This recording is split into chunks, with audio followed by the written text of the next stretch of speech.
Previously on Women's Murder Club. That whole thing about the kiss me not killer obsession was going to cost you your marriage. That psycho murdered 2 women. Kiss me not. He's back. And this time we'll stop him. The FBI is taking over the case. Those were my files. I'm the one who filled out the profile on that monster. I stared into the faces of those poor women. Lindsay, this obsession is costing you a lot. Agent John Ash, had some new developments. We think you might be his next victim.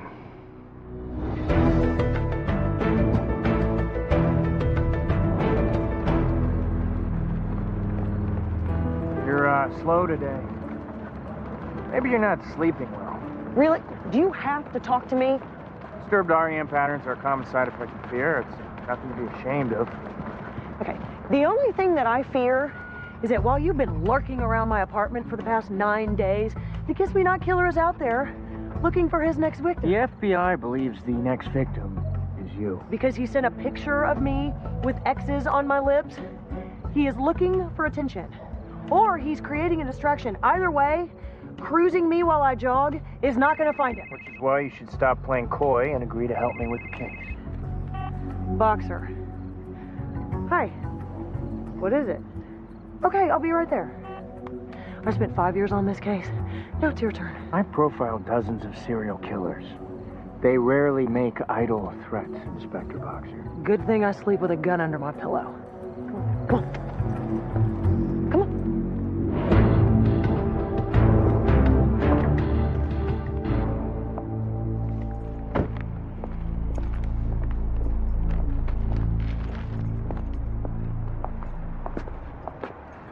The usual. So what's this info you couldn't share over the phone? I need 200 in addition to my burgers. It's a bargain, believe me. 10% down. Don't push it. Follow me. Come on.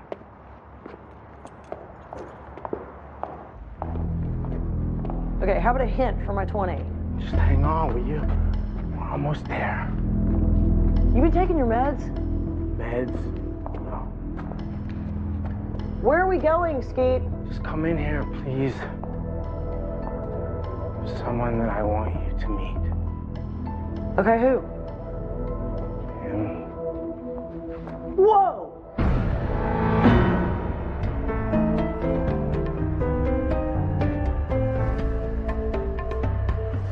No, I really like you too. I saw you then.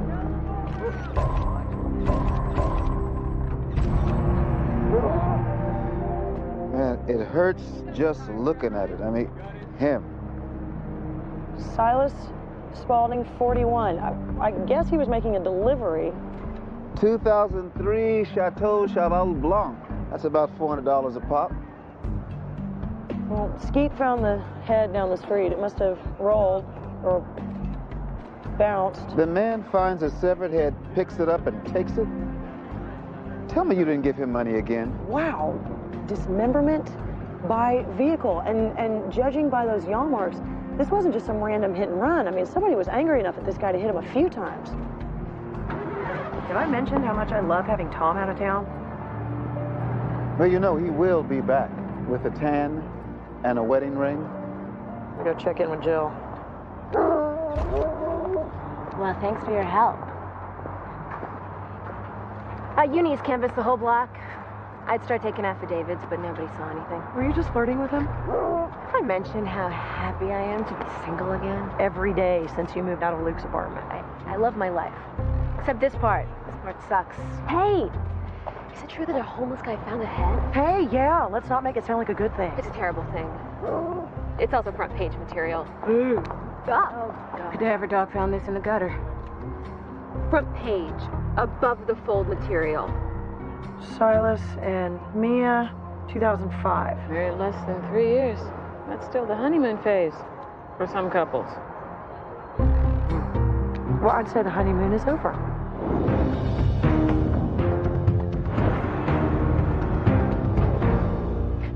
I still don't understand. Silas was walking and a car hit him. And the person just left him there? Like roadkill? We don't think it was an accident. You mean somebody, what? Like murder? Did your husband have any enemies? I mean, maybe somebody he did business with? No. He and his business partner, Laurent Pernet, they're best friends. They built the wine business from nothing. And we all go to the theater together in Napa. Mrs. Bonnie, I'm sorry, but we have to ask, where were you last night? I was home. What time did Silas leave the house? I don't know. Please, search our house. Let's search our car. Anything to find out who did this to him. Because without Silas, that life,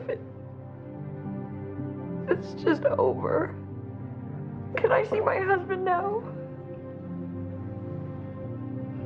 That's probably not a very good idea. Hey, Miss Spaulding gave us permission to search her house and her car. It's a good sign she didn't kill her husband. It'd be a better sign if she had any kind of alibi. We'll need to subpoena Silas's business records. See if you can get Mia's as well. She does something in commercial real estate. Sure, I'll clear it with Denise. Wait. Your voice didn't do that thing when you said Denise's name. What thing? The rumbly, trembly, hate-filled thing, which I'm sure nobody but me has ever noticed. Denise is no longer a problem. Ever since she got drunk at Tom and Heather's wedding and announced to Luke that I'd had sex with Hanson, thereby ending my relationship, she's been a peach. Turns out my boss is actually capable of guilt.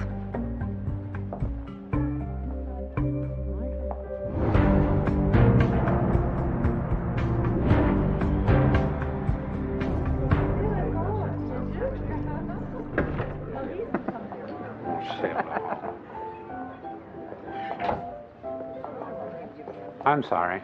This event is invitations only. SFPD, we're investigating a murder. Does that get us on the guest list? We're looking for Laurent Pernet. Silas can't be dead.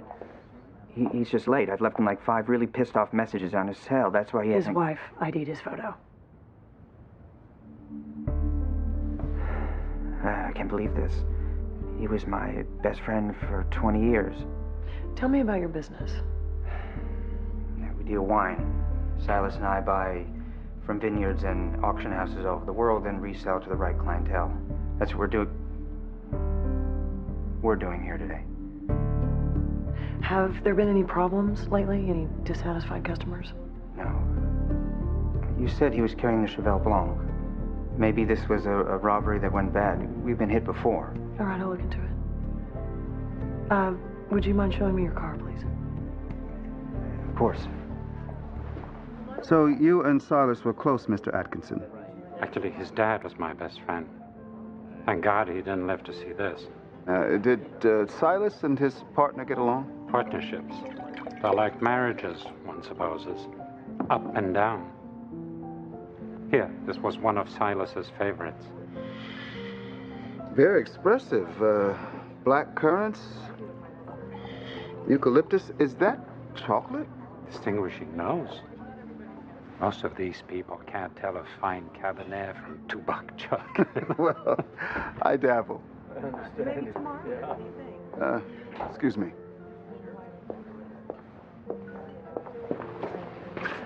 Partner's car is clean, but I did get him to agree to a polygraph. Okay, well, let's head back and see where we are with those tire tracks.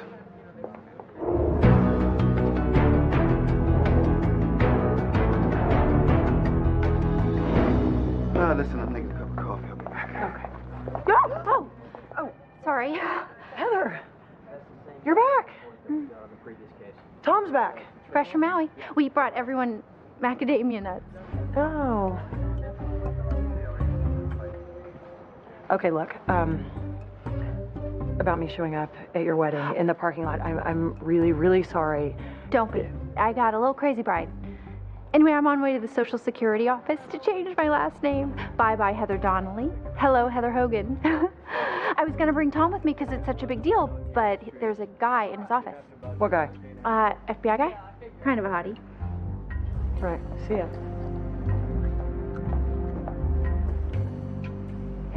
Speak of the devil. Can I speak to you, Lieutenant? I'm in the middle of a meeting, Inspector Boxer. Yes, sir, I can see that. This is FBI agent John Ash, profiler. He's requested your help with the Kiss Me Not Killer investigation. Really? I've told him that you are too valuable to this department to loan out to the FBI. I agree. You do? The FBI has my files. I'm sure the case is much better off in their capable hands. Sorry we couldn't be more help. Our office received this in the mail 9 days ago. We don't think it's a hoax. Kiss Me Not is playing games, Lieutenant. He is not going to hurt me. You knew about this? You've been on your honeymoon. Did you request a security detail? Take any precautions? I can take care of myself. Oh, this is so typical. The Kiss Me Not Killer feels a connection to Inspector Boxer, which means she's gotten into his head, which means she's the best person to help us solve this case. 3 women have been murdered, possibly more. He's not finished. We can ensure her safety. 24-hour detail. Tom, what the hell? You're the one that wanted me to move on. Remember how I was obsessed? This case ruined our marriage? We will protect her, and we will find this guy. Hello, I'm right here. Mia Spaulding, victim's wife. Lindsay Boxer. Inspector Boxer, I didn't kill Silas. Okay, just calm down, talk to me. I can't go on without him. My life is over. I want to be with Silas. Where are you? I'm at the Golden Gate Bridge. I just wanted you to know I didn't do it. Golden Gate Bridge security, she's gonna jump. Mia? Goodbye. You are not leaving. I am going down I'll there. go. As of now, you are on loan to the FBI.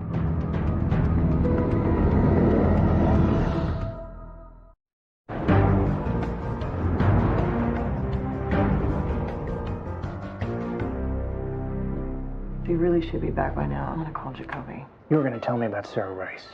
Waitress.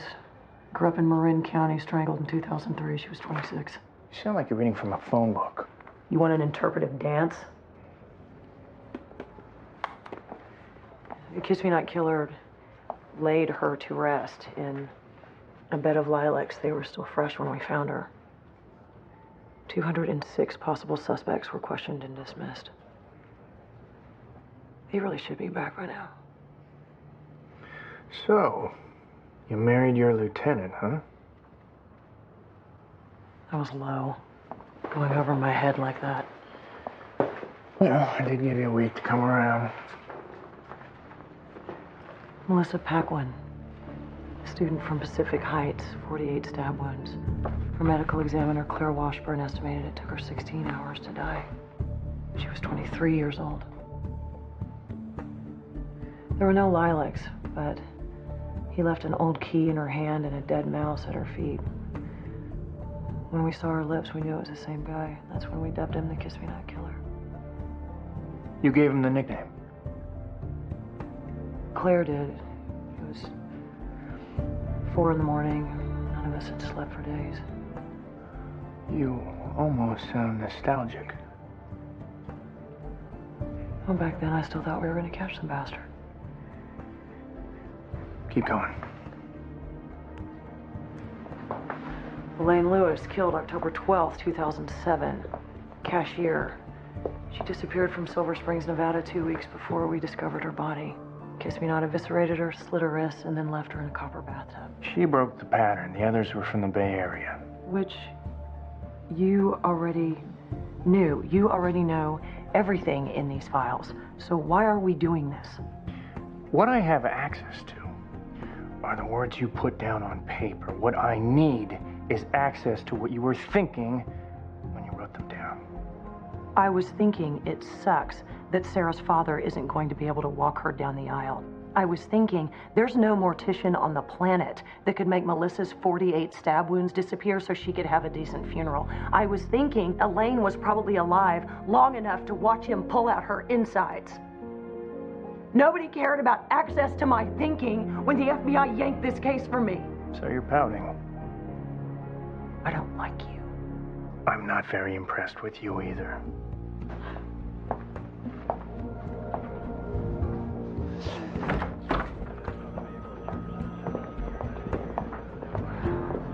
Damn it.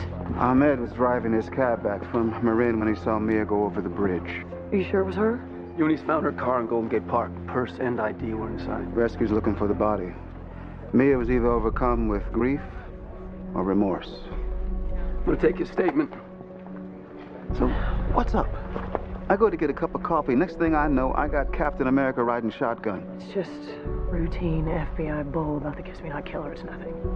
Hey, I spoke to Mia Spaulding. She said she didn't kill her husband. I believed her.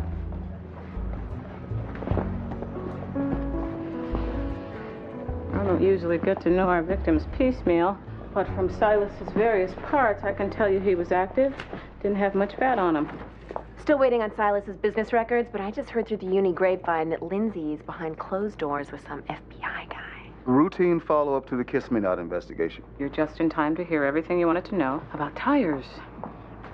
According to the text, the car that hit Silas had bias ply instead of radial tires. So the car was a vintage something. My stepdad had an old muscle car. He liked to talk about it a lot. Is that FBI guy single? I'm leaving. Hey, Laurent Pernay showed up for his polygraph.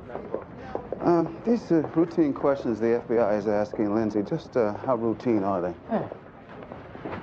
She didn't tell you either. The Kiss Me Not Killer contacted the FBI. He threatened Lindsay. How long ago? Over a week. Why do you think he's after you? I don't think he's after me. I don't believe you. I don't care. For the love of God, come in. Hi, heard you were in here. Hi. What have you got? A friend of ours who can't exactly pass along the information to Jacoby and Tom came across some information in the Silas Spaulding case. 2 years ago, he and his partner filed a $100,000 insurance claim after their wine warehouse was robbed. Yeah, Jacoby and I looked at the police report. There's nothing there. Would you still feel that way if you knew that 6 months later, Enophile Quarterly did a story about Spaulding and Pernay coming back from near bankruptcy conveniently around the time of the robbery? Looks like an insurance scam. Laurent Pernay is in interrogation, taking a polygraph. Have you driven a vintage car in the last 24 hours? No. Did you kill Silas Spaulding? No.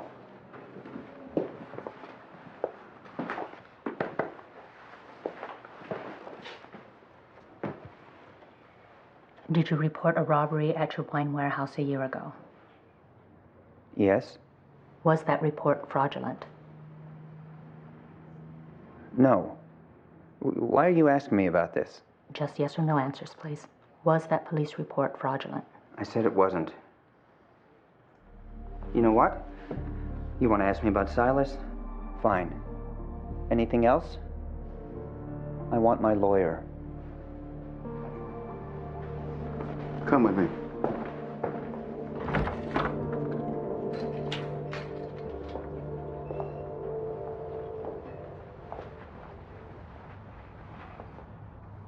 I took a peek at the love note the FBI received.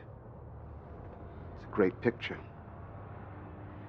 Jacoby. You didn't tell me.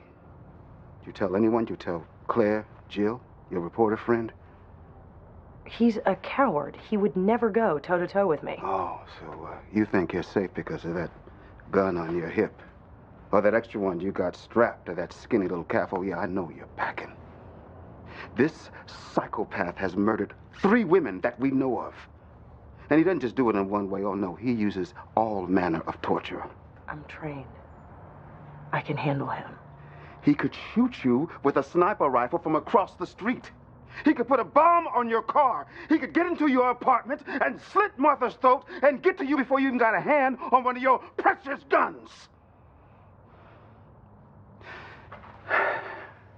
You want to work yourself into the ground?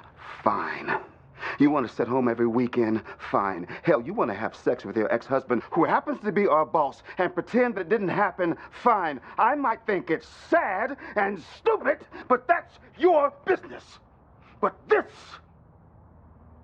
is my business. And not just because I love you. I could be in that car he bombs. I could be standing next to you on that street.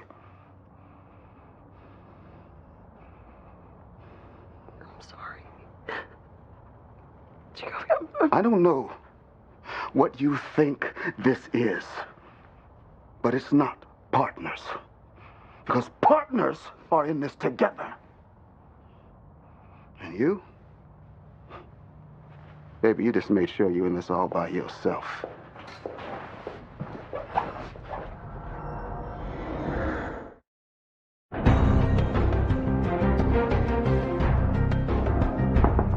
Spalding and Pernay's business account records finally came in. You'll notice who they did the majority of their business with.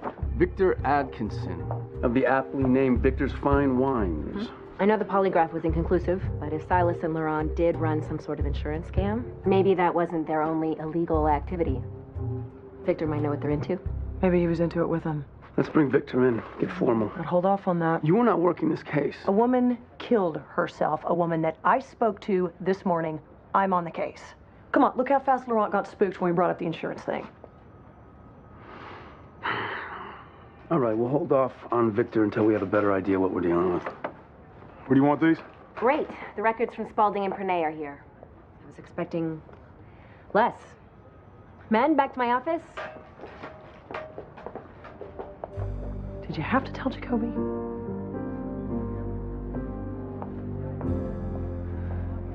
So I'm thinking that we should have Cindy get on Victor. He did not bring them here.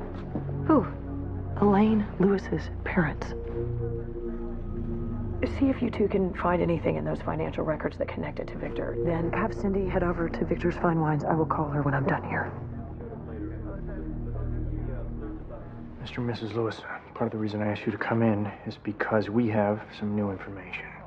2 days before Elaine was found dead in San Francisco, she was seen in a hotel off of Highway 215. She was with a man. My God. Is there anything about this person that you recognize? Just take your time. I can't. You wouldn't think it was possible, but it's worse to see her alive with him. I'm sorry. I have to go.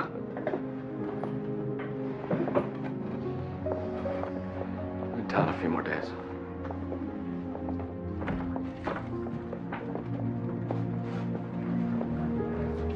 Bringing in the grieving parents, breaking out new evidence. Do you actually think I'm that easily manipulated? I was hoping you were that easily manipulated. You're gonna want to go.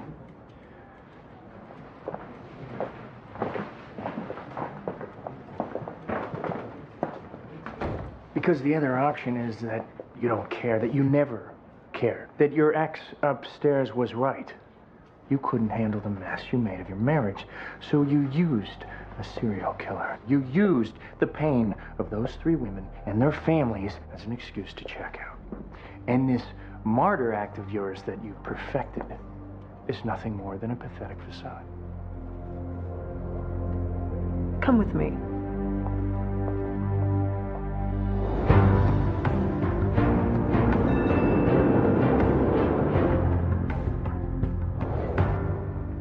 Hi. Are you Victor? That's me. Can I help you? I'm getting married in a few months, and I hear you have some great deals on some amazing wines. You heard that from... I think his name was, Degrassi. Ambassador Degrassi. Well, Ambassador Degrassi loves you. Specifically your prices, and I'm going to need a lot of wine for this wedding, so... I was hoping maybe you could recommend something. Well, there's the 2004 Chateau de Fay. Isn't that really expensive stuff? Yes, but my brokers are Spalding and Pernay. They're very connected. They always get me the best price. And this Chateau du Fay, is that one of their special acquisitions? Yes. I should probably try it before I decide, huh? One of those brokers was also a good friend. He died today. In honor of him, why don't you take this? Drink it with your fiancé. If you like it, I'll give you a good price. Thank you.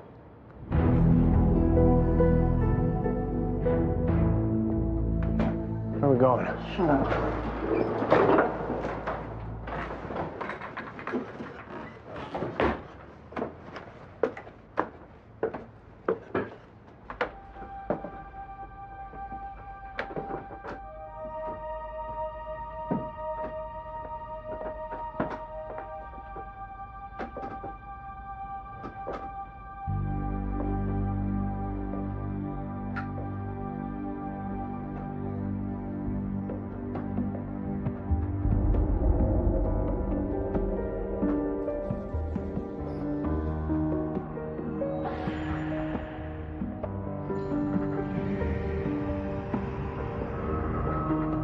if I let him, this bastard's gonna destroy me, and that would be okay.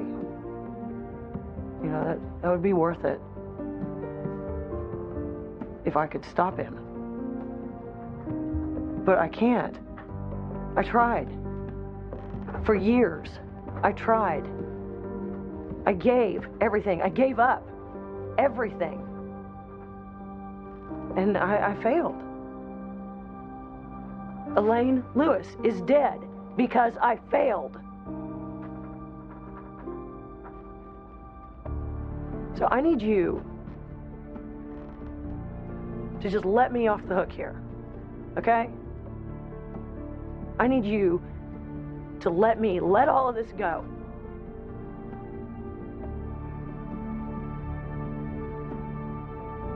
No.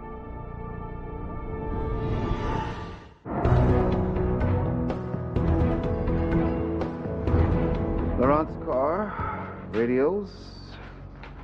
Victor's car, radios. Who else didn't run over Silas? His wife, God rest her, his neighbors, his employees. Nobody has bias ply tires anymore. Listen, this FBI guy, the Kiss Me Not case, am I the only one concerned about Lindsay jumping back into this again? We will all have to keep our eye on her. Except for me. Yeah, special delivery. Forensic accounting ferreted out a hefty mutual fund. Mia Spaulding was saving for retirement, not with her husband. Some guy named Dylan Carter.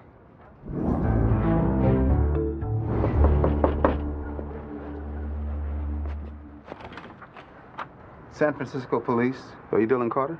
No. Hang on. Dylan! Hey, honey, what is it? This is Dylan, my wife.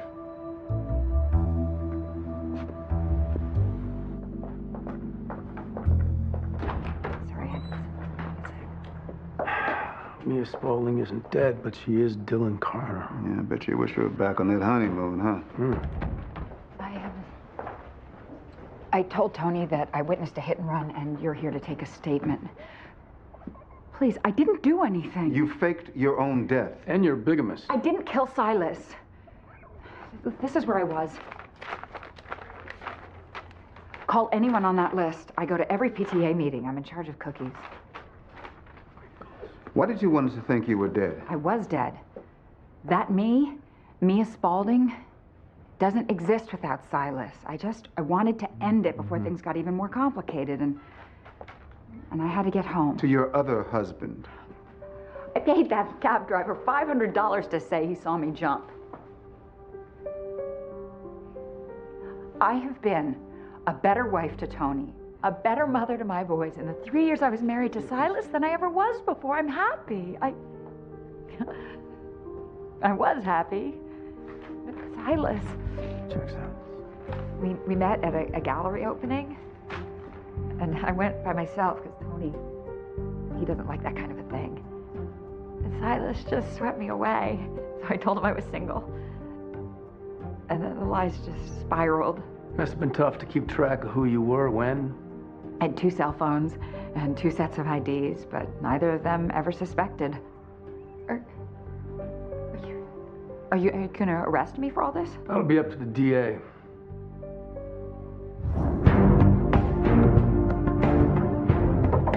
Thank God. Youthful eyes. All right, tell me if these numbers match up. What am I looking at? On a hunch, Lindsay wanted me to do a comparison of the wine we found with Silas Spaulding's body with a sample of the same wine straight from the winery. Lindsay thinks that Silas and Laurent were counterfeiting wines. It's a possibility. Well, for once, Lindsay's hunch didn't pan out. Numbers match up. But, why don't you try this one? Victor gave me this bottle. It's from Silas and Laurent. Will do. You were so helpful. So Mia Spaulding is not dead. 2 things. You're supposed to call Claire about wine counterfeiting. I'm working a hunch because I am on this case. Okay, and here's your warrant. For a storage facility in Oakland, it's rented by a company owned by Laurent Pernay. And there's a 3rd thing for you in the bathroom. Go ahead. We got this. Give me 2 seconds.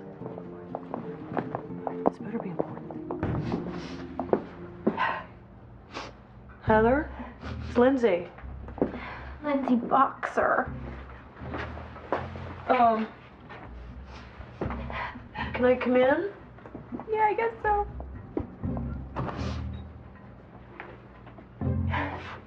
Hi. Lindsay Boxer's a great name. I'm gonna be Heather Hogan. Heather Hogan's not bad. That's ridiculous. Heather Hogan. Heather Hogan from Hoboken. When you say it like that. That's how Tom's mother says it. Tom's mother says everything in the most vile and offensive way possible. It's just part of her charm. Every time I go to turn these stupid papers in, I freak out. I don't know. I've been down there and back 3 times today. What? I'm sure Tom doesn't mind if you don't change your name. He says he doesn't, but... He does. Yeah. Okay.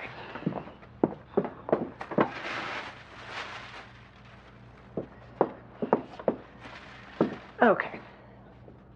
I've been working this case. This woman had 2 different names, 2 different husbands, 2 different lives.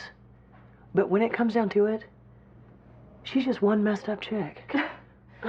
She could have 50 names, and she would still be just one messed up chick who doesn't know who she is or what she wants. But you, whatever your name is, you have a husband who loves you and a job that you love. So your last name, it's just the way we sign our checks. And who uses checks anymore anyway?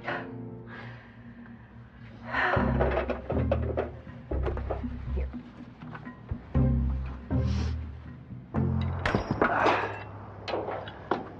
Hey? Any bets on what's in there? Yeah, I wouldn't mind a case of 45 Latour. Or the murder weapon.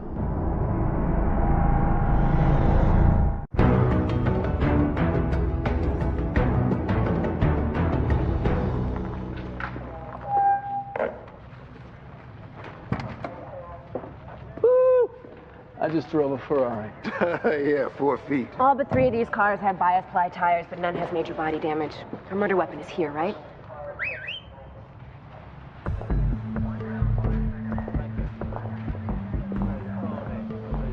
You a lab tech now? I am whatever I need to be, and the real techs wanted me to look at this particular car because there is organic matter in the grill. Organic matter as in blood. Blood, hair, skin, plus some body damage. Hello, murder weapon. Congratulations. You could have waited for me. You come here alone? Where's Agent Ash? I snuck out the back and came all by myself because I'm not 6. Inspector Boxer, you should check out that 750i. I think it's been tampered with. Hey, he's worried about you. Sometimes worry and anger look a lot alike. Well, he wants me to hide and be scared, and I can't do that. I'm not going to give him the satisfaction. I'm assuming you're talking about the Kiss Me Not Killer, not Tom? Both, actually. You should tell your friends. You have a flashlight? Thank you.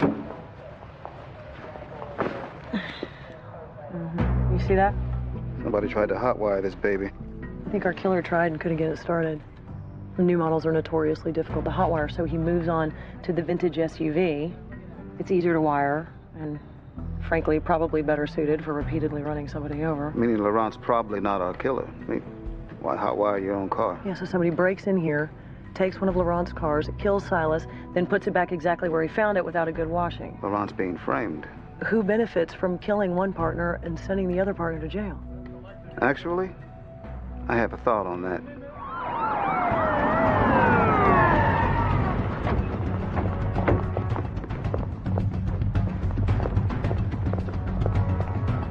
Victor Atkinson, San Francisco PD.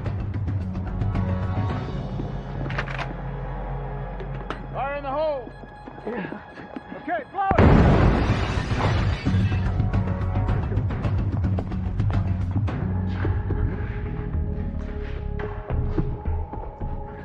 Atkinson, we know you're in here.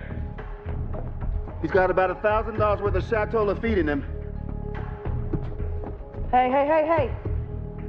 He's armed.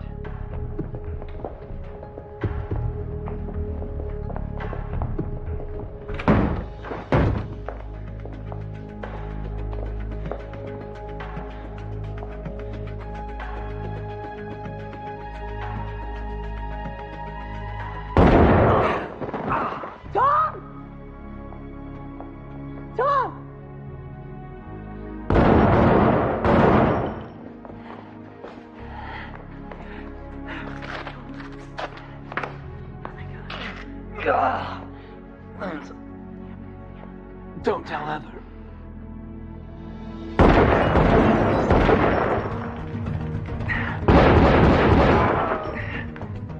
Mr. Atkinson! You do not want to shoot a cop! I can't go to jail. I will not. Stay down. Don't move. I will tell Heather.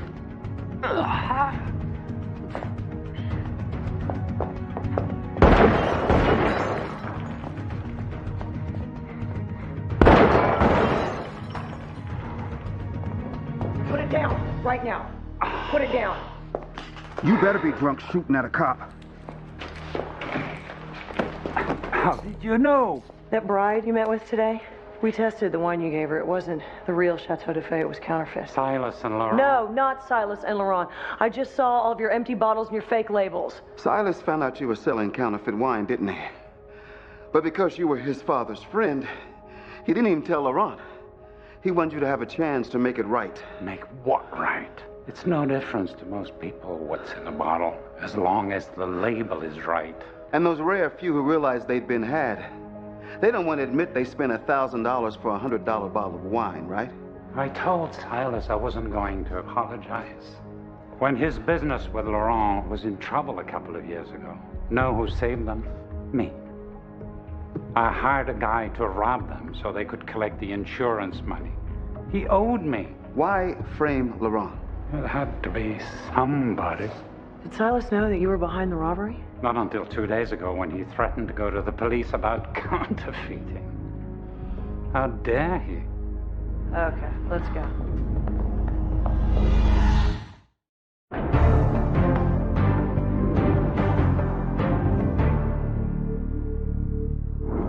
I have an announcement to make. I would like to introduce all of you to Mrs. Heather Hogan.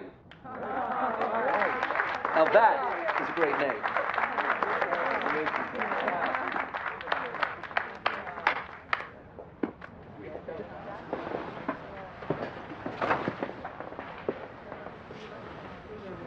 Yeah, she didn't want to change her name, but she'll never tell him that.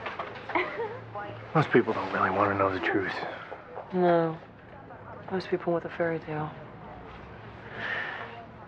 I did. I wanted Prince Charming to love me no matter who I was, no matter what I did. It doesn't work that way, does it?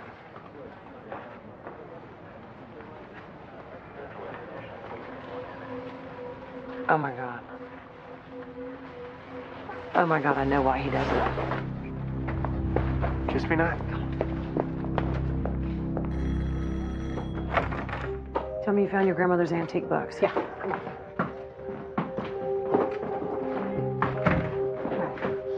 So what are we looking for again?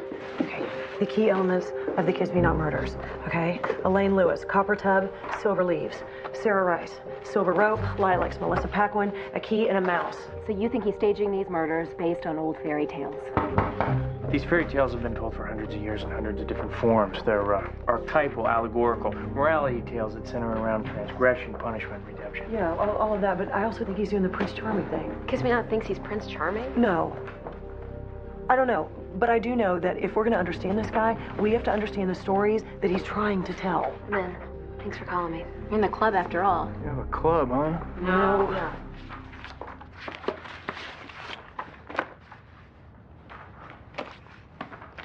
I'll see you in the car.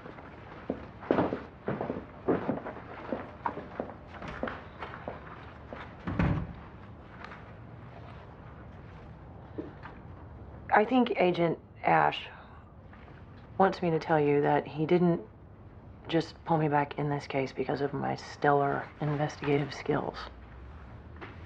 What do you mean? Lindsay. The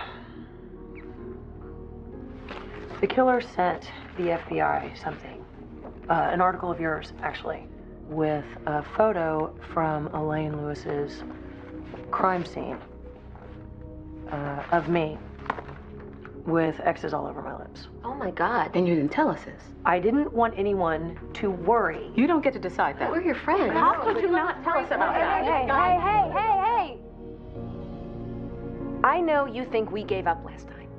That we left you to fight him alone. You were right. We couldn't handle it. We screwed up. We were wrong, but we are back. We are with you. We are gonna catch this son of a bitch. Nothing is gonna happen to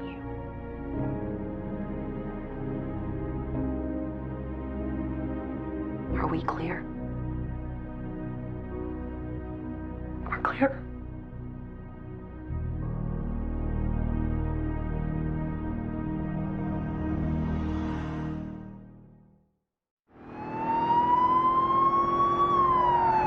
How many shooters? 2. How many down? 1, a 15-year-old boy. How bad? Not good. Can you talk? They're not optimistic. All right, get whatever you can. I'm almost there.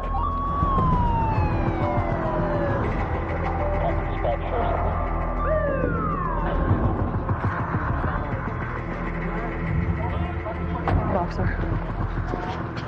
Jerry Reavers took one in the chest 7-8 minutes ago. He wasn't conscious enough to talk. Please tell me we have a witness. Coming your way. Mr. Wilcox, this is my partner, Inspector Lindsay Boxer. Tell her what you saw. All right, I come out of the club. I step off the curb. This white van blows right by me. The white van? Yeah, he came so close to me he could have hit me. He pulls up. He parks. Then a different car blows past him, pulls up, parks right over there. A guy in a red hoodie jumps out, starts firing away. The guy in the red hood, he was out of his car when he was firing? Yeah, and the guy in the van starts firing back. I didn't even see the kid in the middle till he got hit.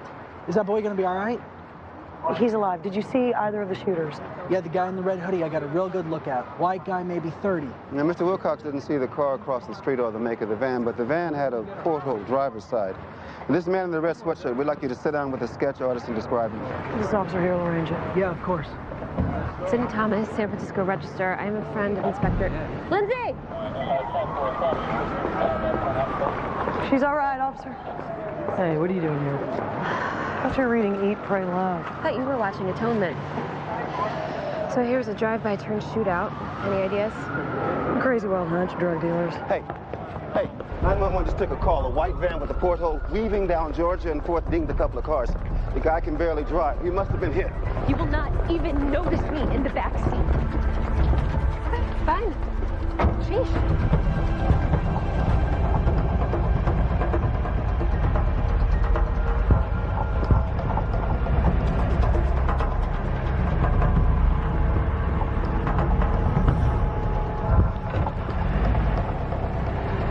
He's still in the car. He must be hit bad. He's barely moving.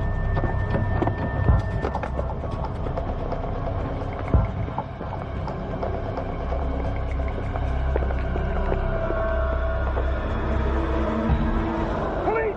Drop your weapons!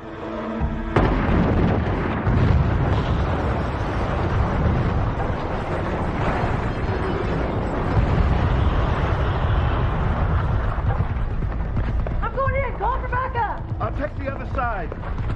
5 Henry, 15. I need a 4-8 and fire to roll my location. Code 3.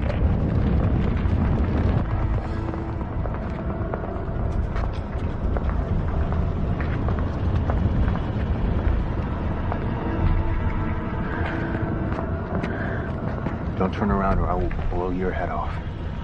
Toss the 9. I'm not giving up my gun. I don't want to shoot you, but if it means me getting out of here alive, I'll do it.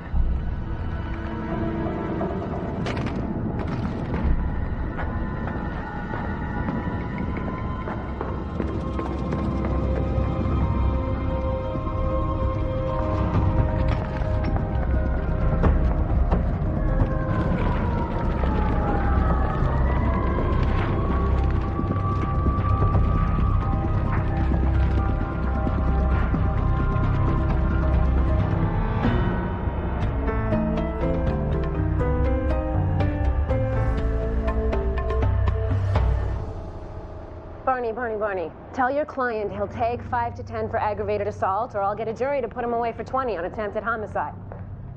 You're a doll. Bye. How was last night? Last night was good looking, smart, and has great abs. I mean, six-pack, not just the top two.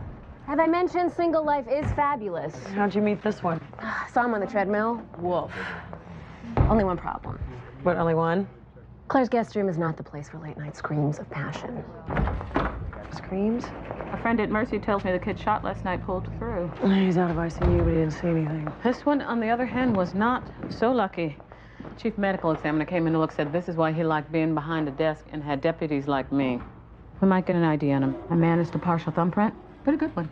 What? He barely has a hand. Just enough skin left, though. Did you send the print to Quantico? Yes, and SFPD, like every other time I've gotten prints. I took these out of him. One of them blew his heart apart. What kind of bullet is that? Very she, incendiary 308. In English, that would be? It hit your gas tank, boom. That's probably an answer to my partial print. I guess our John Doe here is in the system. Is he a drug dealer? Claire. He's not a drug dealer. His name is Stephen Russo. And he's a cop. Stephen Russo. He was one of ours, undercover narcotics. And he wasn't just killed, he was burned alive. We're gonna find who did this and let them know what it means when they kill a cop. Boxer and Jacoby are lead inspectors. Okay, here's what we know. The white van was ours. It was his undercover vehicle. What we don't know is if he was killed because he was a cop. The message, people, is don't assume anything. All right, Mitchell's team, you take street sources. Wheeler's team, take central records. I'm liaison to narcotics. Let's go. Do we know what Russo was doing undercover? Nothing yet. Okay, why the stonewall from narcotics? It's messy. One of the guys is down. I'd act the same way. Boxer, Jacoby, we need you in the evidence room. Oh, hey, Linz. Look, since Kiss Me Not Killer's been quiet for 4 months now, Feds no longer consider you a target. Throw a party. No more FBI agents in your rearview mirror. They don't actually believe he's dead. Maybe we caught a break here. Don't bet on it, Tom. They never quit. Yeah. I want to talk to Russo's wife. No, narcotics hasn't notified her yet. He was undercover. It's an ongoing operation. Do you have any leads at all? You know, the more I think about it, there's something I don't get. This guy in the red hood, the one that blew up Russo's van, he got the drop on me. He had an assault rifle inches from my head. He'd already killed another person. So why didn't he shoot me? You know, why let me live? Cindy. Cindy. I don't know how you do it. If some guy held a gun to my head, I'd be a total mess. Unless it was him. You're drooling. You're not? No. Just observing. 3 coffees light. Who's that? We don't know, but Lindsay likes him. Grow up. Wow, he likes you right now. He's doing a classic take a second look fake phone call. He'll turn this way in 5 seconds. That's ridiculous.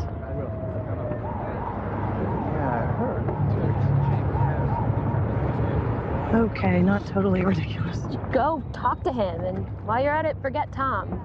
Oh, God, that's over. Officially, it's over. And I am ready to get back out there. I'm just not a make the first move kind of girl. So, Claire said that the white van was blown up using incendiary bullets. Can I use that? Sure. Do we have anything on the victim? Name, age, anything? Still working on it. All right. Well, keep me posted. Why did we just lie to her? Why didn't we tell her the victim's a cop? Undercover cop? Well, I hear Tom talk to Narco again. They won't let us talk to Russo's wife. We're still getting a stonewall from narcotics? She deserves to know her husband is dead. Let's pretend we didn't get that message and go see her anyway.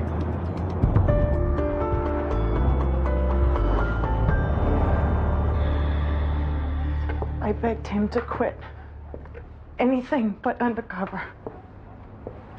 He was a dedicated cop. He should have been dedicated to us. Mom? If you won't give me the remote. All right. Hey, guys. Just show me your room. Hey, come on. Find that remote. Do you know if Steve was on assignment?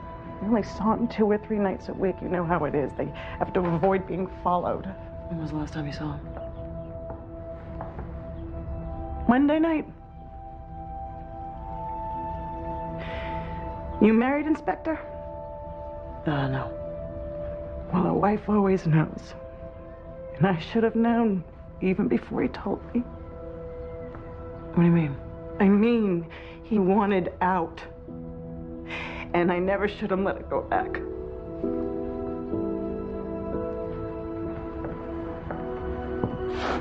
This was yesterday. Hey, it's me. I got a minute. I just wanted to say you're right. I'm getting out. Things are crazy out here. Really strange. It's going bad. So listen, I'm gonna make them bring me in and I'm never going out again. I love you.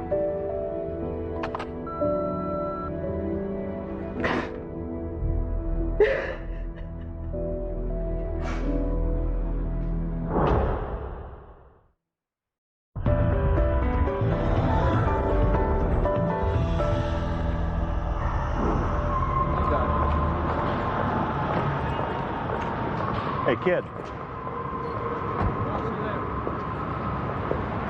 Marty? You could say Dad. What are you doing here? I would have phoned, but you don't take my calls. It's been what, 6 years? 7. I didn't know you were counting. When you got thrown off the force, I thought I made it clear I'm not interested in your life. You crossed the line talking to the widow. I still have a few friends in the department who talk to me. Watch out, kid. People see you bending the rules and they're not happy. Me? Bending the rules? Sorry, I don't need career advice from a dirty ex-cop. Don't go easy on me just because I'm your old man. Right, I forgot. It's all about you. Marty, it's my job. It's my case. It's my life. Stay away.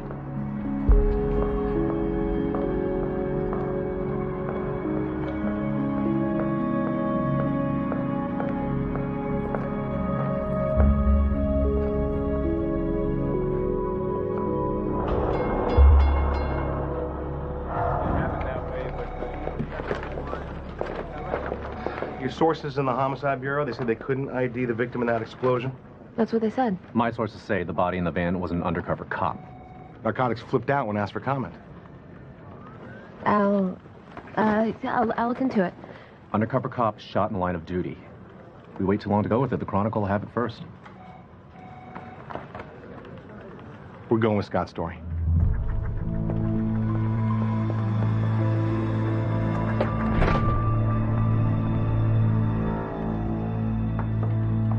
What's Mr. Wilcox doing on our man in the red hood? In your computer in 10 minutes. Thanks. Hey, Lynch, the Register has a story up. Unnamed undercover cop killed. Every relative of every undercover cop within 100 miles is calling to see if their loved one died in that van. Have we heard from narcotics yet? Zip, nada, nothing. Okay. Any relative that calls needs to be interviewed by an inspector, and anything interesting comes straight to us. Lindsay? You all knew the victim was a cop, and you didn't tell me. When an officer gets killed, people get scared. We hadn't even notified the wife yet. Don't you think that I would have held the story? But suddenly you don't trust me? Cindy, we absolutely trust you. You have a funny way of showing it. Thought that we were friends. I thought that we were in this together. Coffee light? I don't usually do this. I left my money in my wallet. Don't even sweat it. Just pay me later. Thank you. Whoa. Sorry. You seem... Annoyed and frustrated? No, I was going to say you seem to like coffee. I'm Pete Rayner. Hi, Lindsay Boxer. Hey. Been fiending for a blueberry muffin for hours. You don't look blueberry. What do I look like? More scone. You know something, Lindsay Boxer? You're very pretty. Wow. It's quite a jump from scones. We can always go back to pastry. No. It's... Thank you. Sorry. Well, I should get back to work. Yeah, of course. I mean, I will too. Okay. I'll stay. Okay. You know, we all get frustrated and annoyed sometimes. Sure. Okay, Lizzie. It's not your fault. Connect with him, but he doesn't ask for your phone number. I'm sure there's a logical explanation. Right. Yep, no problem. Sutton just interviewed a relative who came in, says we should talk to her. She is on her way up. What? Nothing. Come on. No, it's stupid.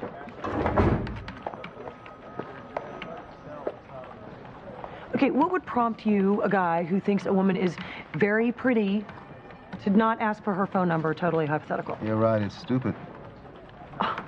Told you. Maybe I'm married. No ring. I have a girlfriend. Walks like a single guy. Gay. I'd know. This is San Francisco. I'm positive. Inspector Boxer? Sandy Foster, I was told to see you. Right, yeah. Thank you for coming in. This is Inspector Jacoby. Hi. I understand you have a relative who's undercover? Yeah, Andy McCarthy. He's in narcotics.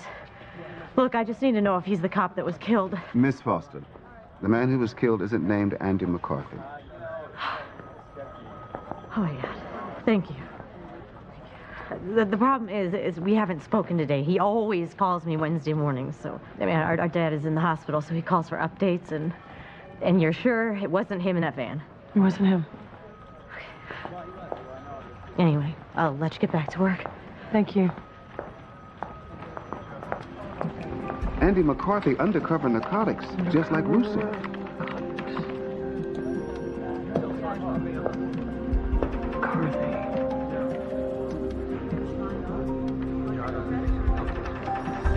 Oh, my God. Does Andy McCarthy look like the guy that blew up that van? I don't want to know this. Inspector Andy McCarthy killed Inspector Steve Russo. One undercover cop killing another. Why? I can think of a few reasons. I don't like any of them.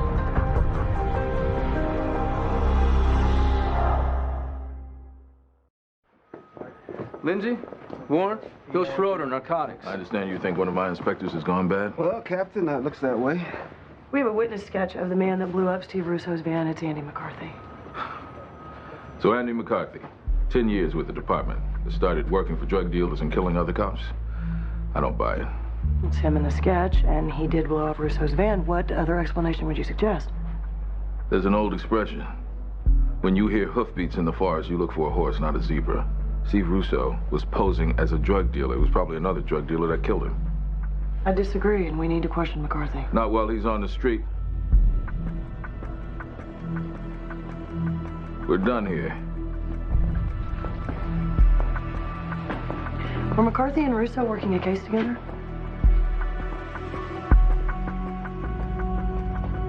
Yes. Just the two of them? One other officer, Henry Kraft. You want to tell me he's dirty too? Well, actually, sir, no. I wouldn't bet on two cops going bad at the same time. Kraft could be in danger if McCarthy's killed one of his partners. We should be concerned about the other one. Captain, pull Kraft off the street. I don't need advice on how to run my unit. If Kraft dies, it's on you. Boxer. Stay away from McCarthy, Kraft, their families, and me. Get her in line, or I go to the chief.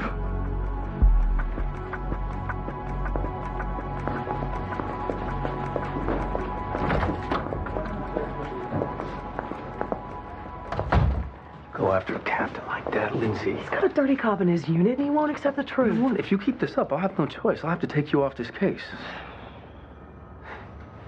I didn't want to say anything, but I hear your dad drove by this morning. Don't do this. Come on, we were married when they got your dad. I watched you go through it. I know how difficult it was.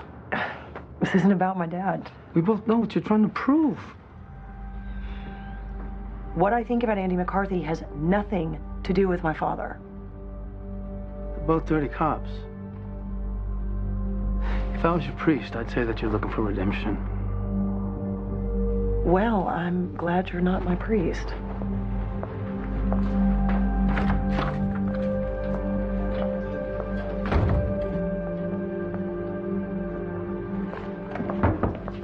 Hey, Lance. Ed, you look good. Oh, you know, I try. Hey, but she's all yours. I got a young cop waiting to be told his life isn't over just because he's in a wheelchair. All right. See you at home? All right, bye. See you later. I have to ask you something. Yeah? Tom says I'm going after this dirty cop so aggressively because of my father. He's crazy, right? Maybe. And maybe he has a point. Maybe you're both crazy. Fine, I'll shut up. Claire? What's the matter? Sorry. Just working some things out. What, is this about Jill saying you guys are cramping her style again? No, she hasn't mentioned that in a while.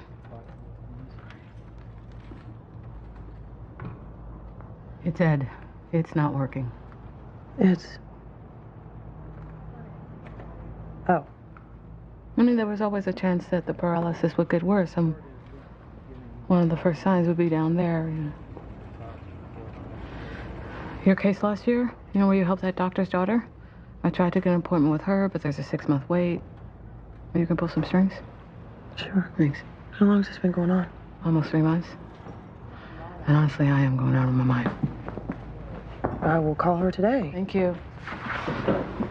And I heard about your hypothetical situation. He flirted, I flirted, and nothing. Maybe he's shy. I'd say he's the opposite of shy. Maybe he's gay. I'd know. I'm positive. I'm positive. I'll see you after lunch. They're prepping me for my grand jury testimony on a double homicide in the Mission. Yeah, grand jury. I just figured out how to find Henry Kraft. You're suggesting what I think you're suggesting. The answer is no. These 3 cops were making cases a long time undercover. They must have given confidential grand jury testimony. Linz, no. If I can see their testimony, I can find out where they worked and where they hung out, and then I can find Henry Kraft. Talking about sealed documents, their testimony, the district attorney's notes. I know. I do this. Someone finds out, the least I lose my job. I could be disbarred. Narcotics won't give me anything. Come on, Jill, I'm telling you, this cop is in trouble. I need something besides your hunch. I don't have anything else. You're not gonna help me. This isn't about you, just like it wasn't about Cindy. We're friends, but we all have jobs to do. I'd like to keep mine. Okay. I'm gonna find Annie McCarthy, and I'm gonna find Henry Kraft. And if you don't help me, I'm gonna find a way.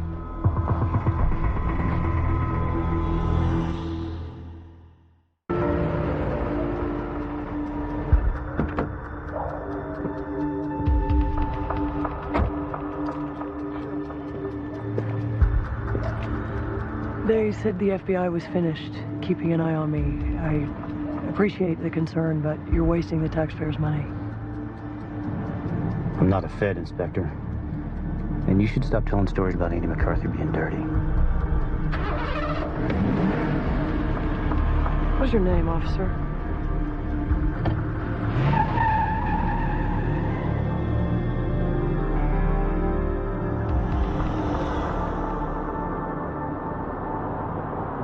Look, I have been through Andy McCarthy's checking, his savings, the credit cards. He is living on his salary, Linz. Nothing here says he's on a drug dealer's payroll. Nothing. I'm buying. He's not on a dealer's payroll. Why'd he kill a cop? Coffee Lights, Mocha Supremo with extra caramel.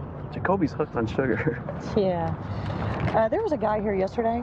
Oh, yeah, Mr. Blueberry Muffin. Yeah. Oh. Oh, wow. Okay, non-fat latte, double shot. He works in that office building. Next time he passes by, do you want me to mention you were asking?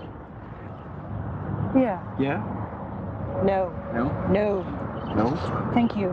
I'll drink Jacoby's mocha. Let's walk. I gotta tell you, everyone thinks you're a little over-invested in this because of your dad. I'm trying to save a cop's life, okay? This has nothing to do with me or my dad. Linz, we all know it's not easy being Martin Boxer's daughter. The looks, the whispers, living with it your whole career. If I say you're right, will you give me the grand jury notes? Anyone finds out about this, I could end up doing time, and I don't think I'd enjoy the food in prison. Read it and burn it. Before McCarthy killed Steve Russo, they worked a couple of cases together. The third cop, Henry Kraft, was part of those operations, too. This will tell you who they talk to and where they go.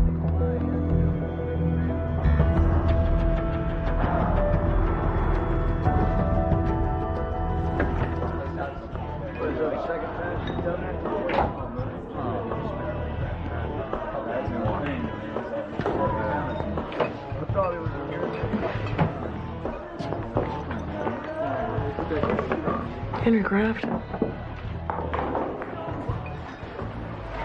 Officer Henry Kraft.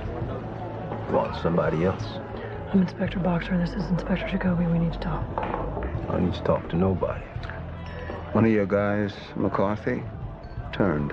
You heard about Steve Russo? McCarthy killed him. Not a chance. I know McCarthy.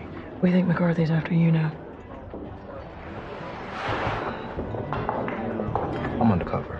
I'm gonna stay under until I get called in. Now the only ones looking to get me killed are you.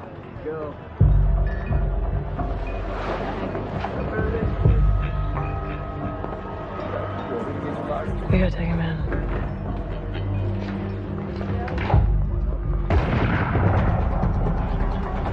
Of course they don't do it! Come on, man. Everything's gonna be copacetic. Come on, baby. Put the gun down. Come on, McCarthy. Come on, Andy.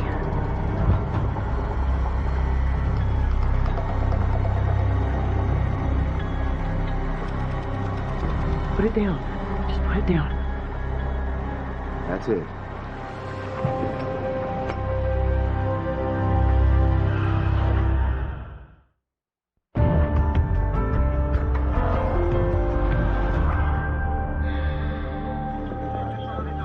Where's McCarthy? He's my guy, so I'll do the interview. Captain. Not another word. You went after him in direct defiance of my orders. Bill, it's Boxer's case. Step back, Tom. Boxer is the reason that Henry Kraft is in the hospital, not in the morgue. You've been blocking us every step of the way. I get it. You got a bad cop, you want to clean your own house, but it stops here. I go to IA.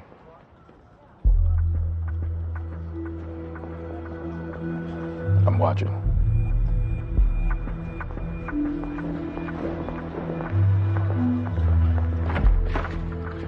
Hi, Andy. Andy?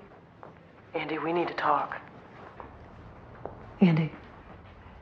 I have to go. I can't be here. You want to tell me why you shot Henry Kraft? You could have shot me, but you didn't. Why is that? I have to go. I cannot be here. I can't be here!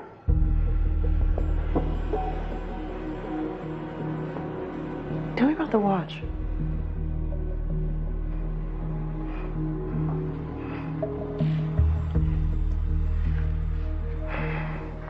Ramos gave it to me. David Ramos. Salvadorian drug lord. They do that. They buy you things and treat you like a friend. But you're not. But Ramos, man, he saw right through me. Ramos made you. He figured out I was working undercover.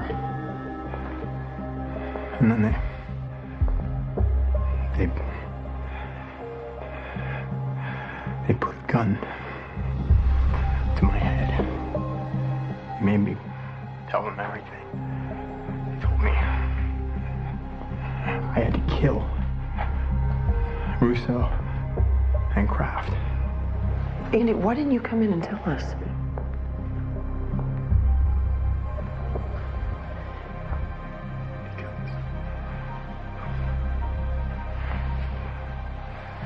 They found out where I lived. Oh, God. They're in my home. They have my wife and my son. I didn't want to kill anyone. I had to. They have my family. They have my family.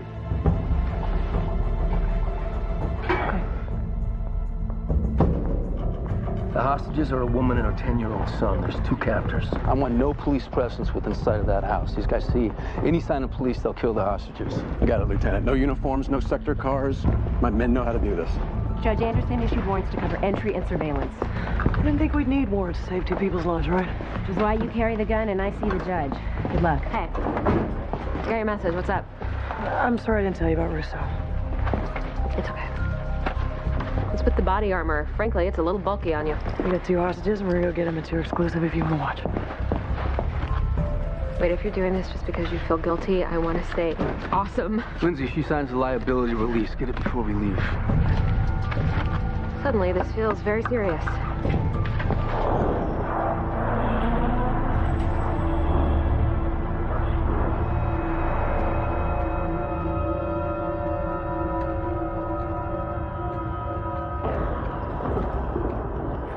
Can we see in the house at all? They've got every front window covered. You might be able to see something from the back. Anything from parabolics? Still positioning. We should have views inside in a minute.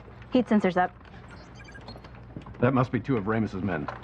Now, where are the hostages? McCarthy's wife, son on the floor. It's a water heater below them. We gotta get him out of that room. We go in when he's there, he'll kill them all. I don't know how we do. Got something on the horn. One of them's making a cell call. Whoever he's talking to says McCarthy hasn't checked in. The guy in the house wants to know if it's time to shut it down. The caller thinks yes, but wants to confirm. Says he'll call back with an answer in 5 minutes. They're gonna kill that woman and her child. All right, we create a diversion at the front, draw the second guard into the living room, we go in. I'll go. No, they will make you as a cop and kill those people before you can ring the doorbell. And they won't make you. You got cop tattooed on your forehead. All right, all right. We need someone else. Call the bureau. We can't get anybody here in 5 minutes. I can do it.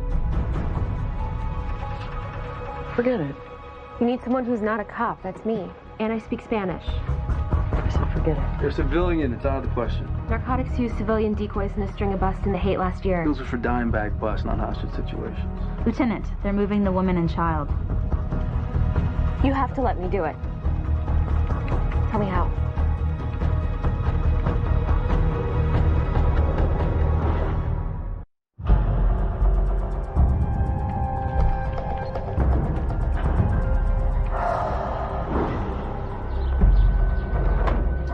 And then when we start to make our move, right, you'll see us coming in. The moment that you do, drop to the ground. Don't run, don't move left or right. Okay, just pancake on the ground. Pancake. Got it. You scared? Terrified. Good.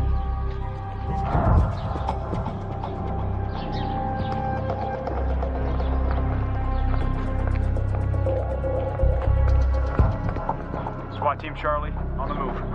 SWAT Team Alpha approaching from east side of house. Decoy approaching front of the house. SWAT Team Charlie approaching west side of house.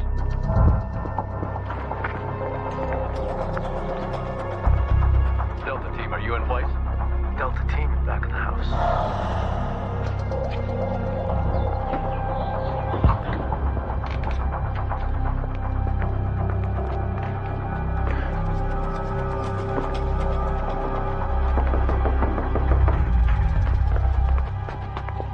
Team situated on all 4 perimeters. Hi, my name is Cindy. Miss Segal down the street is my aunt. She said that you have keys to her house. No hablo inglés. Oh, I see. Me llamo Cindy. Yo soy la sobrina de la señorita Segal que vive en esta calle. Ella me dejó sus llaves aquí. ¿Por qué no tienes llaves? Lárgate, ¿ah?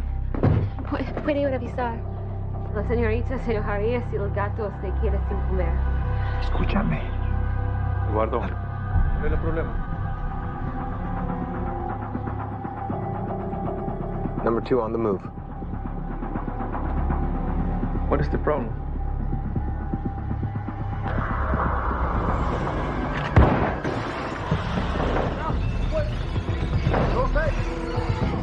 Get out! On the ground! Get out!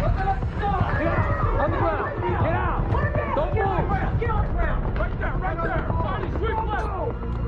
Hands behind your back! Bedroom clear! Bedroom clear! Kitchen clear! I'm a pancake. Hey. Let's do a pancake. You all right? Yes, sir.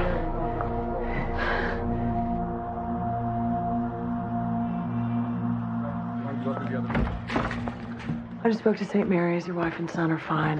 They're going to release him in about an hour.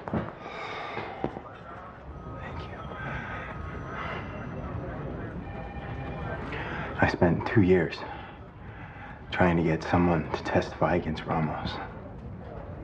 Now I'm gonna do it myself. Whatever works. Steve Rousseau's life.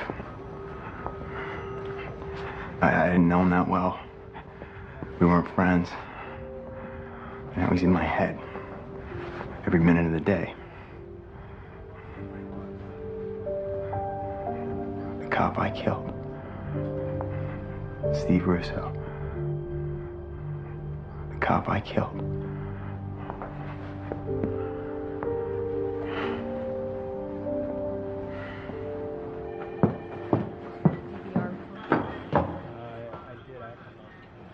Two visits in 2 days. Really unpleasant record.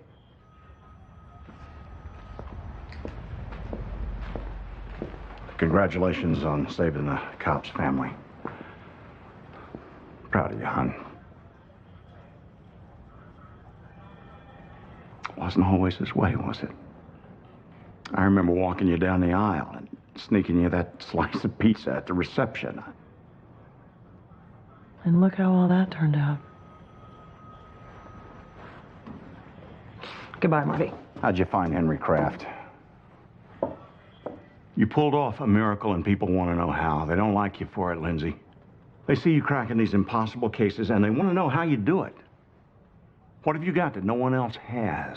Who's asking? Schroeder? Not just him. So that's why you're here. To tell me that people are pissed off because I'm a good cop. No, I'm here to warn you not to make the same mistake I did. I won't be taking paper bags full of 50s from Dominic Bucci if that's what you're asking. Is that what you think I did? That's what the court says you did. If a case like this teaches you anything, it's that things aren't always what they appear. I'm still your father, like it or not. See you around, Lindsay.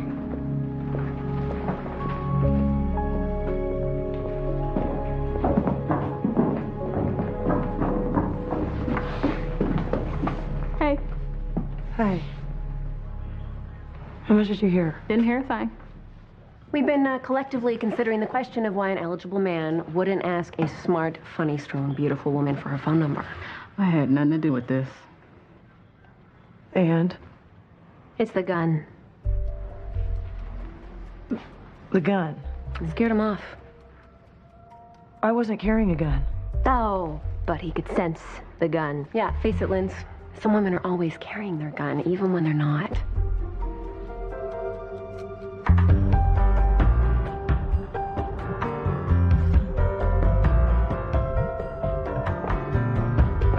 Sweetie, we love having you as a house guest, but we're cramping your style. Actually, I think I'm cramping yours. Guess our walls are pretty thin, huh? How much have you heard? A lot. I don't know much about marriage, Claire, except the obvious. Just consider the possibility it's always about two people, not just one.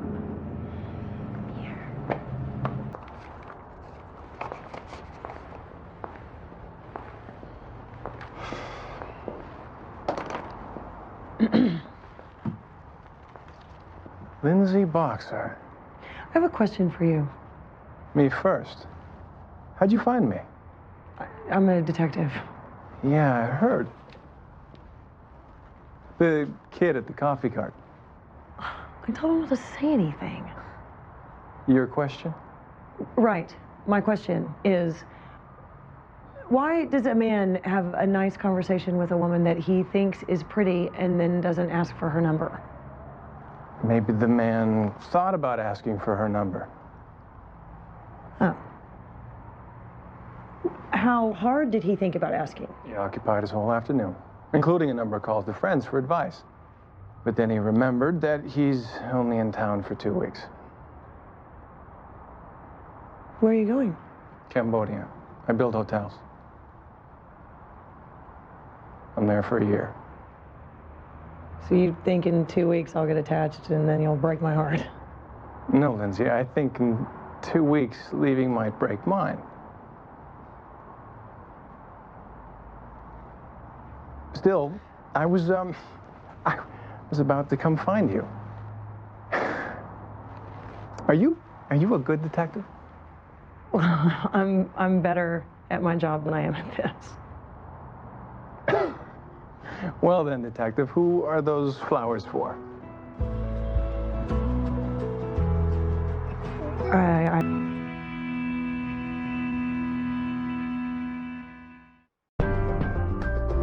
Streets are dry after that downpour last night. That was heavy, heavy rain flashing across the bay. I don't know. I can't talk about sex with Claire or Cindy. Jill, she has sex with anyone that moves. Okay, in your experience, is the third date too soon? I don't know either. The traffic lights have been turned the wrong direction. So you think you have a green light. In fact, it's red for you. Death draws a crowd. They're young. Death is fascinating. Started out a beautiful morning, but not for him.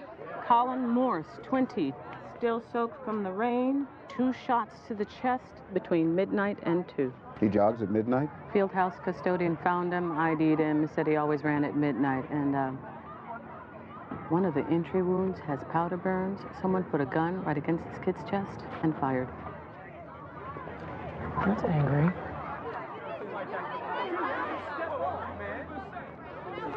I'm so over being nostalgic about college. Claire says Pete bought you flowers and dinner at Aqua. That's scary. He's too wonderful. What's going on? The dead guy was accused of rape a couple of months ago. I don't remember the case. There was no case. They arrested him and a friend. DA never filed. So the boys just walked. I guess everyone disagreed about what happened, like whether or not the girl was telling the truth.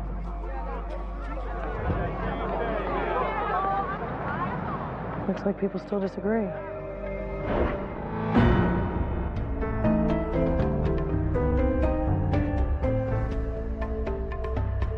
Colin Morse, he's the dead kid. And the girl is? Hammond Kate. Which dorm? All right, thanks. Now, if you were raped and they didn't charge the guy, how would you feel? Not angry enough to kill him. Are you sure?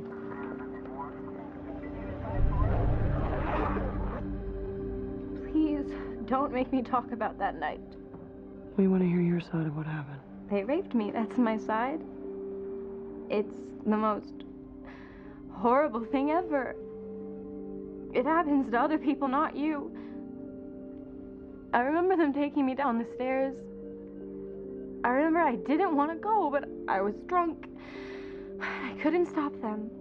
We understand the district attorney didn't file charges. They said I'd have been a bad witness because I was drunk.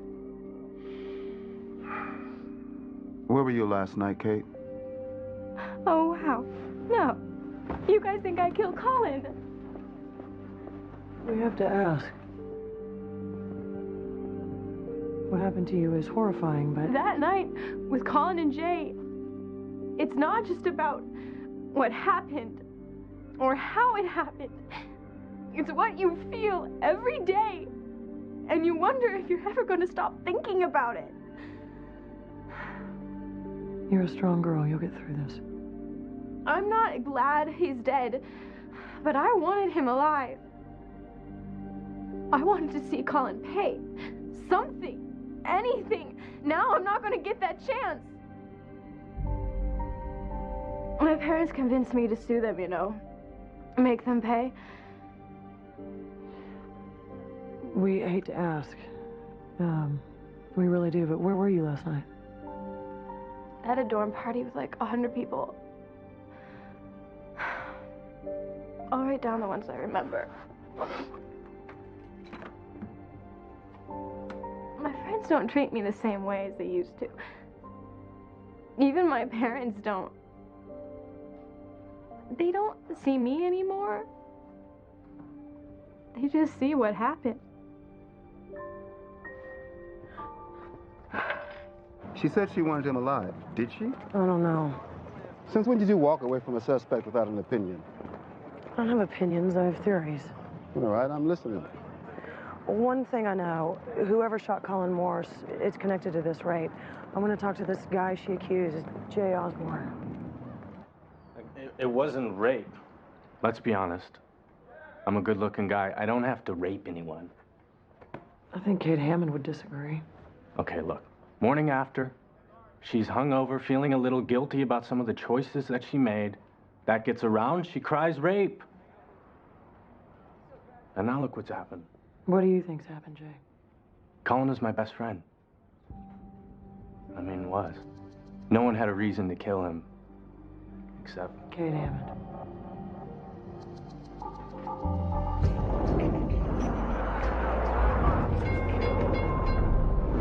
Rape victim kills rapist, that's the story. Not yet it isn't. We don't know if she killed him. Do we think she was raped? Personally, yeah. She's 18. There's no upside for her unless she's crazy, which she isn't. I read an interview in the campus paper. She doesn't sound like some pathetic creature who needs attention. Don't bring out the feminist guns. I'm not a feminist. Maybe I am, but it's not important. Look, the cops interviewed Kate Hammond today. It's all over the net. They're going to be protests about why these boys weren't prosecuted. There's the story. The DAs didn't do their job. Really? You brought it up. I want this on the website today.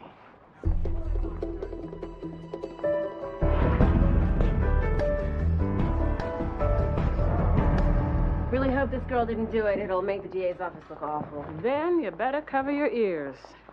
All right. The first one, to the liver. The bullet travels straight. Now, if I walk up to you with a gun, what do? Take out mine. In this case, you don't have one. You either run or involuntarily back away. He didn't do either. Colin definitely knew his attacker. So whoever did it shot once, watched him fall, then bent down, put the gun against his chest. Linz, tell me there's another suspect besides the girl. Not yet. You just said whoever shot him. Usually we assume he shot him because it's mostly men. Sometimes we say she if we think it's a woman. You said whoever. What's wrong with that? I'm asking you a question, and you know it. Did the girl kill him? Let's hope not.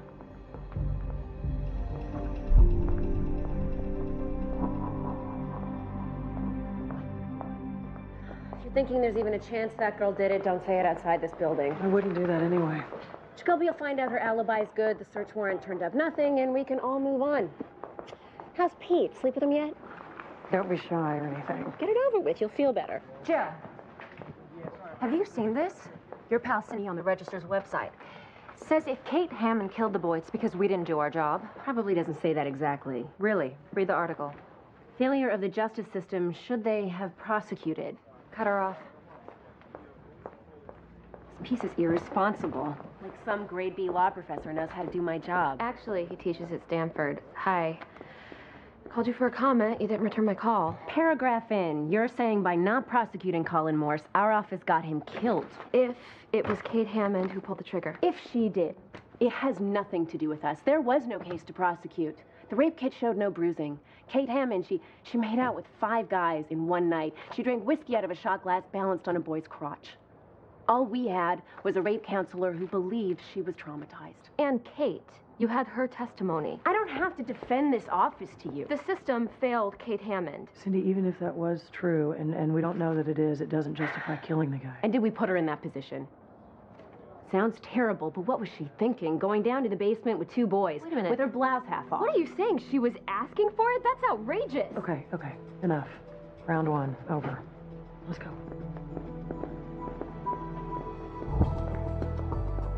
She's way overreacting. That was fairly strange. Kate Hammond is a suspect, right?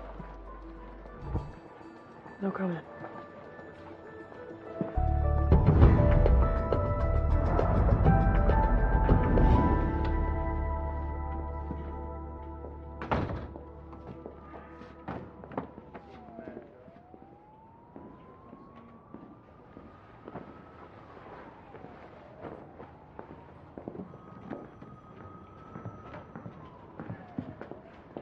Night, Linz.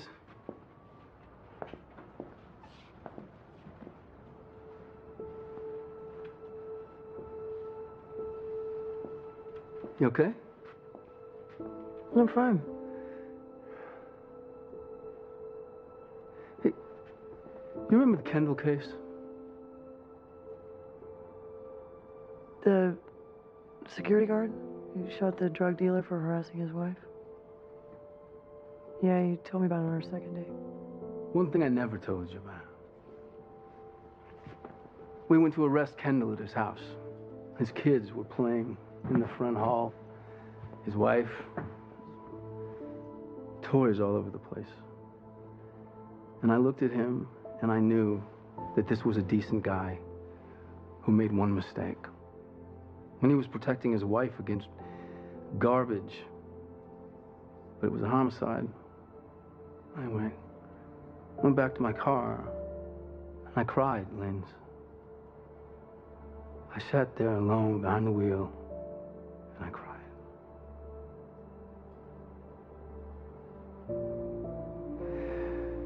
Did what I had to do, but I didn't like doing it.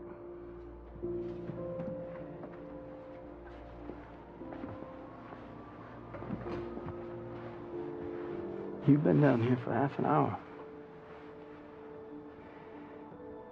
It's about the girl. Yes, about the girl.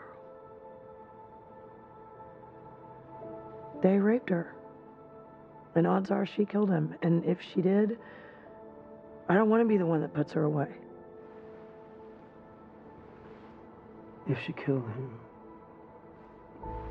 do what you do.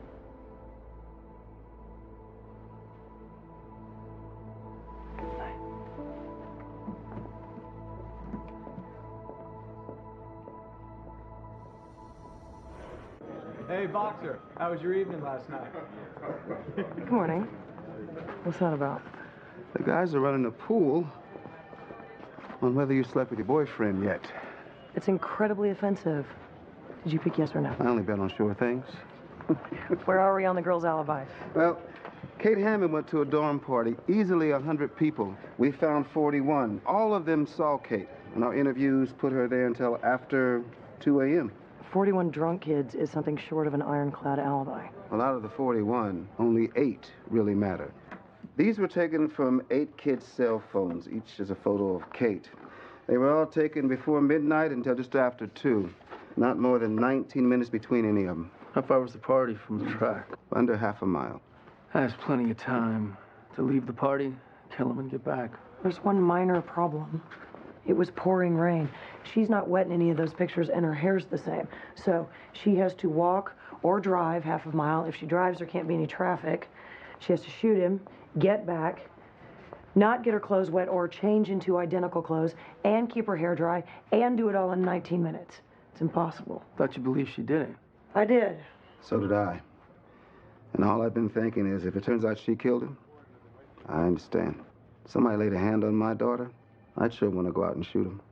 Which raises a very interesting question. Kate Hammond's father was on the news this morning. The parents came to town after the rape accusation. And they're here again. Do you own a gun, Mr. Hammond? Your neighbors in Phoenix aren't sure when you left town. I could have killed the little scum. But no. I don't own a gun. I never have. You know, the death of this young man brought this back for all of us. We understand. After the rape, Kate couldn't focus on her classes. She lost her boyfriend from gas stations along the way.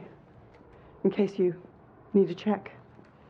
We're talking to anyone who might have insight into this murder. Katie's boyfriend, Charlie Gifford. He was interviewed at the time of the rape. Charlie was the strength in Katie's life. And Charlie couldn't kill anyone, if that's what you mean. You're trying hard with this sensitivity, but you know what? You're full of it. We're just doing our job, Mr. Hammond. If you were doing your job, those 2 boys would be in jail. I loved Kate. She was it for me. Charlie, you told the original investigators that you were with Kate the night of the rape, but that you left early? Stupid fight over nothing. About getting a place off campus. Kate was worried I'd get sick of her if we lived together. If I'd stayed that night, the rape would have never happened. You broke up after that? It was toxic. She was angry, and I didn't know what to do. I mean, we couldn't even look at each other. Where were you 2 nights ago? I was in my room studying. Why? You guys realize what you're doing? Accusing Kate and me? You guys are ruining our lives all over again. Now We covered every shooting range in 100 miles. Nobody recognizes Kate or Charlie from their photos. If they got gun savvy, we have no idea how. And Charlie was in his dorm. He swiped his entry card at 9:35. Half a dozen people saw him over the next couple of hours. You saw the rape file. Charlie feels guilty about leaving Kate at that frat house. If he wanted to kill Colin Morris, he could have done it. He could have found a way to leave his dorm without being seen. I don't think so. Is Charlie emotionally capable of shooting Colin and bending down, firing into his chest? No. I'm with you. I don't think the kid has it in him. Where does that leave us? Without a suspect. Linz, you got company.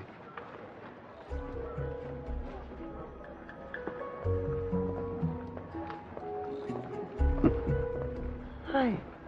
I didn't want to wait till tomorrow to see you. I hope you don't mind. I'm terribly annoyed you didn't speak with my social secretary. You want to split a muffin? Yeah.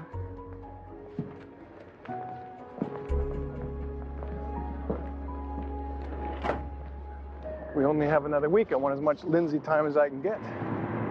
Well, don't go to Phnom Penh and then you can have as much as you like. I have 10 square miles waiting for the most incredible hotel complex in the world. San Francisco could use more hotels. That has occurred to me. Are you going to keep bothering my family? I'm sorry that you think we're bothering you. This is a homicide investigation, Kate. I'm not trying to hurt your family or you. You pretend like it bothers you to question me and my parents when you're just looking to solve your case. Don't you have any shame? Let's go, Kate. If it's any consolation, that wasn't about you. I'm not so sure. You spend your whole life trying to do the right thing. And sometimes you have to wonder, is doing the right thing to do? What?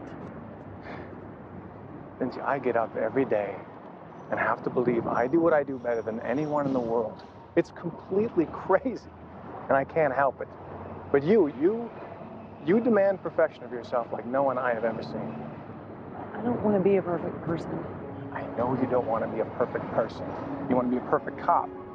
And even if you were, Linz, you'd still feel bad right now. You wanted a suspect? Amateur video hour. You'll love this.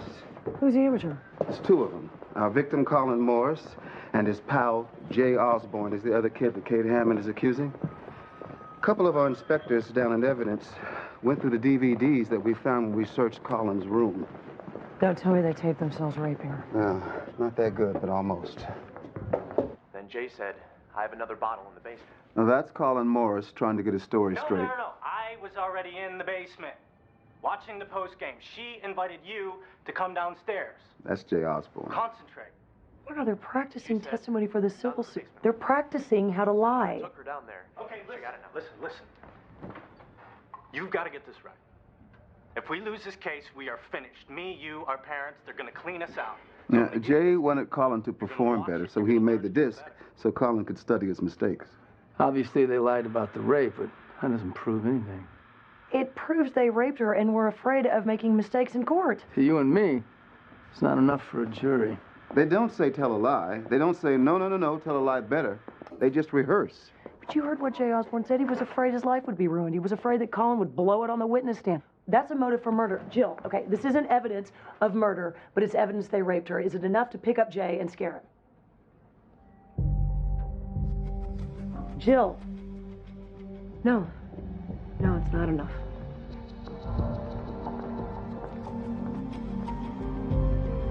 The hell was that?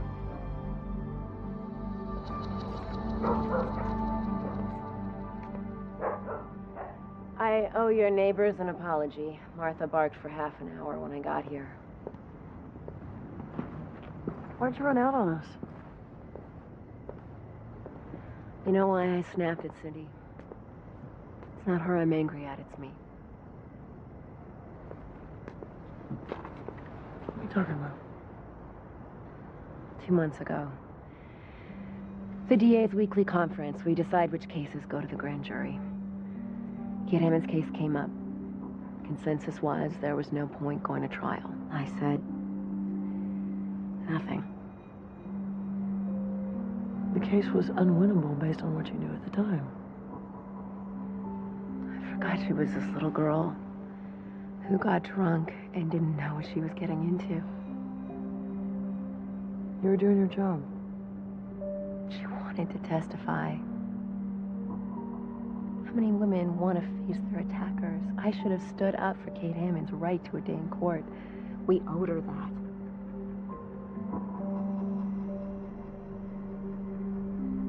I made a mistake. I'm gonna do everything I can to fix it.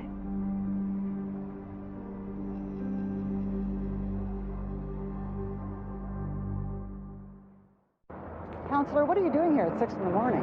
I need a warrant signed, Judge, and you're always in early. Jay Osborne. The Hammond raid. Search warrant. Huh. Do you really have probable cause for murder? This one time, if you could do me a favor, I admit it's a stretch. We might get slammed on appeal. Let him try. I hate rapists.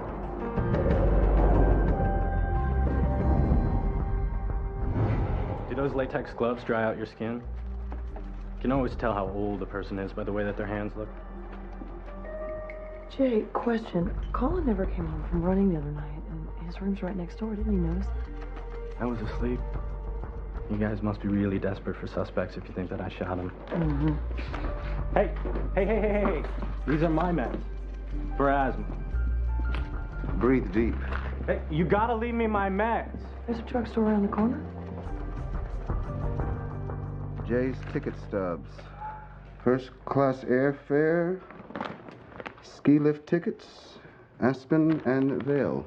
Alibi for time of death? He was asleep. That's why he didn't realize Colin was missing. Interesting.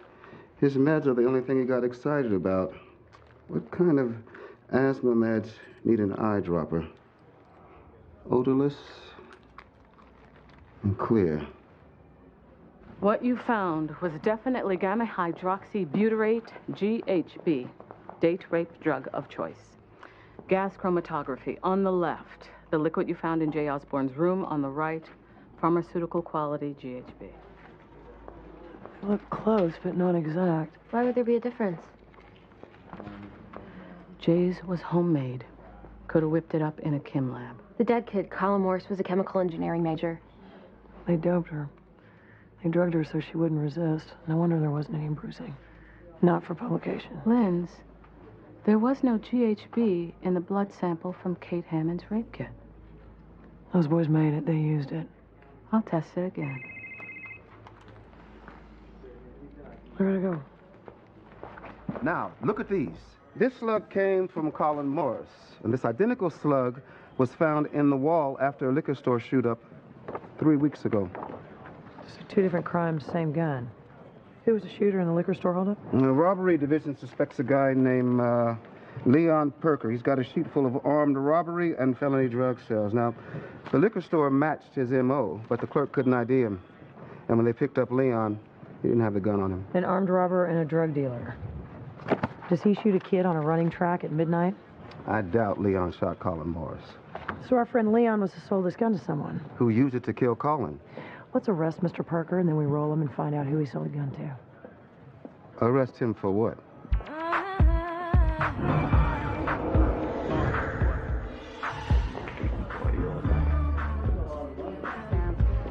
Leon Parker. Boxer, Jacoby, SFPD. We're looking for a gun, a .38. Sell one recently? I don't mess with weaponry. Won't you lose Grandpa?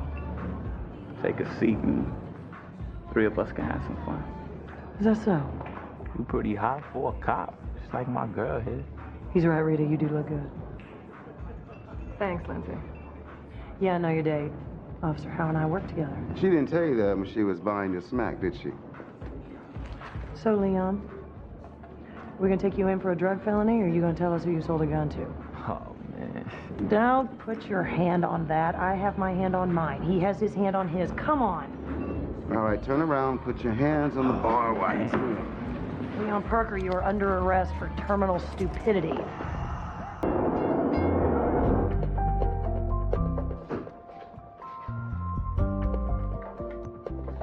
You ain't got coffee? Actually, I flew to Colombia and back for fresh beans.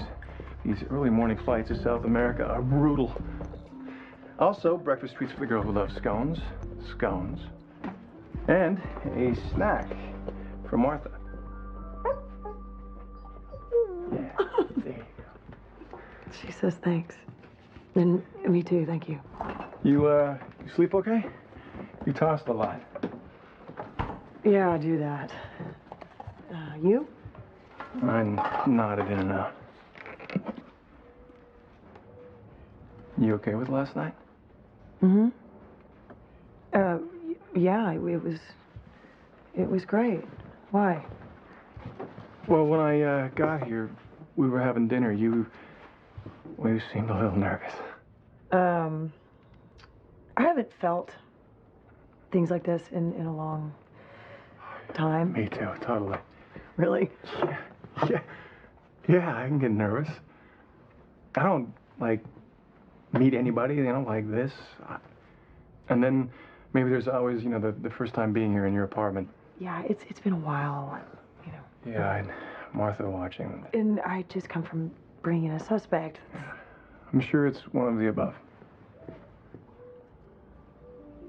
Or all of the above, yeah. It was so great. I hope it wasn't too soon. It really was great. And then it couldn't be too soon. How much longer could we wait? You're leaving in a week.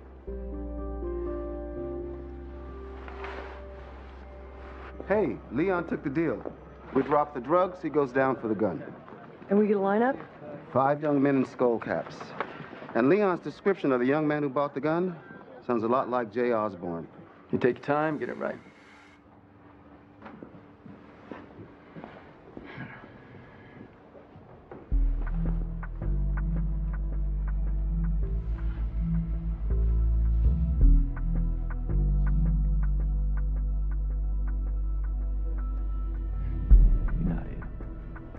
Some sort of trick or something. No, this is no trick, and don't try one on us. I got a keen memory. The kid that approached me, none of these are him. No tattoo. What tattoo? Spiky fence on the wrist. Take Leon back to holding.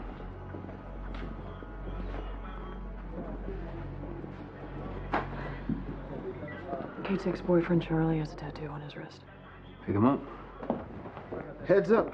50 reporters outside. Jay Osborne and his lawyer are holding a press conference in half an hour. It's all over cable news. We just did the lineup. How'd they get the reporters here so fast? It's a setup. Jay's lawyer invited them before the lineup. He knew his client was going to walk. They're making him a victim. They'll say he was accused of rape and murder. Accused twice, innocent twice. That kind of publicity, Kate Hammond doesn't win her civil suit.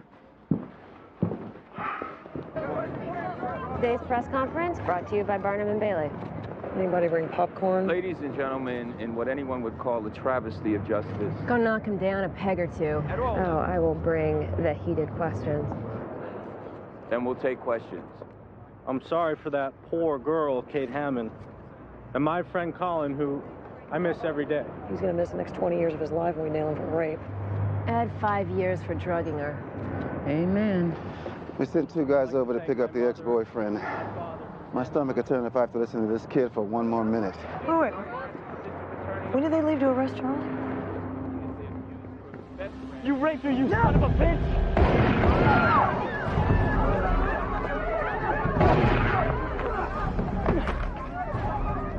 Stay out! Stay out! Jay didn't get hit. Lindsay!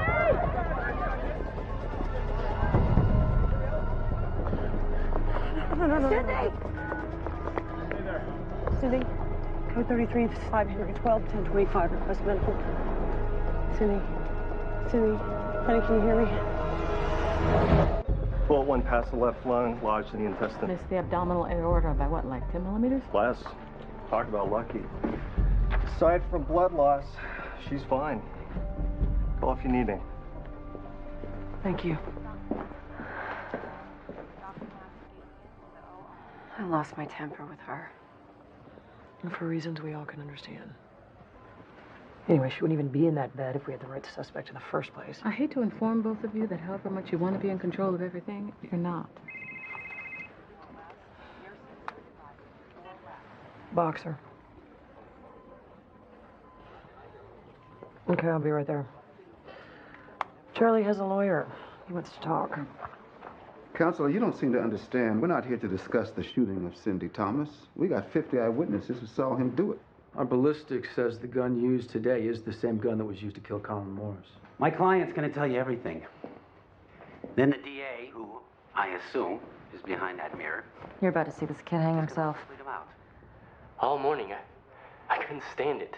Jay was posting in a chat room. He didn't sign it, but I knew it was him. Talking about how Kate was a liar and a slut, and how she begged them for sex.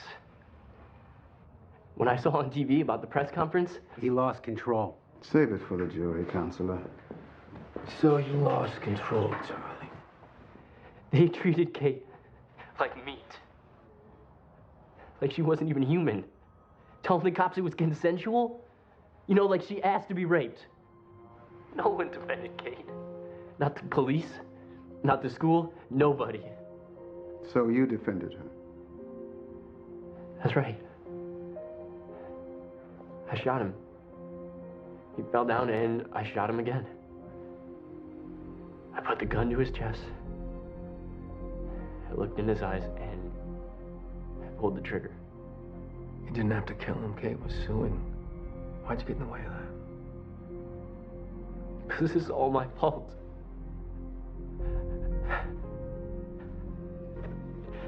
I should have been there that night with Kate, and none of this would have happened. So it had to be me. It had to be me. Don't ask me why we're here. I'll tell you when I know. The kid confessed. They book him, we get a formal confession on tape, we move on. What's wrong with his confession? I don't know. I do know. We have 2 shootings. One is careful, planned. The second one is so spur of the moment, he didn't even know where to point the gun. I just don't believe the same person is responsible for both shootings. And he's covering for Kate Hammond? We walked this, Lindsay. There's no way she gets from the party to here and stays dry. If she walks, she's in heavy rain for 15 minutes. You saw those pictures. She's as dry as a good martini. She found a way to get here and back and stay dry. How? Was she airlifted? This might be a good time to remind you we have a confession. What is that? What? Look. At what? An underground steam pipe? There are tons of them. They're about a foot high, and they don't run half a mile between buildings.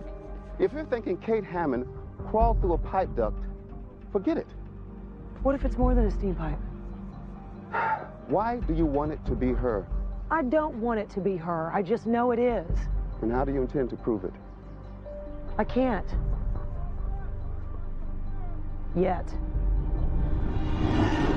My name is Charles Gifford, and I am making this statement on my own free will. I admit that I killed Colin Morris, and I admit that I attempted to kill Jay Osborne. What's going on? My actions were We're recording Charlie's confession. I thought you'd want to watch. This is about the shooting yesterday? And Colin's murder. He's confessing to 3 both. or 4 weeks after what they did to Kate. When I was so angry, they raped her. Why was he doing that? The law was going to handle it. Because he loves you. My guess, he decided to take out Jay and take the rap in one big romantic gesture. And what they would say to her. Which would be impressive if he knew how to shoot a gun.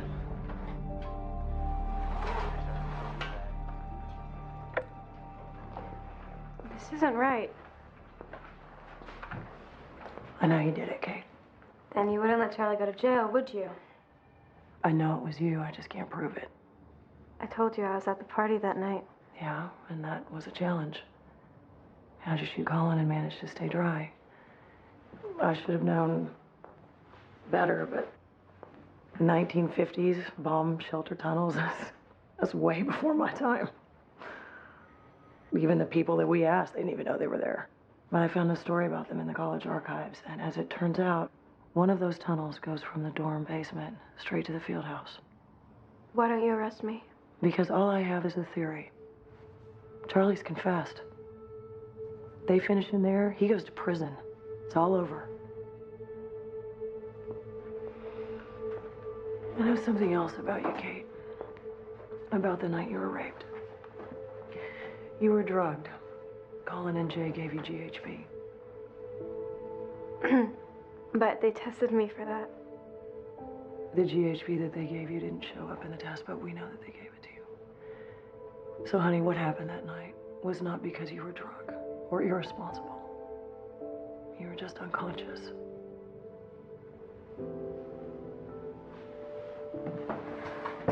Bastards! Yeah, that's right. And I think anyone would understand you wanting them dead. But, hey, after all the lies that have been told, after all the lies that people have believed, don't you think that it's time that someone started telling the truth?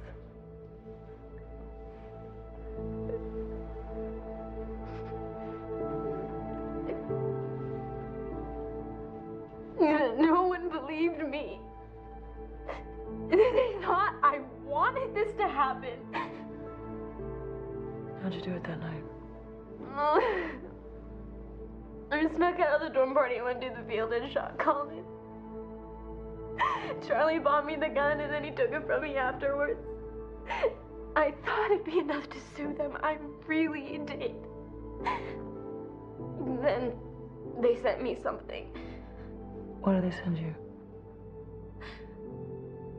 A Valentine. It said, "You'll be in our hearts forever." I knew I had to do something. So you shot Colin.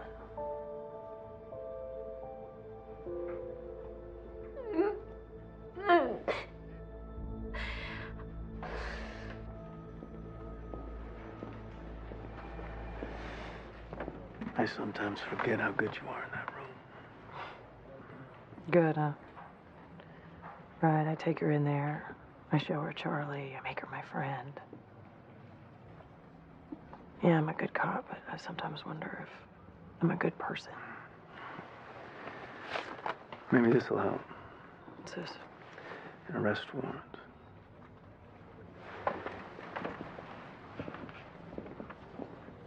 You're booking him on rape? It's absurd. You've got no case. Shut up, Jay.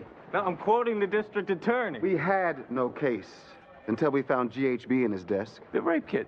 There was no GHB in her blood. No pharmaceutical grade, but the boys made homebrew. Degrades differently, takes a better test. Which you ran. And since their homemade stuff has a unique chemical signature, the GHB can be traced to its source. We can prove you doped Kate up, which corroborates her story. We're gonna find you a nice little holding cell. Wait, come on. Jay, your best friend is dead, and you're going to jail. Do you know why? Because you and Colin decided that if you wanted something, you could just take it. You think about that. I'm gonna take Mr. Osborne down to booking, get his picture taken. You know all the fun jobs.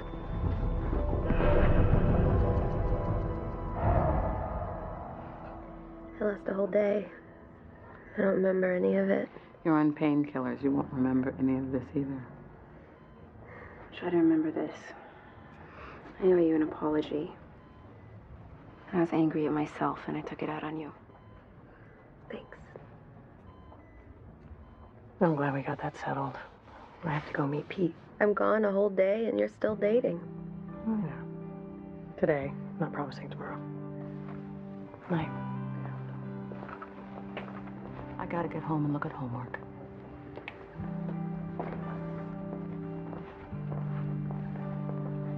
We're still friends. I mean, after the way I insulted you, I'm sorry. Forgiven. If we are friends, do you think you could stay until my parents get here? Sure.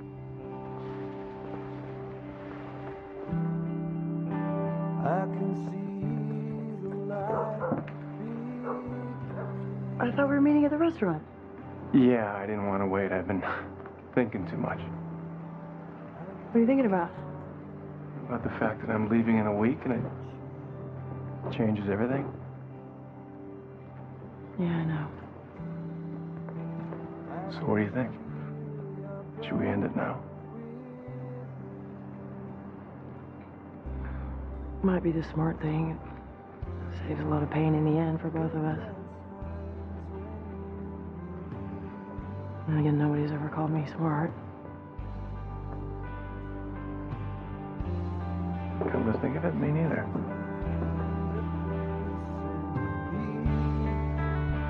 And you'll always be free. Now that you're here, want you to... Do you wanna come upstairs? I have some cold pizza in the fridge.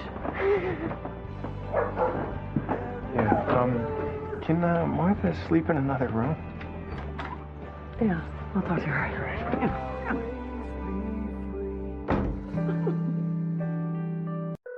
911 emergency. San Francisco 911.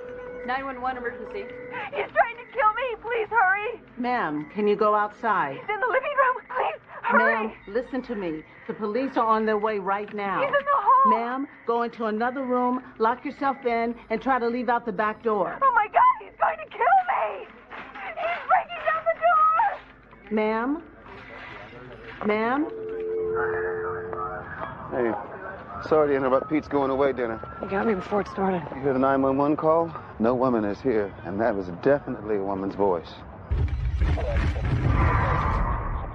That's definitely a man. Fred Ostner, 35. Wallet was in his back pocket. He lived 2 houses down. So the caller's a woman. She gives this address. The patrol guys show up and find only him. The caller identified herself as Corinne Stevens. She lives here. Neighbor says her husband's away on business. 2 head wounds, blunt object, and then he starts in with a knife. This guy's butchered. 18 stab wounds and counting. Is that a crystal rabbit? The killer picked it up and smashed it into his skull. That's an enraged killer. Enraged like a jealous husband? Are there any drag marks around? Any sign she was hurt? No.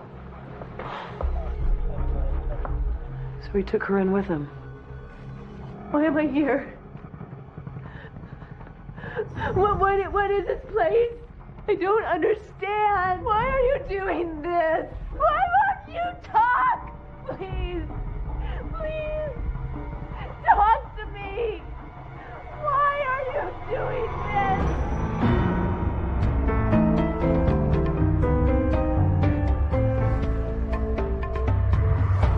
She's been missing 10 hours. What is this, kidnapping? Off the record? Linz, it has been so long since we were on the record, I've put the record away. 10 hours and no ransom demand. Where's the husband? He was at a hotel in Colorado Springs. He checked out at midnight, night before last. If he drives fast enough, he just makes it in time. We tried to reach him on his cell, but it's not turned on. So, Corinne gets home and turns the alarm system off at 8:02 p.m. The victim, Fred Osner, did he come in with Corinne? Yeah, it looks that way. Our guess, the killer's waiting inside. He sees Fred, they struggle. Corinne runs for the media room and locks the door. That's where the call came from. The killer drops Fred with his crystal rabbit and then stabs him. Fred's watch is smashed at 8:11 p.m. 8:12 p.m., Corinne calls 911 from the media room. You're supposed to be home recuperating. It was a gunshot after all. I'm recuperated. How do you know where Corinne was when she called 911? The doorknob, he snapped it when he forced his way in. So what happened with Pete last night? I got the page at the restaurant before we even sat down. That's okay, I got 2 days before he leaves. Hey, Linz. I just brought in the husband. Are you people nuts? Why would I kidnap my own wife? You have a temper. Your wife's having an affair. With Fred. He's our friend. He checks on Corinne when I'm away. I asked him to. Look, I stopped in Reno on the way back and I slept. Talked to the hotel staff. I left my cell phone there. We're looking into it. Mr. Stevens, we're checking out the crystal rabbit the killer used to hit Fred. If we find one fingerprint... What did he use? The killer picked up a crystal rabbit and hit Mr. Osner in the head. We don't own any crystal rabbit. Excuse me a moment.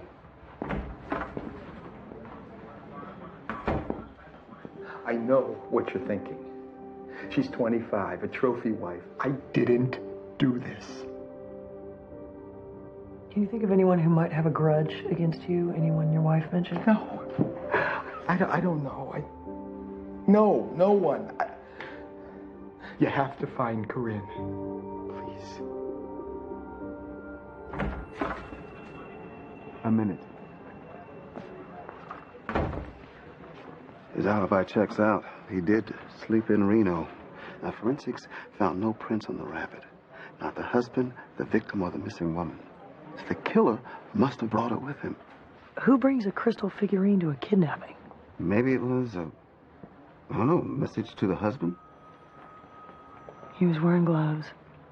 There was no fingerprints. That's not a message to the husband, that's a message to us. Hey. Your victim has 2 head wounds, one from the glass rabbit. The other, I think, came from the killer's right shoe. He kicked Osner post-mortem. This is from the second wound. There's something in the matted hair. I think it's blue paint. I sent samples to the lab. What kind of knife did he use? Serrated. And he's strong. He stabs with tremendous force.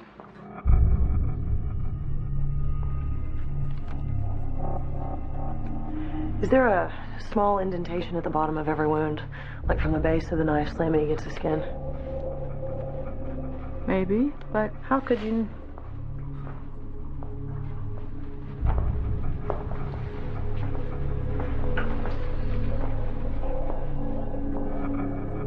You think it's the Kiss-Me-Not killer. Lindsay, his only victims were women.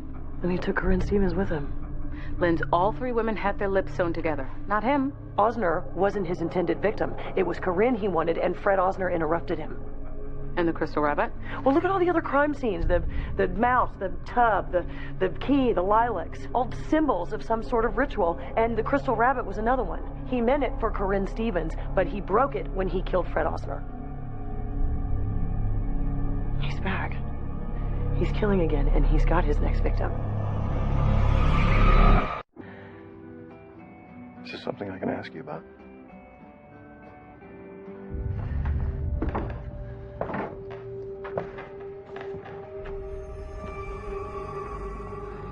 I call him the Kiss-Me-Not killer. He started 5 years ago. He tortures women, sews their lips shut. Am I totally freaking you out? No, you're not. Hunting this guy took over my life. I became obsessed. I lost my marriage. I lost perspective on everything. Why this one? Why bring this one home? If I knew why he chose these women, if I could figure that out, then I could understand him. I have to finish this. It's the only way that I can get him out of my life. He's taken another woman, Pete, and I have to find him before he kills her. You have to go. Do what you have to do. Just go.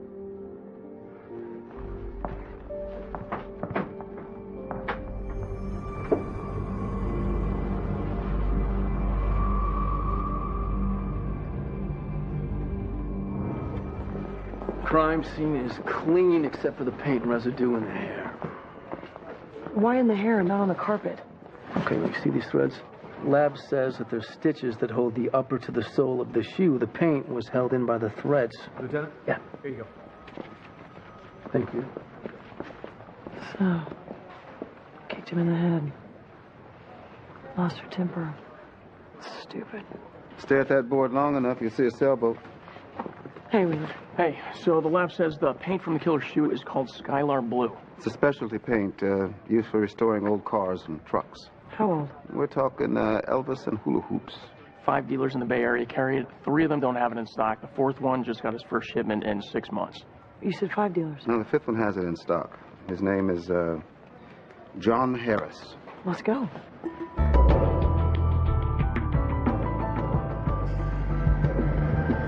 Skylar Blue. Well, not much call for it unless you own a 55 pickup. Was it only used in 1955? June 55 to April 58. People got tired of the dark blue. This one's sort of a turquoise robin's egg, and people got tired of that. Americans in their cars were picky. Have you sold any recently? Yeah, I can check. How good are your records? Oh, well, at 290 a gallon, it's not exactly walking out the door. We're not talking a lot of people. No, please give us a list and add your employees and day laborers for the last 5 years. I'll fax it over right away. No, we'll wait for it now. This is serious. Where were you last night around 8, Mr. Harris? Gee, I was here. We're open till 9. I have the surveillance tapes. Great. We'll take those and the list of customers and employees. Right away. Hey, still no sign of Corinne Stevens. We recanvassed the neighborhood. What about the paint dealers? Jacoby and Wheeler are running the customers and the employees through NCIC, so for nothing. Hey, Lynch. John Harris, the paint dealer we saw this morning, he had a 15-year-old daughter. She ran away 16 years ago, disappeared. A lot of cops worked on the case, on and off, especially after they found her dead. One of the cops was your dad. Where'd they find her body? It was 5 years ago. Her remains were dug up in a park near San Mateo.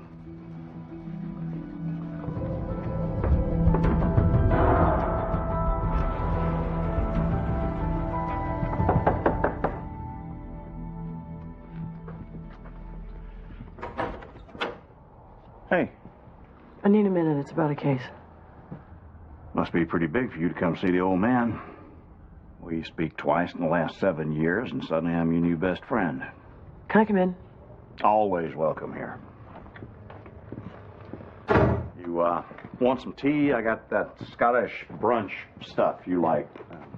Scottish breakfast, and you hate it. But I stocked up on it. I figured eventually you'd come to visit. This isn't a visit. If that's the way you want to play it. What's the case? So, a serial killer. I've been working a few years. Kiss me not? Is there a new victim? I didn't hear. We were trying to keep it quiet. He took a woman last night. Hopefully she's still alive. What can I do for you? John Harris, auto paint dealer. His daughter ran away. Does that ring any bells? Oh, yeah.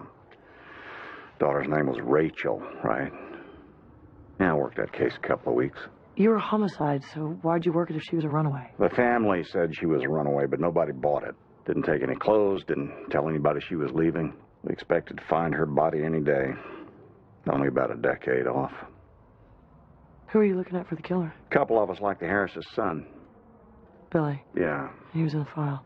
12 years old. Strange kid. Of course, Harris and his wife didn't want to hear it.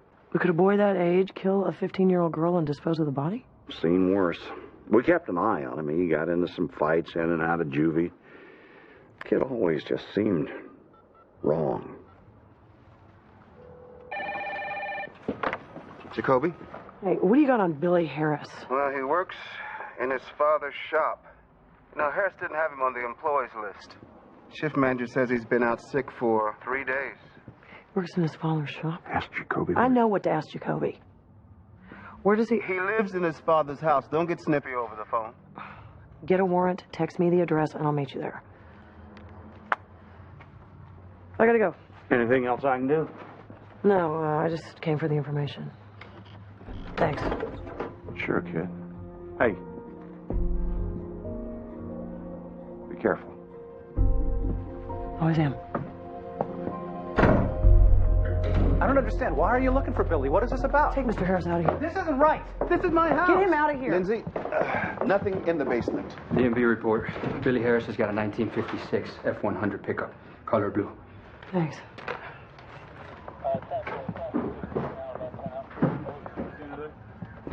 The layout of this room look familiar? This was the daughter's room a long time ago.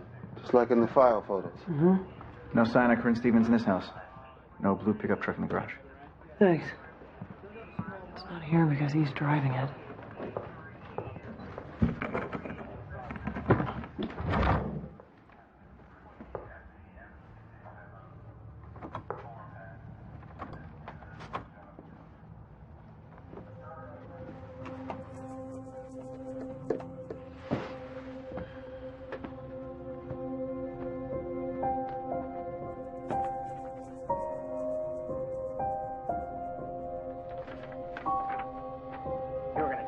Sarah Rice. She was laid to rest in a bed of lilacs. They were still fresh when we found her. Why? Well, he leaves things at crime scenes, like a key. Melissa Paquin, 48 stab wounds. He left an old key in her hand and a dead mouse at her feet. When we saw her lips, we knew it was the same guy. Elaine Lewis. She was eviscerated and left in a copper bathtub. Is that a crystal rabbit? Who are you looking at for the killer? A couple of us like the Harris's son. Strange kid. Jacoby? crystal rabbit, the lilacs, the brass tub. All of these things belonged to Rachel Harris when she was 15. Billy Harris is a kiss-me-not killer.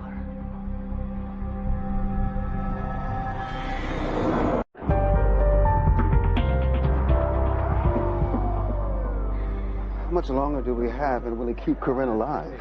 He keeps Sarah Rice alive 6 days. I know a shrink in juvie where Billy spent time. I just talked to him. I can't tell you anything, doctor-patient privilege, but he's my friend. I know this guy. He'll help us. Cindy, this isn't your job. You can get in a lot of trouble. It's half the fun. I don't know where Billy is. I do know that he's a good kid. Your list of employees, you didn't put Billy on it. I don't think of Billy as an employee. He's my son. This is a nightmare. Liz. If Harris knew what Billy was doing, he didn't do it with him. We pulled his credit cards. The night Sarah Rice disappeared, he was in Atlanta at a car show. Thanks.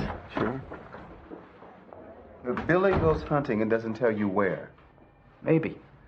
I wasn't listening. He likes to hunt. I don't even know how to fire a gun. Might any of his friends know? No, he's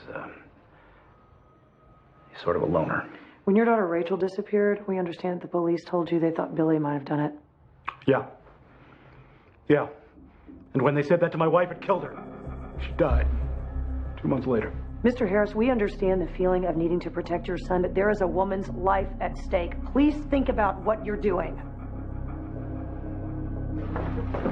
He knows where Billy is. I don't know. He jumped out of his chair when I brought up Rachel. You don't think he's protecting Billy? No, he's not.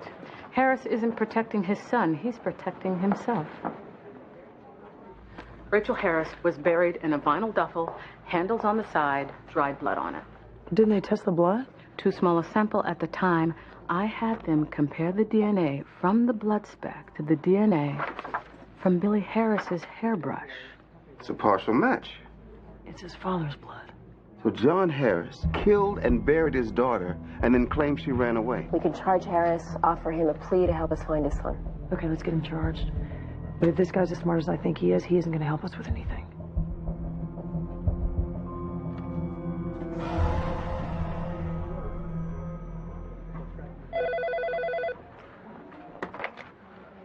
Boxer, homicide.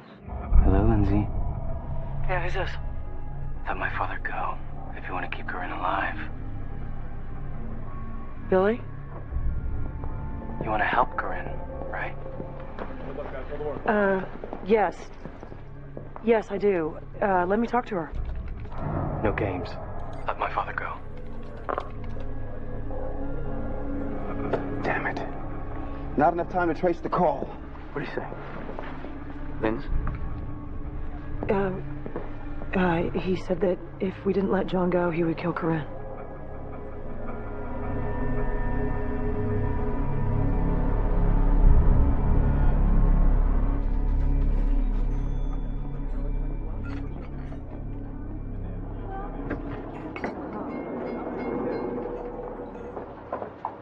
Hey, I got here as fast as I could. I'm sorry, I probably sounded a little freaked out when I called. So you sure it's Billy Harris? Yeah. But you know what, Claire? It was partly a relief. Okay. Well, Billy Harris has always been this phantom. Now I know what he looks like. I know what he sounds like.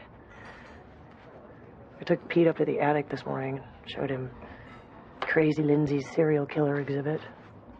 What happened? He had a bunch of questions. I don't know if I'll get past it. Of course he will. He loves you. It's a little early to be talking about love. Lindsay, he sleeps at your place when he's not in a hotel. He cooks. He walks your dog. He puts up with your crazy hours and never complains. That's not love? That would be amazing. If I wasn't spending his last day here living inside Billy Harris's head. Which is what we all rely on you to do, and I'm sure Pete understands that. Cindy called. She said she has something we'll want to see. Hey, I have Billy's notebooks from Juvie Hall. My friend said he could lose his license, so he needs them back when we're done. Look at this. It's from 1993. He was thinking about it even as a kid.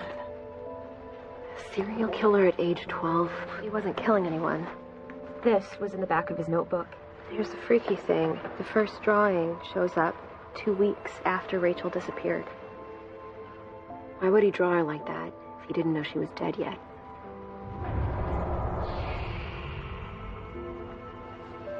Unless he did. That's what the drawings mean. John Harris killed Rachel and Billy saw it happen. He knew his sister was dead. He draws her with her lips sewn shut.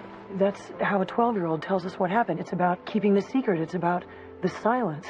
John must have threatened Billy and told him to keep quiet about it. Why these women, Billy? Why do you choose them?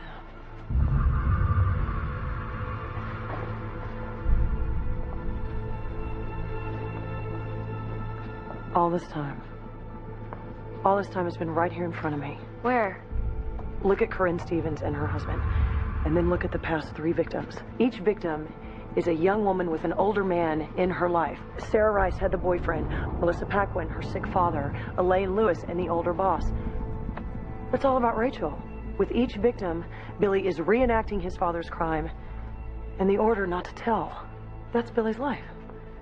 That's the only thing that's important to him.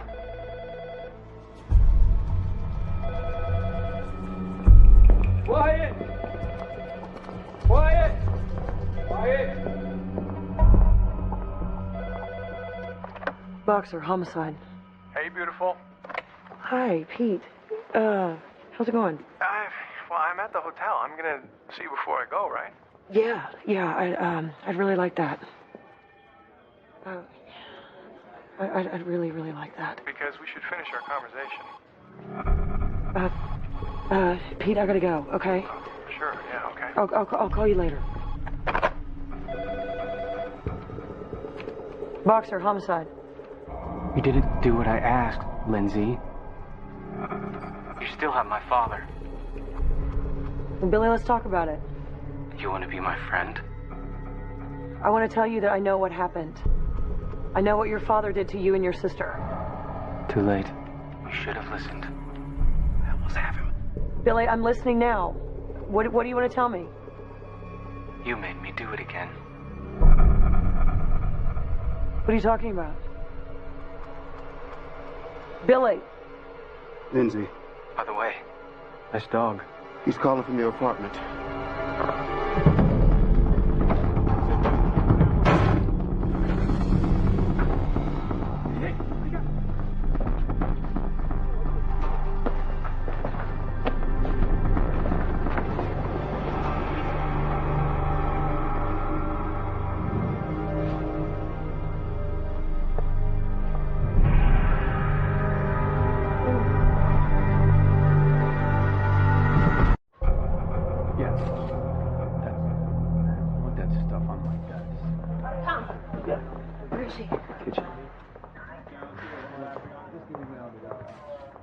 Are you okay? Lindsay? You left Corinne Stevens in my bed. I get to go tell Richard Stevens that his wife is dead. Dead because of me. She's blaming herself. She's got an endless loop in her head saying it's her fault. Turn it off, because you're wrong. Corinne Stevens has been in rigor for more than a day. She was killed 6 to 9 hours after she was abducted, and she was already dead when Billy asked for his father's release. Yeah, stop feeling guilty. We need you at 100% to catch this guy. I don't want another woman on my table with her lips sewn shut. So what are we going to do about it?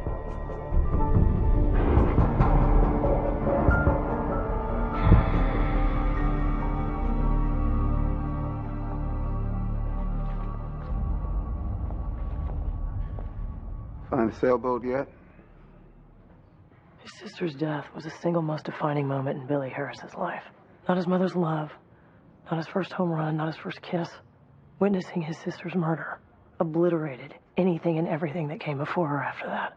That's his obsession with his father. Why did he wait to start killing? They found Rachel's body and threatened to expose the secret. That's what provoked him before. That's how I provoke him now.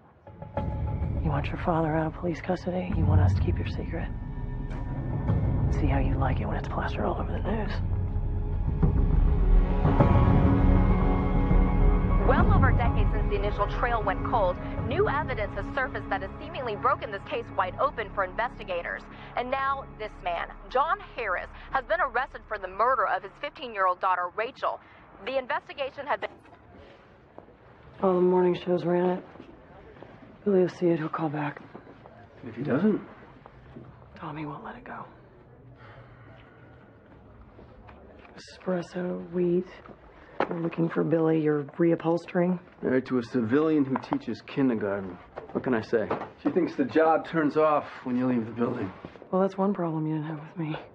Hey, Lindsay, call for you. They're sending it up. They think it's him.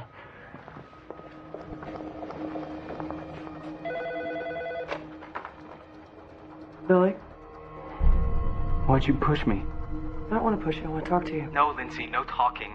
This time I'm not forgiving you. You took something that belongs to me.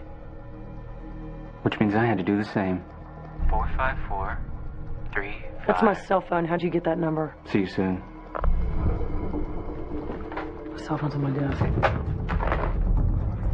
Is anything missing from your apartment? I haven't been back to the apartment since Claire took the body out. Okay, he said he took something of yours.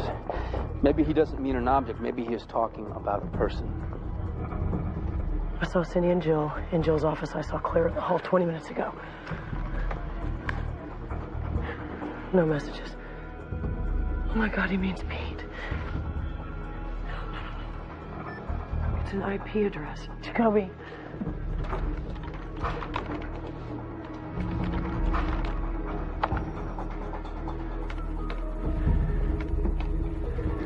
Can we run a trace on this thing?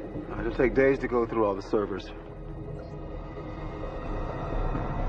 My God. It's your dad.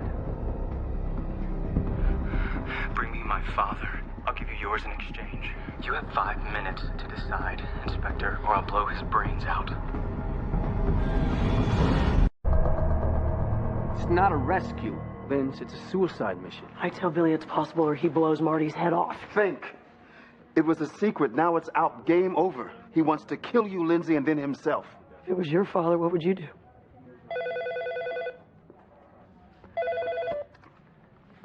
Boxer.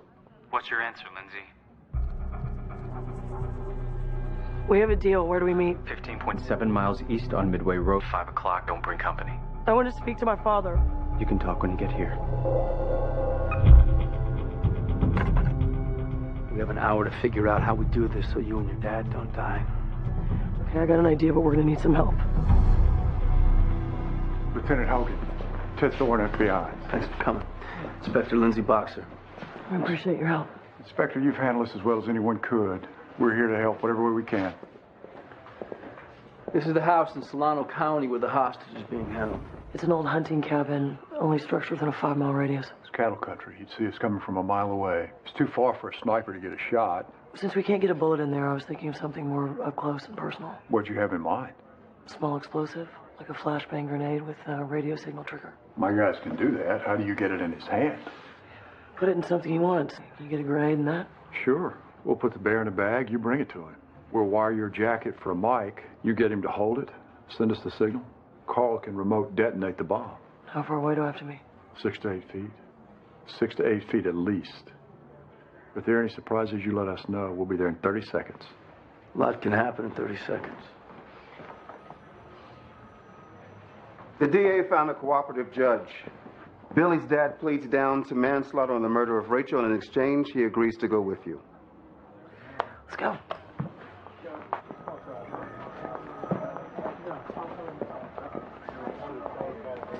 Hey. Hey. We just wanted to ask, because we are taking you to dinner after all this. Pizza, Japanese, or Greek? We want to hear all about the big adventure. And your goodbye with Pete. What he said, what you said. Yeah, he's leaving at 9, so I may not make it. Not if you talk that way, you won't. Pizza, Japanese, Greek. You pick. Surprise me.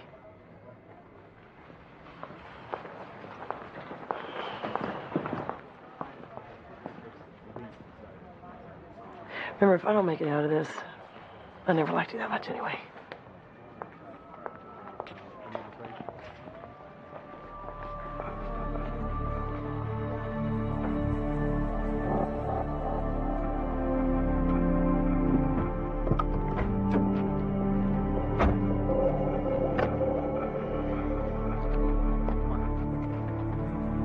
Head down.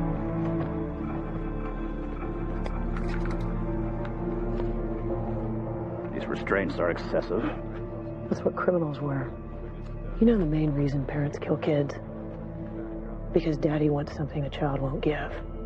That's what happened, isn't it? You wanted her, and she fought back, and Billy saw the whole thing. He saw you try to take her. He saw you kill her. How'd you keep him quiet? What a pretty speech. You made your son a monster. He is what he is because of you. You don't understand anything.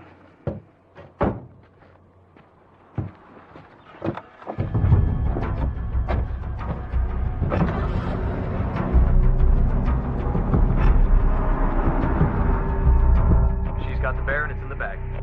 Are we getting a signal from her mic? The signal is clear. Everyone's set. We have sound on Lindsay and Harris now. I don't see Billy anywhere. He's here. His trunk's behind the cabin.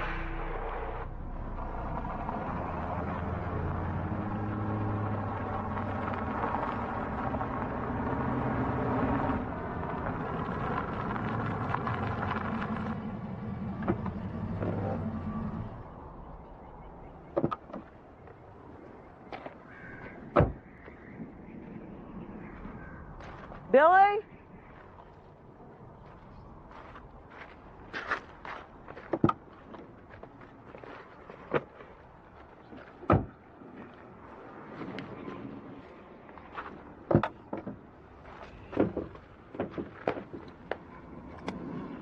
Come on.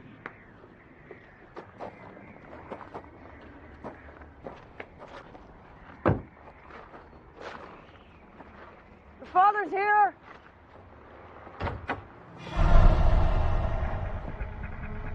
Drop the bag. Hand on your head.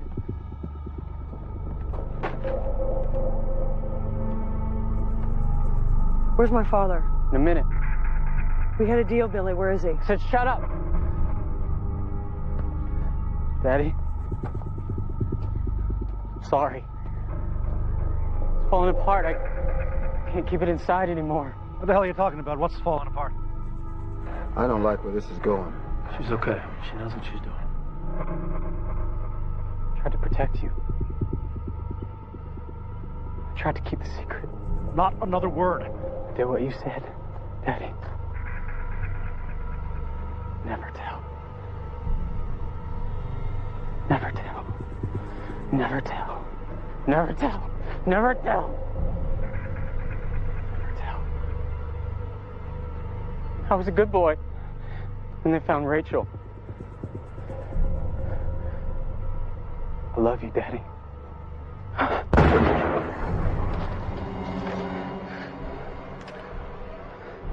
Your turn.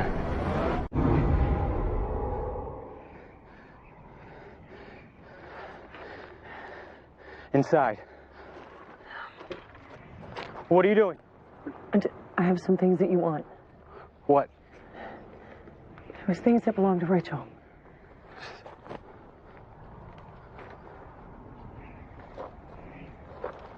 Carl, get ready to blow it. Remember, on her signal.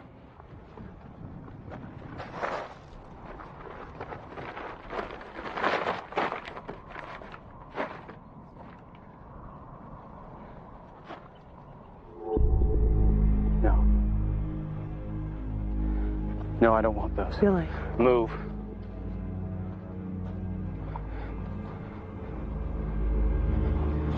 We gotta get her out of that. We can't. She doesn't have the flash bomb. She's helpless. If we go in now, Lindsay and her dad are dead before we get in the house. Go inside.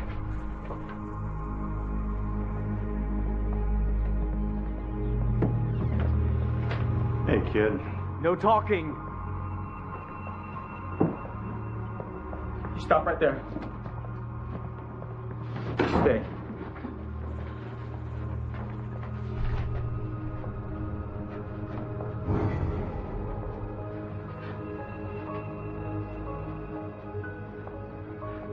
She was beautiful. Yeah, Billy, she was. I didn't save her from Daddy. You couldn't. You were too young. I was too scared. I could have saved her. I could have saved her. I didn't save her. I didn't stop. You shouldn't have come here, Lindsay. Quiet, old man. Billy, Stop! This has nothing to do with my father. Okay, let him go. Well, he stays. What happened to Rachel? It wasn't your fault. It was your father's. So you know what that means? You can stop with all of this. Your father's gone. You don't have to keep a secret anymore. The secret's out. You let the secret out. Tell her she's a bad daughter and this is all her fault. Stay right there. No. She's a screw up. She's a waste of flesh and bone. She doesn't deserve to live. Say it. I love you, baby. I love you with all my heart.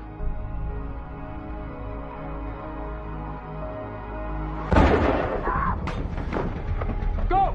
Go! All units, move!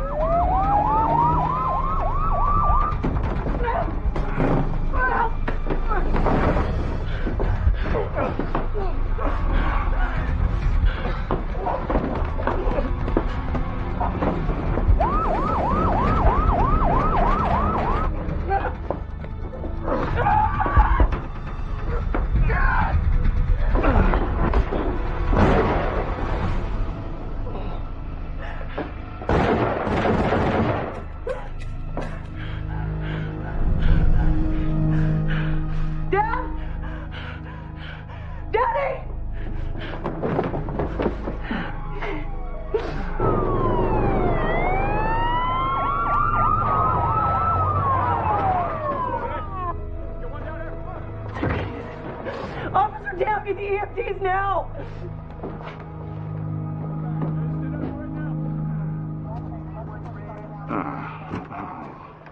The EMT said it was a clean in and out. I'm gonna be fine. I'll come check on you later tonight. You don't have to do that. I know. Thanks for coming to get me, baby. I'll see you in a couple hours. Yeah. You did okay today. I may have to treat you with something resembling respect. Yeah, and don't go overboard. Press got wind of what happened. PIO wants to know if you feel up to talking to some reporters. No. I gotta get to the airport. You'll handle it for me, okay? What are you doing? Excuse me, sorry. Time for it. Yeah, SFPD, I need to get to gate 24. Sorry, ma'am, I can't let you do that. There's no problem. I just need to get in there. It'll only be a minute. Ma'am, I can't let you in without an okay from my supervisor. No, I can't wait. I need to talk to someone, okay? He is on the 910 to Phnom Penh, which is leaving in 18 minutes. And look, if I don't say goodbye to this man, I am going to regret it for the rest of my life. So can you just please let me in? You should probably let her go.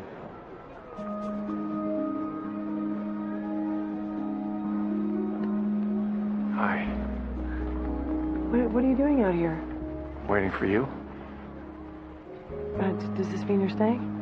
It means there's a flight to Taipei in 4 hours. It gets me to Cambodia tomorrow. It also means I couldn't leave without talking to you. Okay, there's like 1,000 things that I want to say right now, so... Okay, for a long time, I've been hanging on to a lot of feelings about everything. And I finally finished this nightmare. And the point I'm trying to make is that I think I can be happy. Well, I want to be happy. And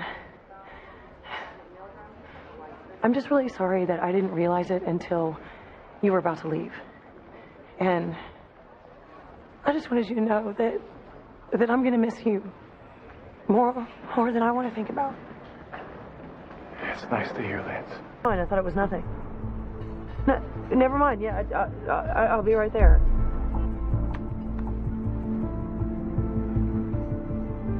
Vince. It's my dad.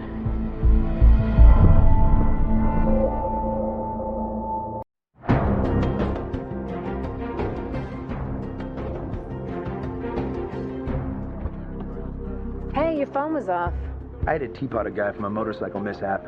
Kids' leather pants were holding them together. Why do you put these images in my head? Look, I just got here. Did you grab a table? I had to go. We split a salad.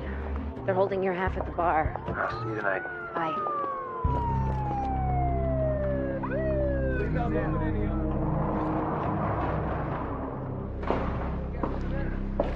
Dusting lamps for $10 an hour. What a way to spend your last night on Earth.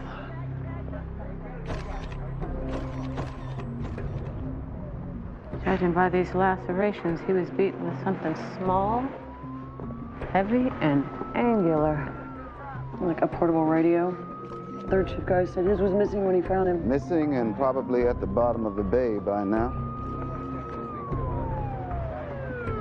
Tale of two cities. At least he stopped reading before the sad part.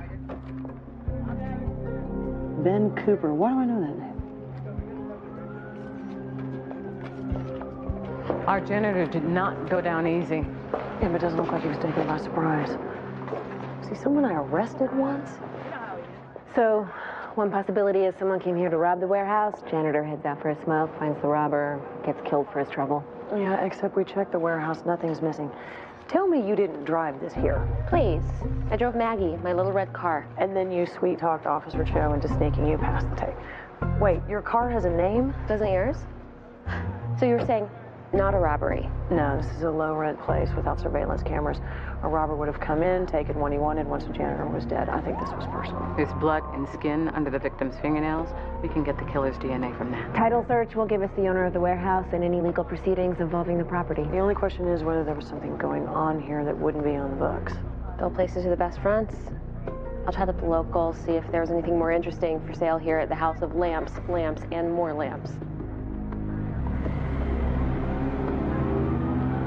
All right, Maggie, where should we start? Just keep driving. Don't scream. I gotta go.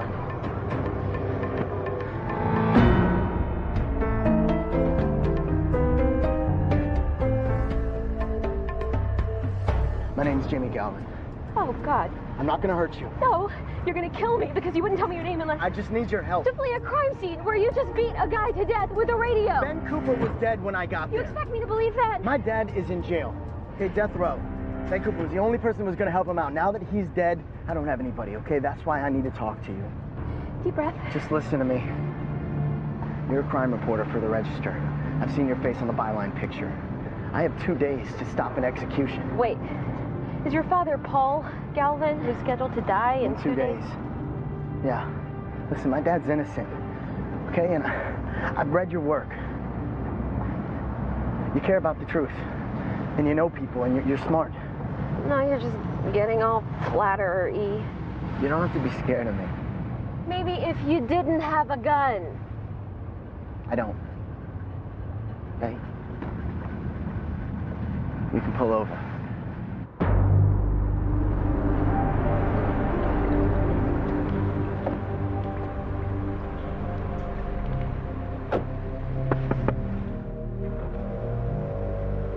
What? This is everything there is about my dad's case. I'm putting his life in your hands.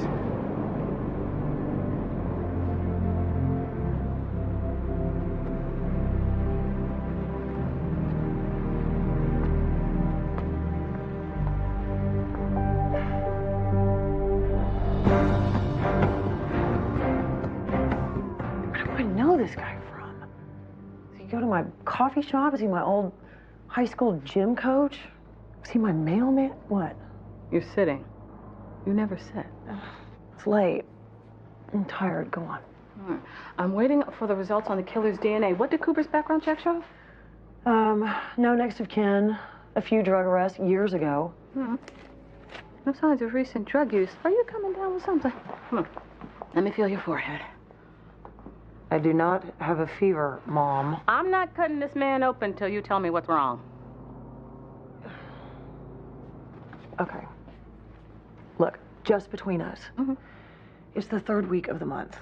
At least it's supposed to be, for me. But it's not. I'm late. Late. You work too hard. You don't eat right. Cycles get off balance sometimes. I mean, at least we know you're not pregnant. I mean, we'd be talking about an immaculate conception, right? Well, I may have had a one-night stand. Girl, a one-night stand is a big step forward for you. Okay, in a way, who's the guy? Tom. Tom? Yes. Tom? Your ex-husband slash boss who's getting remarried in a matter of weeks, Tom? Okay, really more of a backward step. Oh my God. And no one thought to use protection. Yes, we did. We thought that condom was kind of old. How old was this antique condom? Oh, you know what? Let's not go down that road. Latex is very durable. Okay, please don't focus on that point. It was a one-time thing. Oh my God. It was a mistake. Oh my God. Whatever. Will you stop saying, oh my God? What? Text message from Cindy. She wants to meet us in the diner. When are you gonna tell him? There's nothing to tell him yet. Ever. We're just keeping our distance. Clearly, that's working for you. I'll do your pregnancy test. Hello, I am in the middle of solving a murder, and Cindy just said she has something on the crime. And if you tell anyone about my sleeping with Tom, I will come at you with that bone saw. I'm not saying a word. I'm putting Mr. Cooper in the fridge, and I'll catch up with you in 10. I so don't feel better now that we've talked.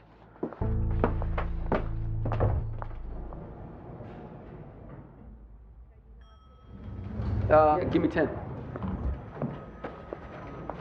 Tom? Hey, Vince.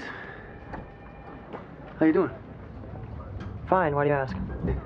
Well, my mama taught me a little thing called being polite.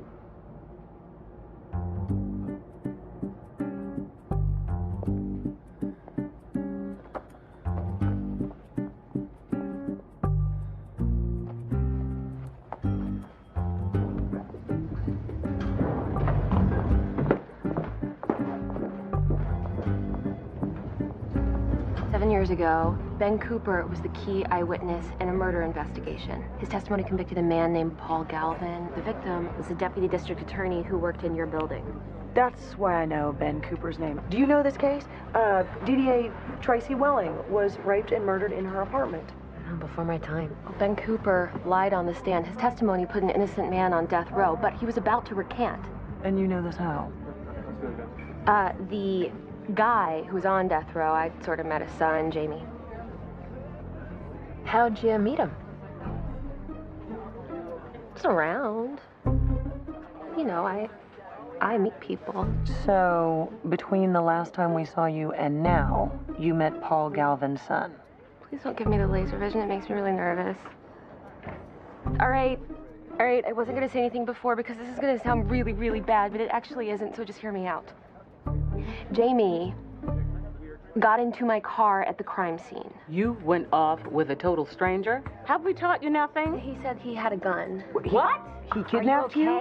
He was very sincere. And not about the gun. He made that part up. He kidnapped you? Not really. Pretend gunpoint still counts as being restrained against your will. Let's take you to the hospital, get you checked out. He didn't touch me. I'm fine. Tell me everything. Start with a description. Okay, he was kind of cute. And he had a little blood in his shirt. More, please. Guys, an innocent man is about to be executed in like 48 hours. Check, please.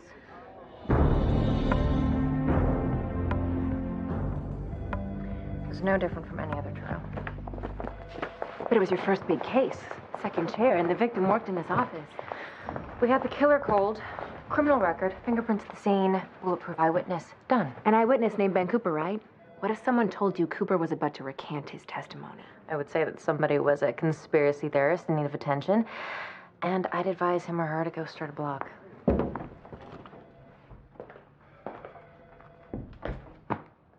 Been meaning to call you. Spent some time working on your boyfriend's malpractice case. Advise his attorneys to move for dismissal on the grounds of you're not even listening. I'm sorry. That's great news. Yes, it is. And I know that look, so what's on your mind? I was talking to Denise about one of her old cases. I'm trying to figure out what her angle is. Good luck. Speak of the devil. You ready to go? Yeah. Good seeing you, counselor. Good night, Jill. Good night.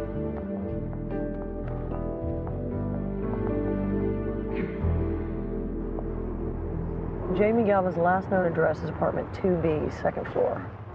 So, This guy kidnaps your friend, tells her he has a gun, and she thinks he's cute. Yeah, she definitely used the word cute. Why do you hang out with this girl?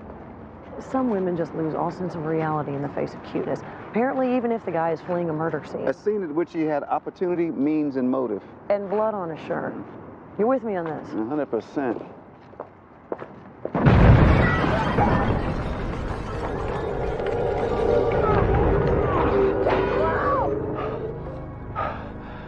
Make that 95.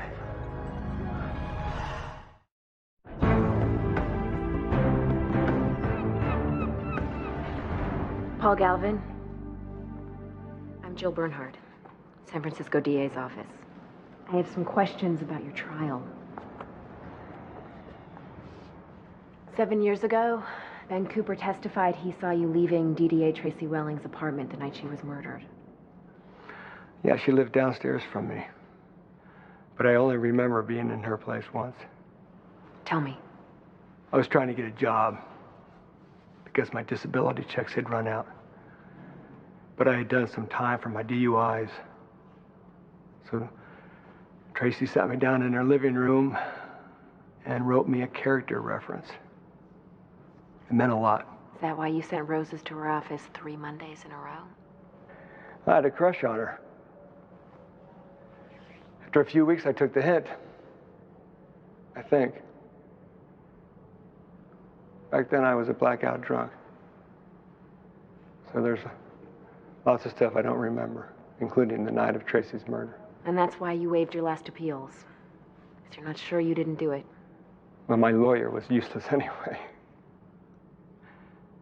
I'm not a rapist or a murderer. But when you can't remember a whole day of your life, it gets pretty hard to defend yourself. I don't want Jamie fighting this. He can't stop the execution. He needs to make his peace and move on. You tell him I said that. I don't know if I can. There was a gas explosion at Jamie's apartment. What? Is he hurt? Is he dead? We don't know yet.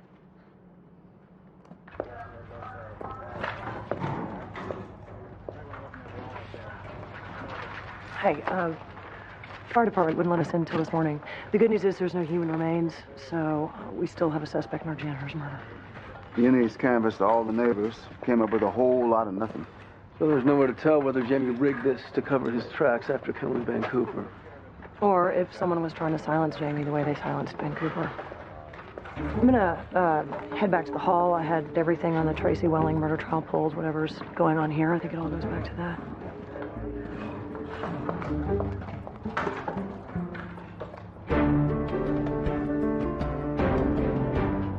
DA Pratt, good morning, sir. I was looking for the archives of Tracy... Denise, hope you had your espresso. Got the jurisdiction exhibits ready?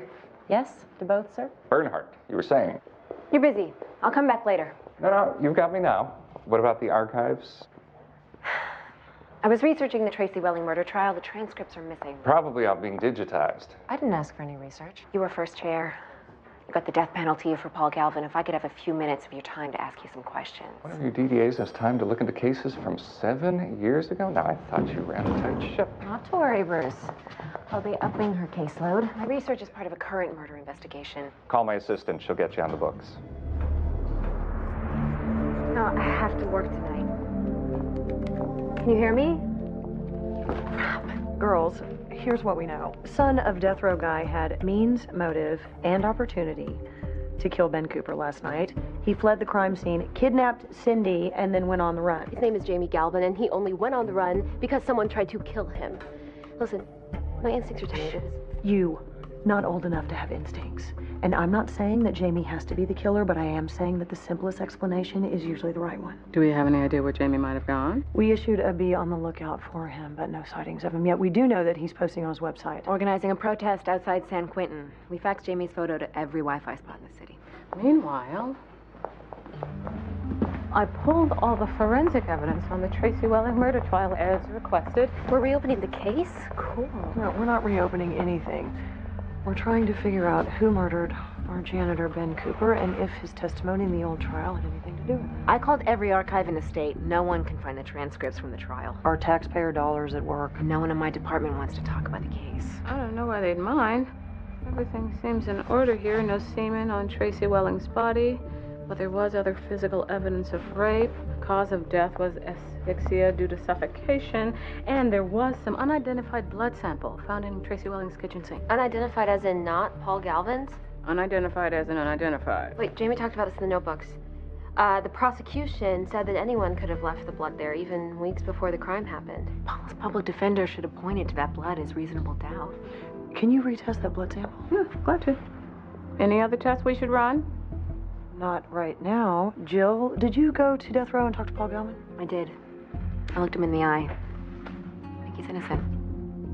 I'm going to apply for a stay of his execution. Our club rocks. It's not a club. Excuse me, none of this proves that cute Jamie Galvin didn't kill Ben Cooper last night. Jamie didn't kill anyone. I'm with her. I'm undecided, but sympathetic. I'm touched that everyone wants to see the best in people. I am a cop. I don't have that luxury. You go on your gut all the time. You can take one look at a guy. And I haven't seen Jamie Galvin because after he kidnapped you, he disappeared off the face of the earth.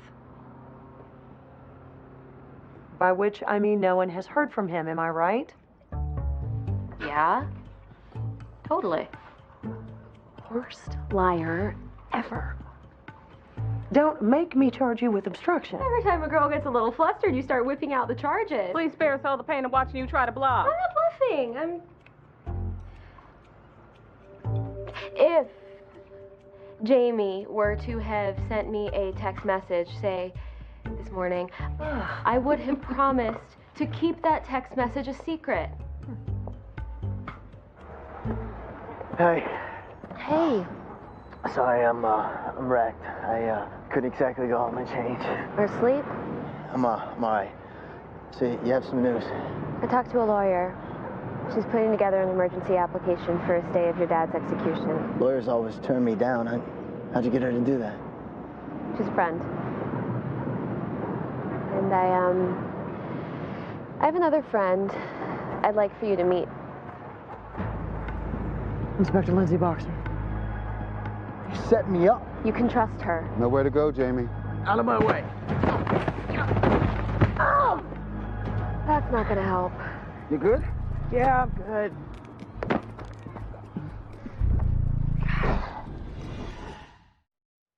Ben Cooper. You were at the crime scene. You abducted Cindy Thomas. Ben Cooper was going to change his testimony. He was the one person that wanted to actually help my dad. I would not have hurt him. Open. I'm having your DNA tested against the blood we found under Ben Cooper's fingernails. Label that right now. I don't want anything messing with the chain of evidence. His attitude like that makes me think... I don't care what you think. They're going to execute my dad in 36 hours. If I can't help him, then that puts the blood on your hands. What about that blood on your shirt? When I found Ben Cooper, I was trying to help him. I touched his head. I'm so tired of this story. It's new to me. I'd like to hear it. Yeah? Jamie's story is very consistent. Let's see what his DNA says. But you walked into a door. No thanks. I can't be a wuss and drive at the same time. You let her drive? We're going to Walnut Creek. I don't do the Caldecott Tunnel. We have an interview with a guy named Henry Dow. He's still the building manager of the place where Tracy Welling and Ben Cooper and Paul Galvin used to live. A lot of names in this case. Keep up, Tom.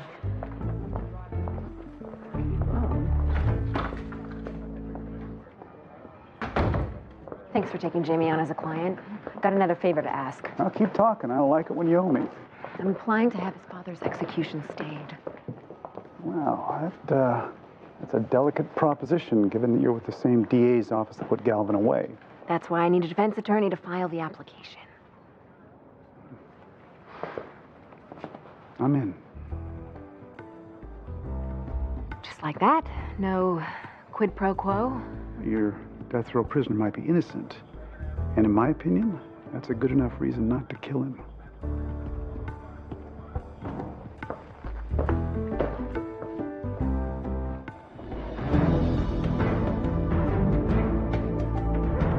This will only take a few minutes. All right. Cute kids. Thanks. My sisters. At least now I have an extra room for them when they come to visit. Of course, Haven't told the kids what happened here. This is Tracy Welling's old apartment. Was that her bedroom back there? Yep. Yeah, nobody wanted to rent this place after the murder, so landlord made me take it. By then, half the tenants had already moved out, but I had it repainted, put new furniture in. Would you mind putting those photos away? Sorry. When did you meet Ben Cooper? Hired him in '99. He was just out of rehab, but he was trying to go straight, but he had these friends that kept coming looking to score, so that's why I'd eventually let him go. Did you stay in touch after that?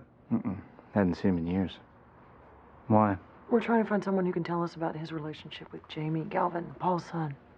I wouldn't expect them to be friends. I remember Jamie from the trial. He seemed a little off. What do you mean, off? When they read the guilty verdict, kid went out of his head. I mean, the bailiff had to hold him down. He's hell of a temper, like his father. You think Jamie had it in him to kill a man?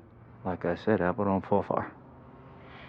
Ben Cooper's false testimony caused a severe miscarriage of justice 7 years ago. DDA Tracy Welling was a highly respected member of my office. I'm sorry, Your Honor. The DA's key eyewitness was about to recant. An assertion based on a printout from a web page of Jamie Galvin's, a supposed email from Ben Cooper, a man who's now dead and can neither confirm or deny any of this. You can't take this seriously. Somebody took it seriously. Ben Cooper ended up dead last night. Sorry, Your Honor. Under the rule of plain error, Paul Galvin must be granted a new trial. Paul Galvin's romantic advances had been rejected by the victim I've been rejected plenty of times, and that doesn't make me a murderer. Galvin was an ex-con and a blackout drunk with a violent temper. And Ben Cooper, a reliable eyewitness, came forward of his own volition and gave an exact description of Paul Galvin leaving DDA Tracy Welling's apartment on the night of her murder. Ms. Bernhardt, anything to add? I believe my colleagues have said more than enough, Your Honor. I'm inclined to agree. Tracy Welling's family's waited 7 years for justice. Paul Galvin has been waiting for justice as well, Your Honor. And I've heard nothing to suggest that he hasn't received it. Since this letter from Ben Cooper to Jamie Galvin can't be verified as genuine, neither can we verify Ben Cooper's alleged intention to recant. Application for a stay of execution is summarily denied. All we're asking is for the time to find out the truth. Miss Thomas, I'd rather not have you arrested for contempt. Well, would you rather go...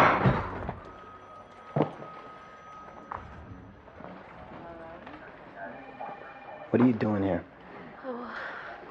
Other than to offer my belated yet heartfelt apologies for setting up your takedown, which I only did because I know that my friends will help you. I got arrested for contempt of court. We had this total neocon judge. Turned down the stay, didn't he? Listen, tell your friends I said thanks. Get me the hell out of here. You should be nicer to her. She determines what happens to you. What are you talking about? First of all, today's judge was not the end of the road. The next stop is the U.S. Court of Appeals. Second, I did the preliminary blood typing on Jamie's DNA, and it's not a match to fingernail scrapings from Ben Cooper's body. Proving that Jamie did not kill Ben Cooper last night. You see, I told you. So is that pizza some form of apology? Do you want the breadsticks or not? She's sorry that she didn't believe you. Which leaves the kidnapping. Do you want to press charges? For a little fake gunplay. Nah, I'm cool. Thanks. I had to ask. I, too, am declining to press charges for assault on a police officer. So, guess what did match the fingernail scrapings we got off Ben Cooper's body? The unidentified blood found in Tracy Welling's apartment in 2000. What are the odds? Unless the same person murdered them both. Which means that Tracy Welling's killer is still out there. And still killing people. And Paul Galvin is about to be executed for a crime he didn't commit. We have 24 hours to catch a double murderer and to save your father's life.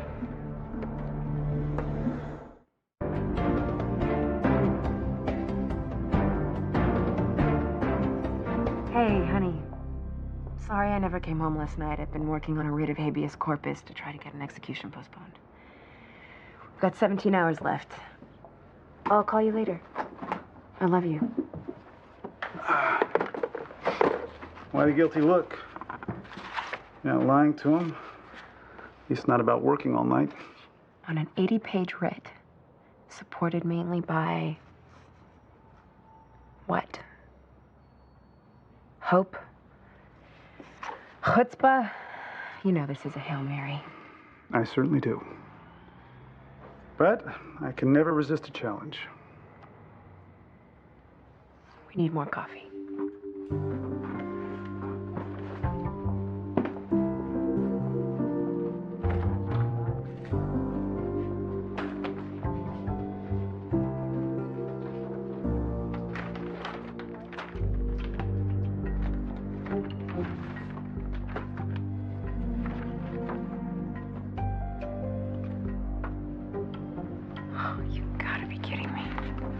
Jacoby tracked down all of Ben Cooper's old drug acquaintances.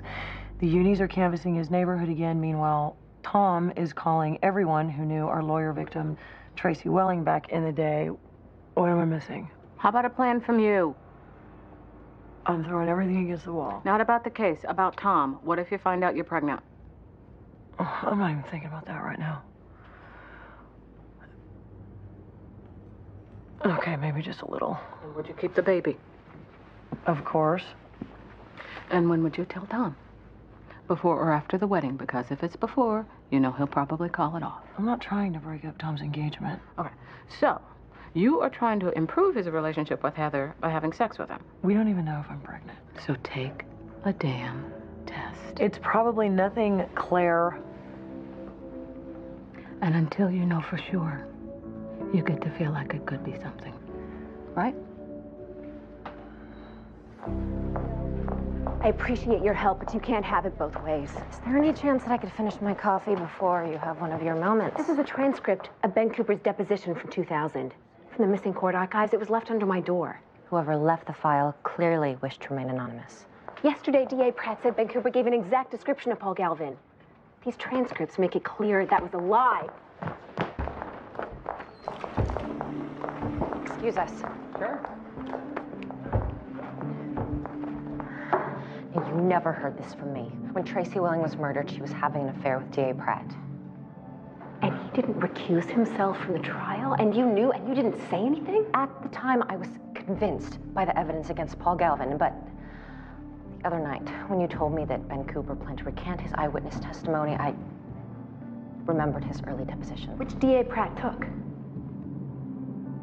If he suborned perjury from Ben Cooper then, he'd want to keep it a secret. Now, Pratt had a motive to kill Ben Cooper. Do not think that I would go that far. I'm sure you wouldn't, because that trial made your career. You moved into Tracy Welling's old office after Paul Galvin was found guilty. But you can't help me try to undo the case and hope to remain unaffected. I never claimed to be unaffected. The reason I knew about the affair was because Tracy Welling was my friend. How do you think it feels to sit at her desk and wonder if we got the wrong guy? Denise, when the truth comes out... You won't be telling anyone I was your source on this. I'm sure your doctor boyfriend would hate to find out what happened last month. With Hanson on your desk.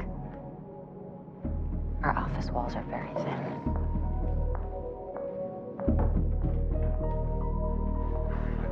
I know you're a busy man, so if you have to head out at any point, just, you know.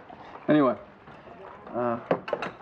talk to my people and explain that there's no reason for them to go digging into a 7-year-old murder trial. Good. I'm sorry, do y'all need the room? We won't be long.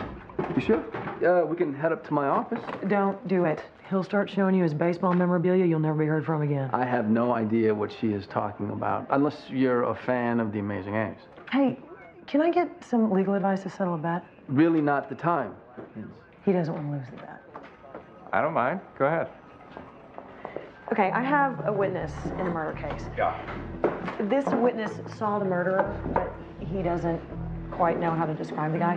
Is it okay if I jog his memory a little, you know, suggest specifics to him? You'd be getting into murky waters there, legally speaking. See? That's what I thought.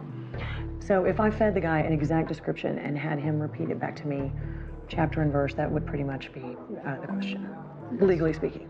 No, that is not what I said you should do. I mean, that would be, what do you call it? Witness tampering? Or is that suborning perjury? I'm sure the lieutenant would never suggest that course of action. No. He's not the one that gave me the idea. I actually was reading a transcript of a deposition that you took in 2000. The witness's name was Ben Cooper.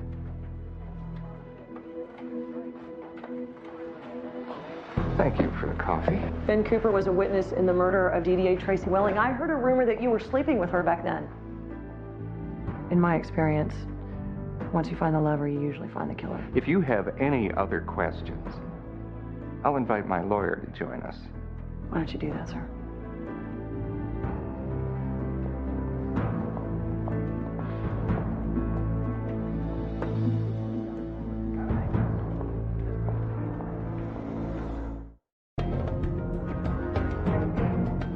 How long do we have left?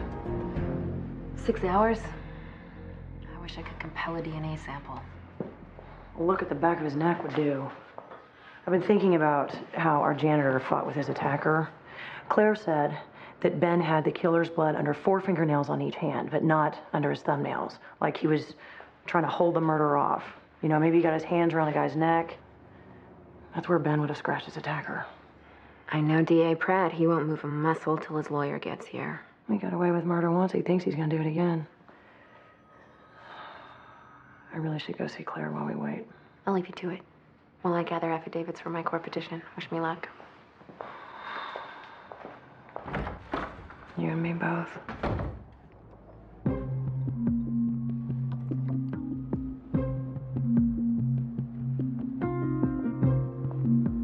Leave the Band-Aid. Okay, here's what I'm thinking. 7 years ago, D.A. Pratt coached Ben Cooper and skewed his eyewitness testimony because D.A. Pratt was the real killer and he was framing Paul Galvin to take the fall. Flash forward to the present, Ben Cooper knows that Paul Galvin's execution is only a few days away. He finally develops a conscience and wants to recant his old testimony. Maybe he asks D.A. Pratt about it. Pratt goes to see him, tells him to stay quiet. They argue. They fight. Ben Cooper ends up dead. Good theory, but hard to prove. Ben Cooper's in the drawer over there, and D.A. Pratt ain't talking. All right. According to your blood test, you are not pregnant. Oh. What you are is anemic. Oh. You have a deficiency of red blood cells. That's why you've been feeling so run down. This is a list of vitamins to get. Take the vitamins, eat some actual meals,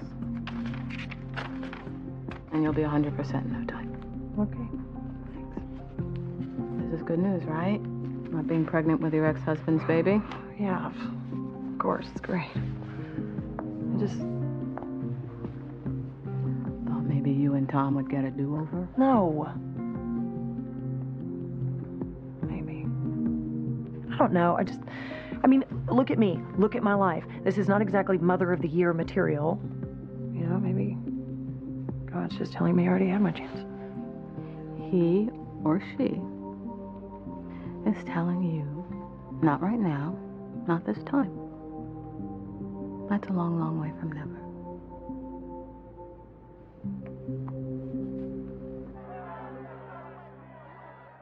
You should see all the protesters. They're, fill the parking lot. The press is all over this. You got a lot of people on your side. It's nice to hear. You met my friend Jill.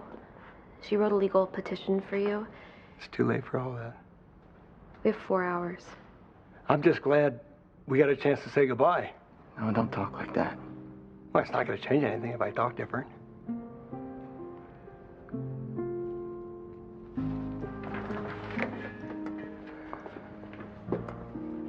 You got a bad break at me as a dad.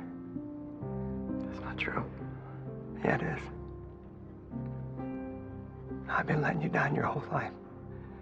And I'm sorry, did I? I didn't do better for you.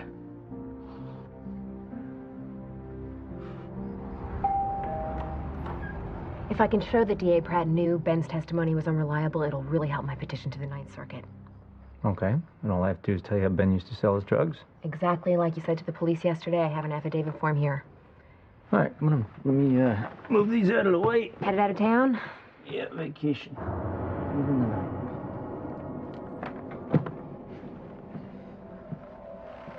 You all right? You look a little... Sorry. It's been a very long day. Yeah, come on in. Go in the kitchen. Have a seat and I'll get you a drink. Perfect.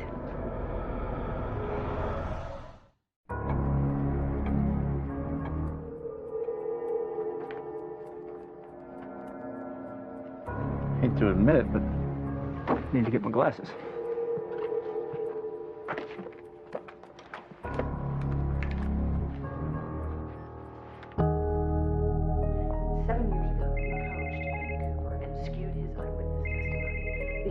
You've reached the voicemail of Inspector Lindsay Boxer. Hey, it's Jill. I'm at Henry Dow's apartment. I don't know how long I can stall him. He's headed out of town. You need to get here. I think he's our guy. Go.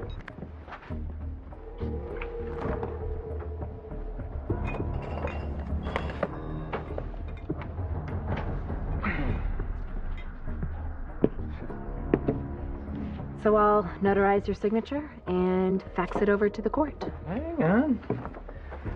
I need you to walk me through this step by step. I'm working, sir. So formal. Here's your problem. You need to relax.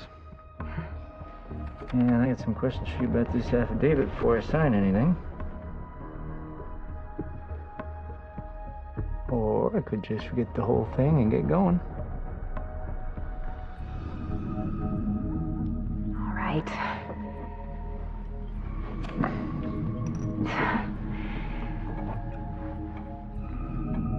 Ask away. What's happening to him now? The priest dips his fingers in oil, and then he makes the sign of the cross over your dad's eyes, ears, lips, hands, and feet. And then he asks God to forgive your dad for anything he's done or desired in his heart. And then he asks God to release your dad from all pain of body or mind. If he's dead, doesn't that happen anyway? That's another way to look at it. Witness tampering, suborning perjury, obstruction of justice. No matter what, your career is over. Question is, how does the rest of your life play out? We're here to talk about a deal. Why isn't there a DDA present? You have the chance to do one right thing in the time we have left. 30 minutes and counting. Ben Cooper was scared he would have never had the guts to come forward on his own. We think someone sent him to you. Who gave you Ben Cooper?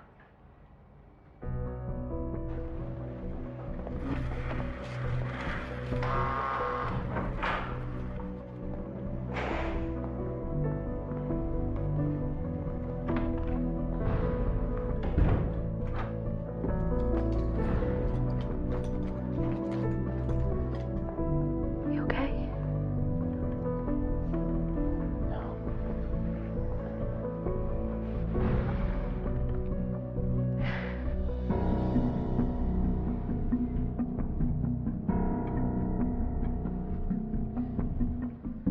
A brief statement would be enough.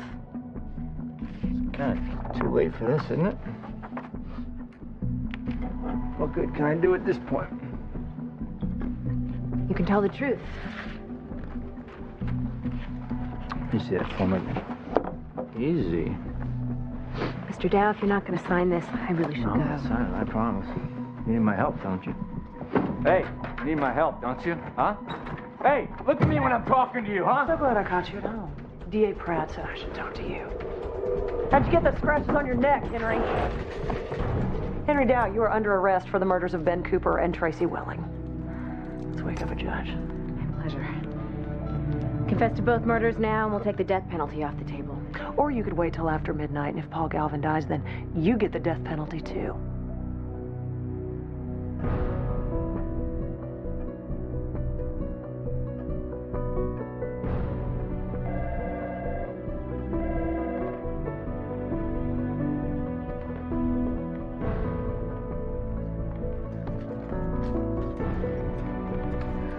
Thank God.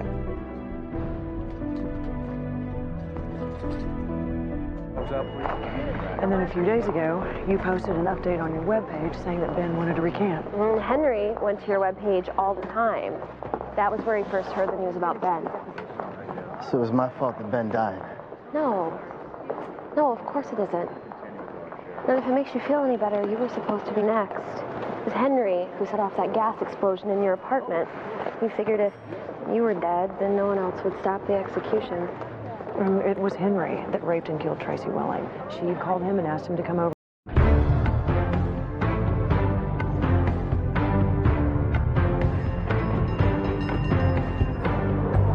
Bleary eyes, greenish complexion, double-fisting coffee. You want to tell me what you did last night? Dinner with friends. I know about Tom's bachelor party. Rumor has it you were behaving like firemen. I enjoyed a black and blue porterhouse, a 30-year-old whiskey. It was verging on sedate. Heather has no idea what she's in for. Tom's a pain in the ass. He's stubborn. He never admits when he's wrong. Ivaldo Quiroga, father of the deceased. 2 gunshot wounds to the chest. Is he gonna make it? Put a 20 on not a chance in hell. Crime scene's on the 3rd floor.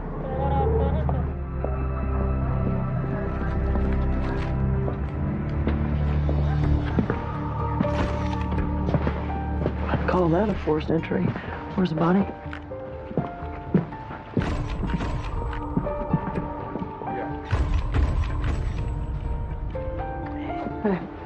Javier Quiroga, 17 years old. 2 bullets to the upper torso, 1 to the thigh. What a way to start a weekend. Barely old enough to shave.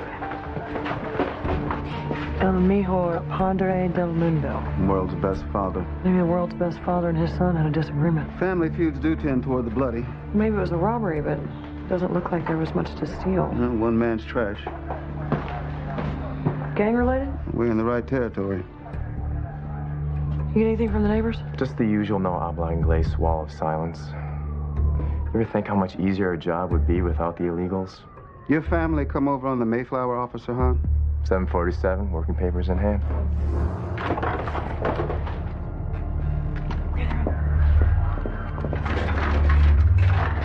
You in the ceiling? That's the San Francisco Police Department. We know you are in there.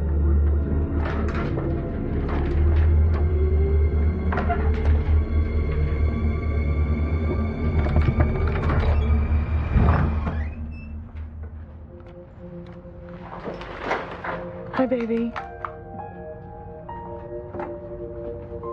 Hi, sweetie. It's okay. It's okay. Don't be afraid.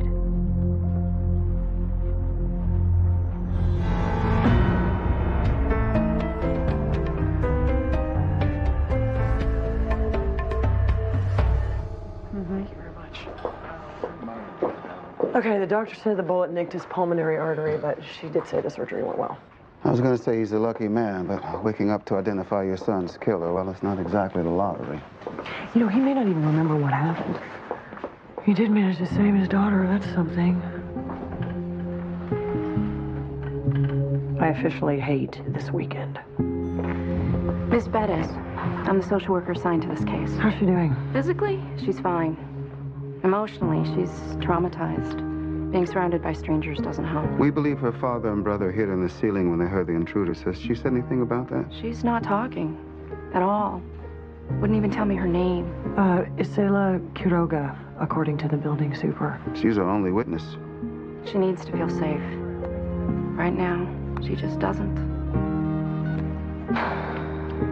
Hey, Tom, it's me. I need your fiance.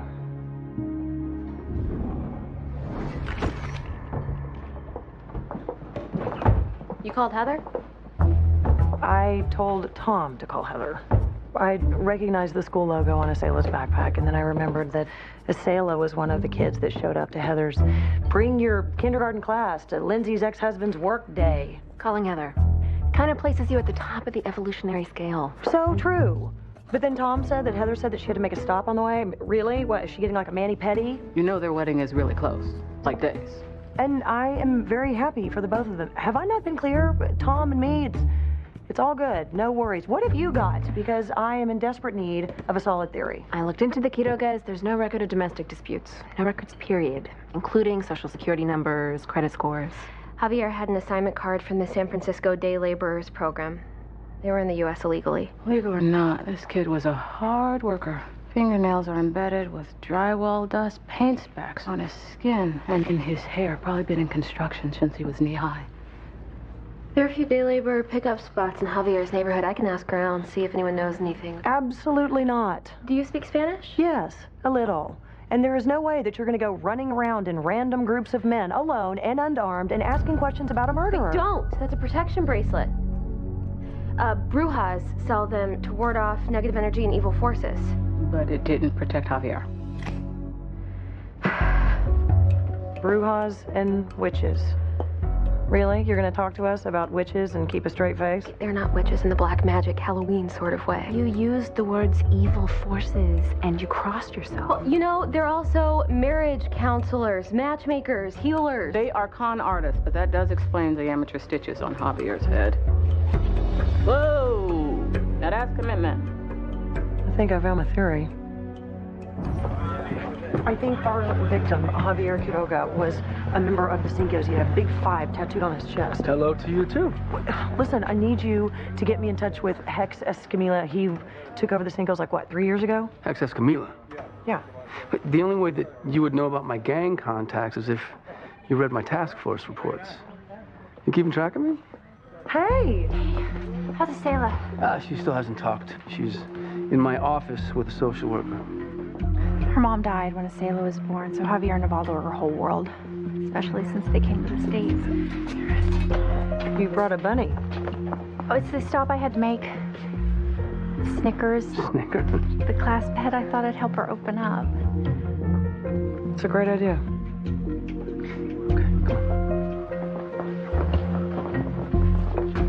Snickers was so sad today. Couldn't get him to eat. He missed you. You can help him out?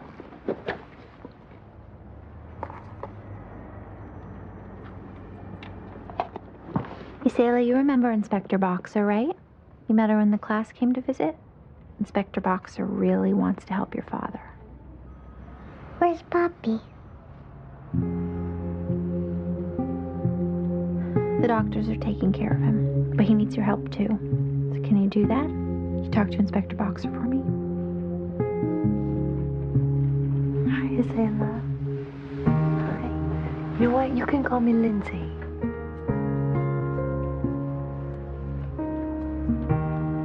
Oh, thank you.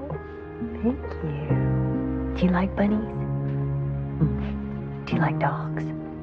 Yeah, I have a dog. Her name is Martha. You know what?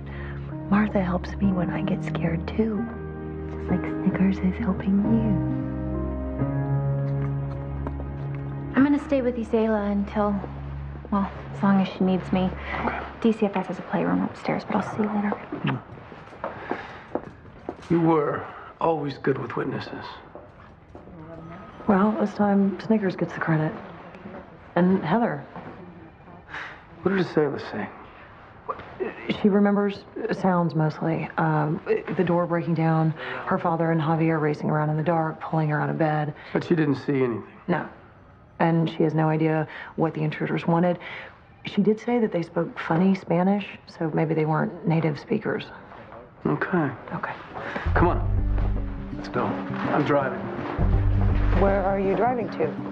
I got a bead on our gang leader, Hex. Okay, I'll grab Jacoby. No, he's still at the hospital. Come on, Hex is not going to talk to you without me. All right? Come on. It'll be an adventure. Tom Hogan is back on the streets. Tom Hogan is on the move. Tom Hogan is talking in third person, and it's scaring me. Okay, so if Javier's murder was a gang hit, this could mean the end of the truce between the Western Addition gangs. Which could mean a war, which could mean bodies piling up faster and we could tag them. That's a lot of boxes. Wedding stuff. Listen, Liz, when we talk to Hex... Why are your wedding programs bumpy? Seeds. Yeah, we're having a green wedding, so after the reception, our guests can plant the programs, grow flowers. Wow. That's, really responsible. Really thought out. You didn't think things out at our wedding. Says the woman who suggested pizza for our reception. Listen, Linz. Oh, look. Judging by the tattoos, we're here.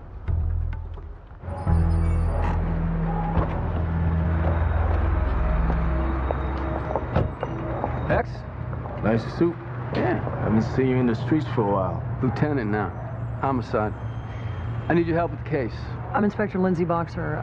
Do you know a kid named Javier Quiroga? You can help me out with this case, or I can flood your neighborhood with black and whites. Remind you that we're not actually friends.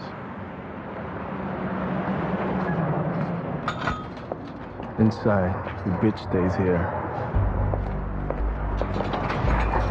I'll be right back. Important thing is we keep the case moving.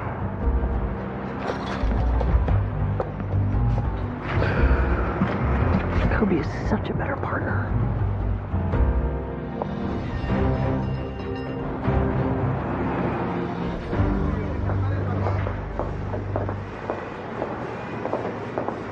Hi there. Excuse me. Hi.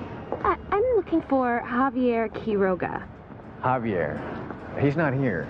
What can we do for you? Well, the backsplash in my kitchen is half tiled, and the guy who was doing it disappeared on me. I'm having a dinner party tomorrow night, and Javier did some wonderful work on my bathroom last spring. We'll get you someone else. No, the thing is, it has to be Javier. These guys don't exactly punch a clock. No, I think I'll just wait.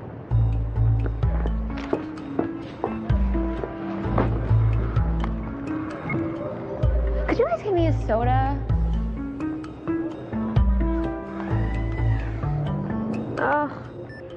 I think I might have to use your phone. Cell reception out here is for crap. You what? Hey, ¿quién aviso a Javier? No sé.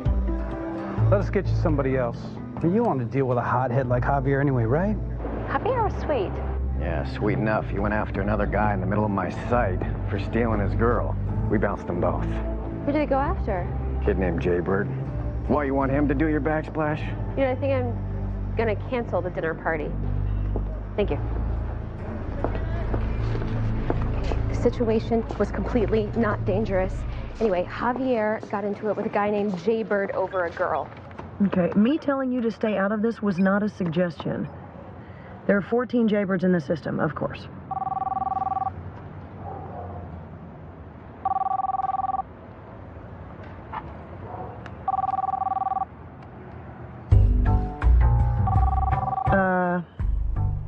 I need to call you back. I am not done yelling.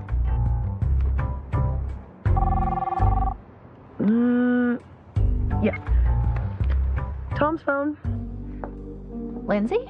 Yeah, hi. Tom is not here, but I saw that it was you. And did a sailor remember something else? Oh, not yet. Where's here? In a deserted alley, and we're chasing down a lead. Well, Tom is. I'm waiting in the car. Really? That's interesting. Okay, this is sort of weird. Since Tom isn't there, can I ask you to do me a favor?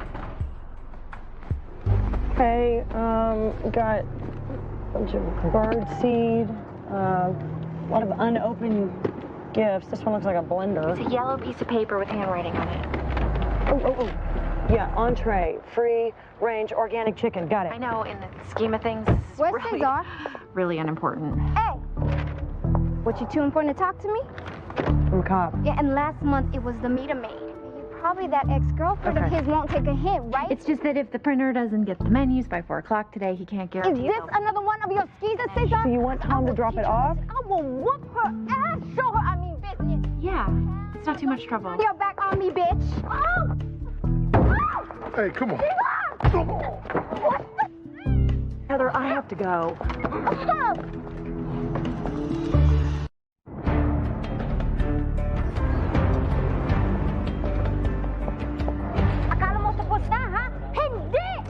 Gun was hers, the drugs are his. Take him in, I'll do the paperwork later. What'd I miss? Well, these two have serious communication issues. Cesar, in addition to sleeping with his ex, is a complete buster, according to the Munchkin. Hey, I leave you for 5 minutes. I come back to a guns, blood, and a full-blown domestic dispute. What'd Heck say? The truce is still on, and Javier wasn't a Cinco. Well, what about the tattoo? I don't know. Maybe the kid was a banger wannabe. Did you get anything besides your black belt? Yes, actually. I got a call that Javier went at it with a guy named Jaybird over some girl. So, you want to take me back? I'll grab Jacoby and... What are you talking about? We're on a roll. Really? Yeah. Okay. Oh, I almost forgot. Heather called, and you need to drop off the menu cards.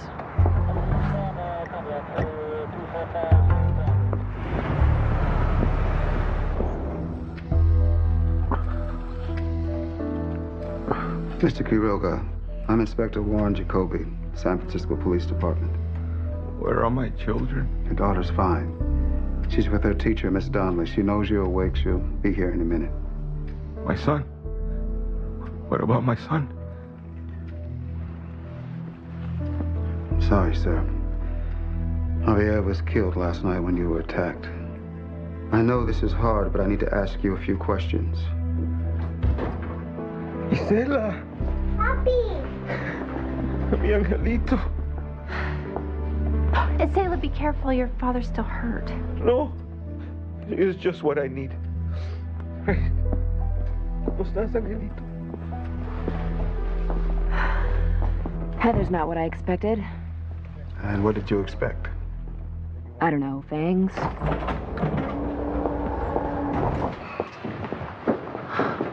Nadia De La Chambre, Department of Immigration and Customs Enforcement. Jill Bernhardt, Deputy DA. So, we got a report that illegal immigrants were involved in a crime. Not involved. Victims. Nivaldo Quiroga was shot and his son Javier was murdered. We never pursued anything concerning his immigration status. One of the unis at the scene filed a report. One of the unis at my crime scene? The directive of Operation Return to Origin is pretty clear, Inspector. Uniformed officers are strongly encouraged to report possible illegal immigrants to ICE. Illegal status or not, he's a witness in a murder investigation. And allowances will be made for that. Great. Because I've heard of cases where illegal immigrants who are witnesses to crimes have been deported. The red tape becomes a nightmare. Prosecutions have fallen completely apart because of it. That's rare. But I would suggest moving his case along quickly. You want to depose him while he's still at the detention center. Excuse me.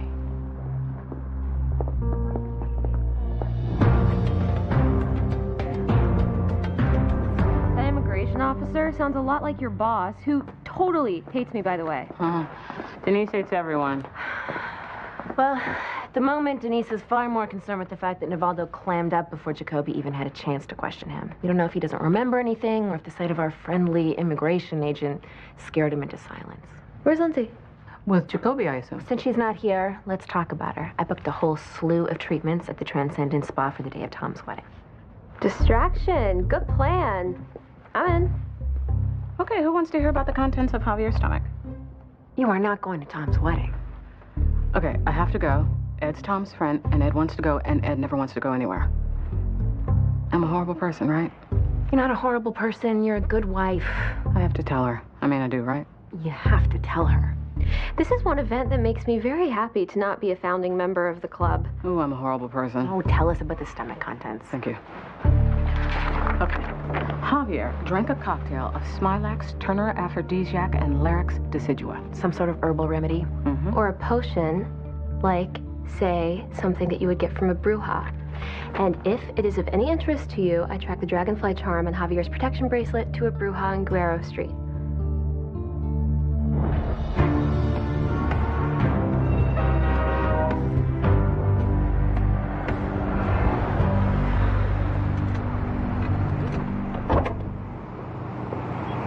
We know about this witch, how? Because I have secret sources all over town. And we hope to gain what? What, you'd rather go back to searching for Jaybird number 6?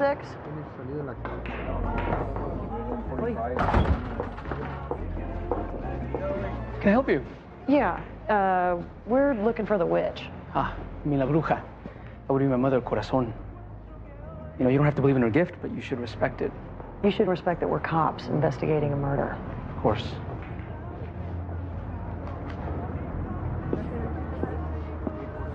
De esos policías gusta ver a mamá. Llévalos. Follow me. Thank you. May I ask that you prepare yourselves before entering my mother's presence?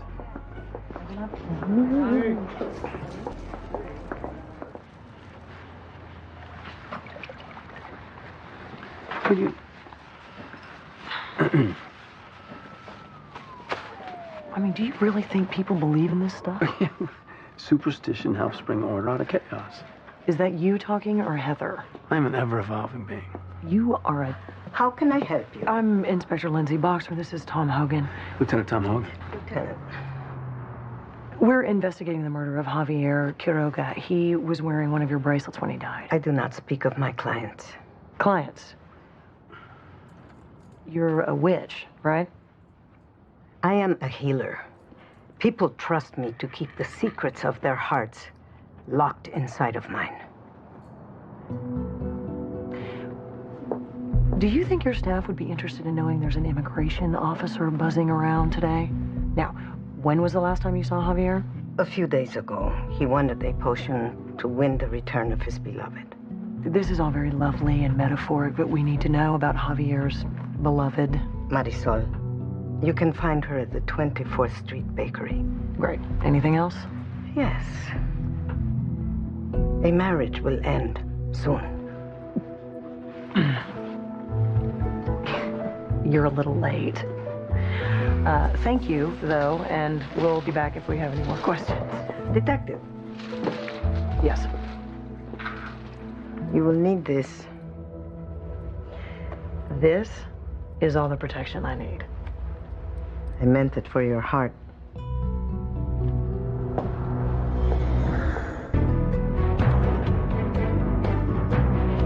Let's go over this one more time. Nivaldo's your neighbor. His son Javier is killed, and you still don't know anything. I keep telling you, I didn't see nothing. Nobody saw nothing. Fine. Come on, let's go.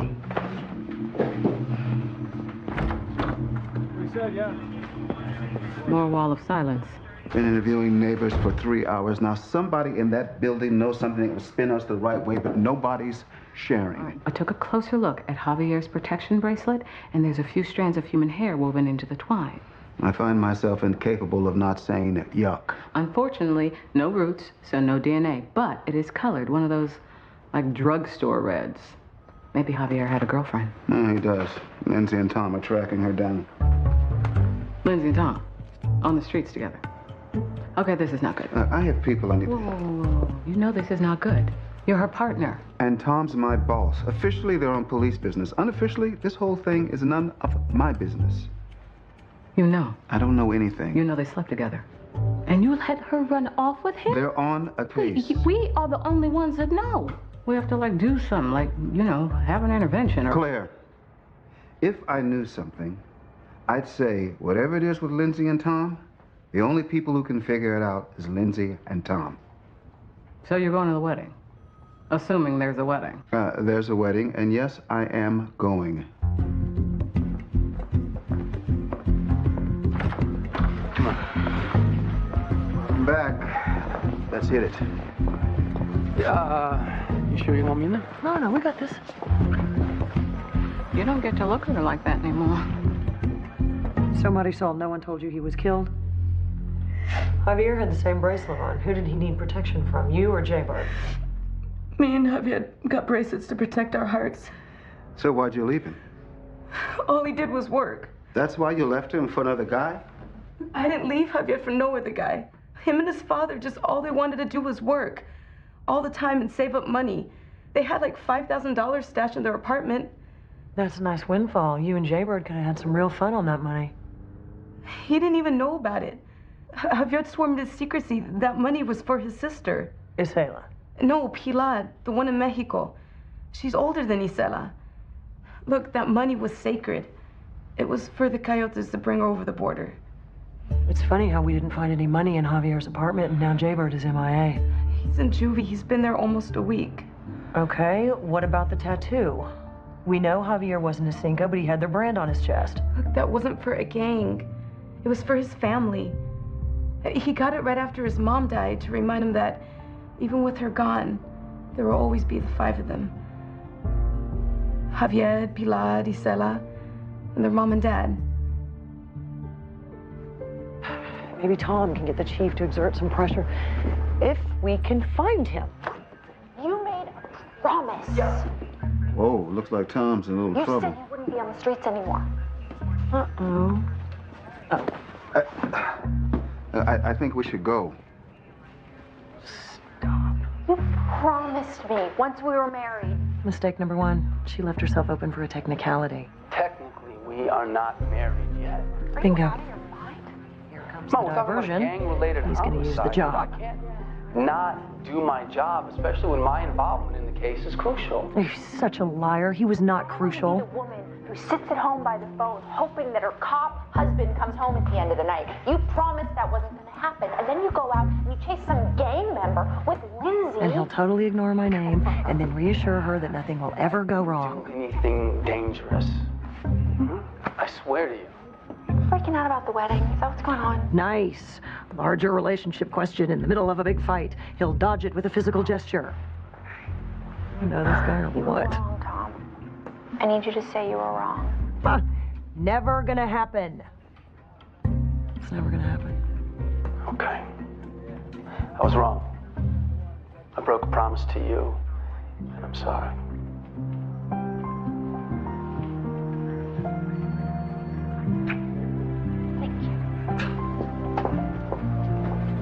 Navaldo's gone. He disappeared from the hospital.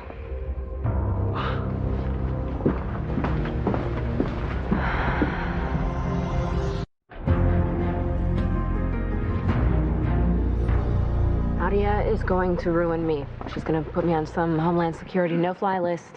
We cannot tell her Navaldo is on the run. No, she'll figure it out once he's found dead in a ditch somewhere. According to his doctor, he could go septic within hours. Okay, Navaldo wakes up. His son is dead. There's an ICE agent standing over his bed waiting to deport him. I'd run too. Question is to where? A friendly ICE agent just requested our case files, only it wasn't so much a request. She knows. Empty hospital bed was a tip-off. She also wants Isela. Why does she want Isela? Leverage on Navaldo. If he wants his daughter, he's going to have to turn himself in. Well, he's not going to live that long if we don't get to him first. Where the hell did he go? Okay, apparently I have to go down to the morgue. I have to go break the news to Denise. Pleasure knowing you both.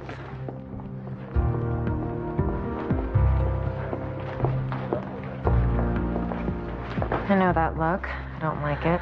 Navaldo Quiroga fled the hospital. And the ICE agent Nadia wants to take his little girl. This just gets better. I thought maybe you could take her on. That reporter, Cindy Thomas, is all over this. You play this right, think of the headlines. Acting district attorney files an injunction against Homeland Security to reunite a father and daughter. You think you know me so well, don't you? Well, I'm gonna help you anyway. I'll talk to her. Thanks, Denise. Don't bother. This is Rivero. I heard to be on the lookout for Navaldo on my police scanner, so I started thinking, where do illegal immigrants go when they're on the run from the police? Sanctuary churches, the unis are on it. But unis, as in guys in uniform, as in not the folks that these folks are going to talk to. Granted, they don't really talk to reporters either, which is why it's lucky I have cultivated some contacts in the Mission District. One of them told me about Rivero. Is it a gunshot wound? It's through and through. He'll survive, but I'm sure it hurts like hell. Come on. All right. The nuns at St. Mary's are trying to treat him. He refused to go to a hospital because hospitals report gunshot wounds. And we know how that works. So I told him I had some friends who could help without going to the police. I'm the police. I know, but yeah, not really. So. Yeah, really. Let's start with how he got shot. A few days ago, two guys wearing masks, gloves, the whole scary robber bit, broke into Rivero's apartment on payday, and when he fought back, bullet to the ribcage. Sound familiar? Does he know the men who shot him? ¿Conoces a los hombres que te dispararon? No sé. Pero ellos supieron que tenía dinero en efectivo. No idea, but they knew he had cash. Chico hunters. Excuse me? Chico hunters. They're strong-arm robbers who target illegal immigrants. I've heard of cases in L.A. and in Miami, but... They target people they know won't go to the police. It's despicable. The hunters know their victims are getting paid, right? Ask him if he's ever worked for Encinal Bay Builders. ¿Has trabajado con Encinal Bay Builders? Sí. There were two guys. The construction foremen. Okay, so they pay their workers end of the day, then they wait until they get their money, and then they put on masks and get the money back at gunpoint, and whatever else their victims have managed to save up. It's a nice way to turn a profit. The foreman, how was their Spanish? It was kind of not native. Isela said the robbers spoke funny Spanish. I gotta go.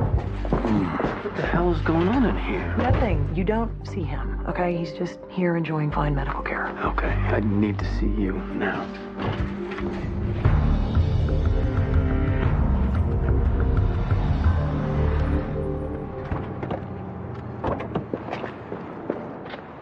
This better be good.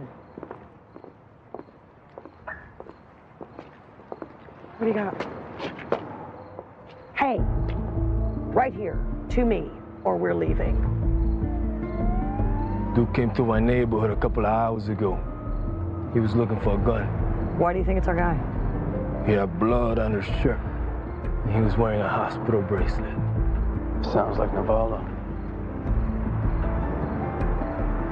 He's not running. He knows who killed Javier. He's out to avenge his son.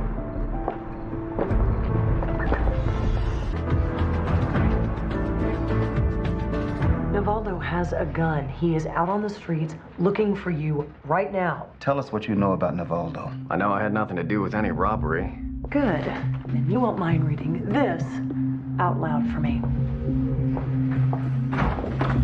Bring her in. Hi, sweetie. Ready? Okay. Go ahead. Dame 2 dinero.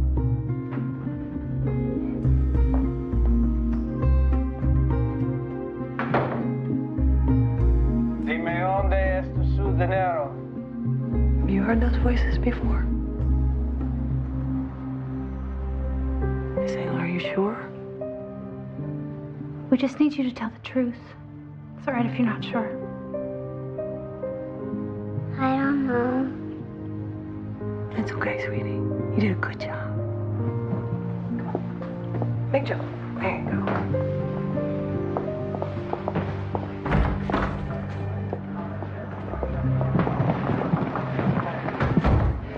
Hi, Selah. My name is Nadia. What's going on? We're taking custody. When her father is found, she can rejoin him in Mexico. Can she do this? No, you can't just come in here and grab a little girl. It's better that all the adults in the room keep their voices modulated. We want to make this transition as easy as possible for you, Selah.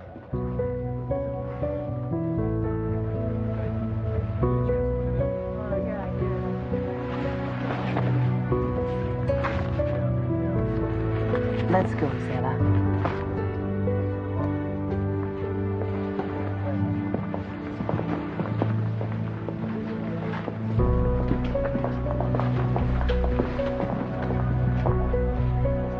I tried. God, that woman is a bitch. So Isela may recognize their voices. She may not recognize their voices. Which means I can't even get you a search warrant. Meanwhile, Navaldo is out there somewhere, possibly septic, with a gun, and unlike us, he knows who he's after. Plus side, he can't be moving very fast. He's in pain. ICE is looking for him. I mentioned how much I hate this weekend, and what is that stench? Trash can. Someone must have tried to treat Rivero's wound with a homemade poultice. Yeah, it's stinky. Didn't you say that Brujas sometimes serve as herbalists? Yeah, you're thinking Encinal Bay Builders wasn't the only link between Javier, Navaldo, and Rivero. Bruja has clients throughout the immigrant community. People tell her their secrets. Personal and financial. She could have known that Javier and Navaldo had $5,000 saved for the Coyotes. So what, a 60-year-old witch is the Jesse James of the Mission District? Think about it. She gets secret information from her clients, passes it on to her sons, and then sits back while they do the dirty work. Oh, I think it's time I gave this Brujas crystal ball a shake.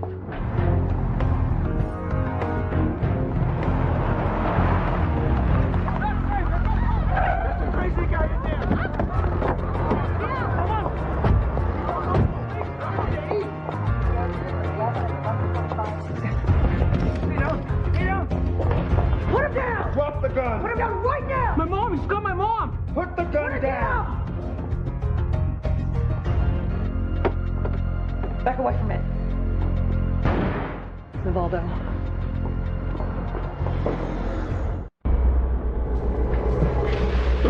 Please, I swear I had nothing to do with this. Put the gun down, Navaldo. She killed my son. No, I didn't. I didn't know anything about it. She's the only one I told about the money. I bought a charm to make the money grow. She knew it was for Pilar, to bring her from Mexico. You don't want to do this, man. I trusted her. She has to pay for what happened to Javier, senor. Your daughters trust you. They trust you to do what's best for them. If you kill her, you will lose Isela. You will lose both of your daughters. They need you, Navaldo. There will be no justice in your system for my son. I have to do it myself before they send me away. Put that gun down, and I promise you I will not let immigration take you or your daughter anywhere. All right? and you let me worry about the justice. Come on.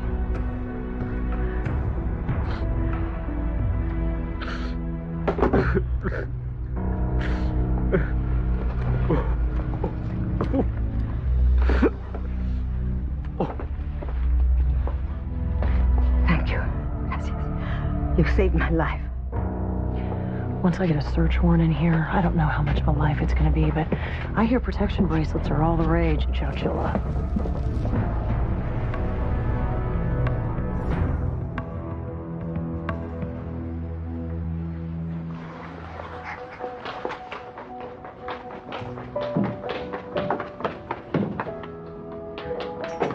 Gisela, venga, mi angelito, venga.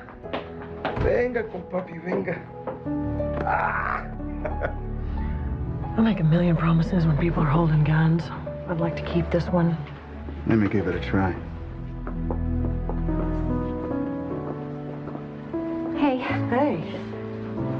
So you got the guys that killed Javier? Yeah. We found a stash of stolen goods in their storage unit and a list of financial information in the Brujas handwriting with Navaldo and Rivero and several other targets. So, yeah, it's over.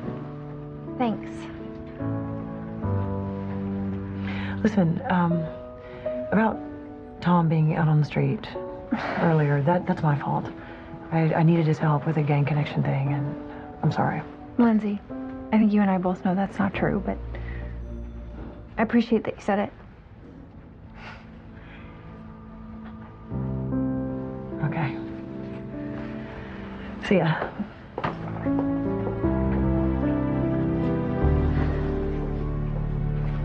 Hey. Hey. Still mad at me? I got like 3 days worth of grudge still left in me. I like her. Yeah.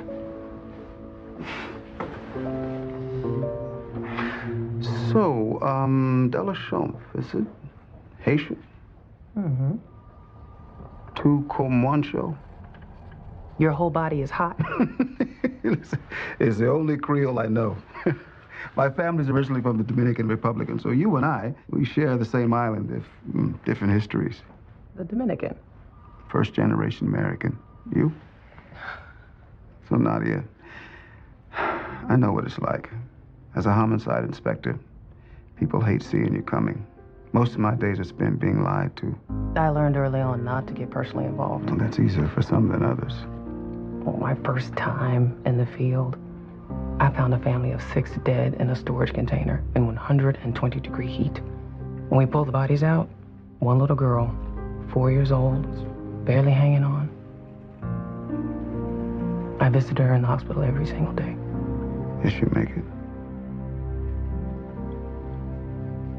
No. Well, I guess we got lucky this time.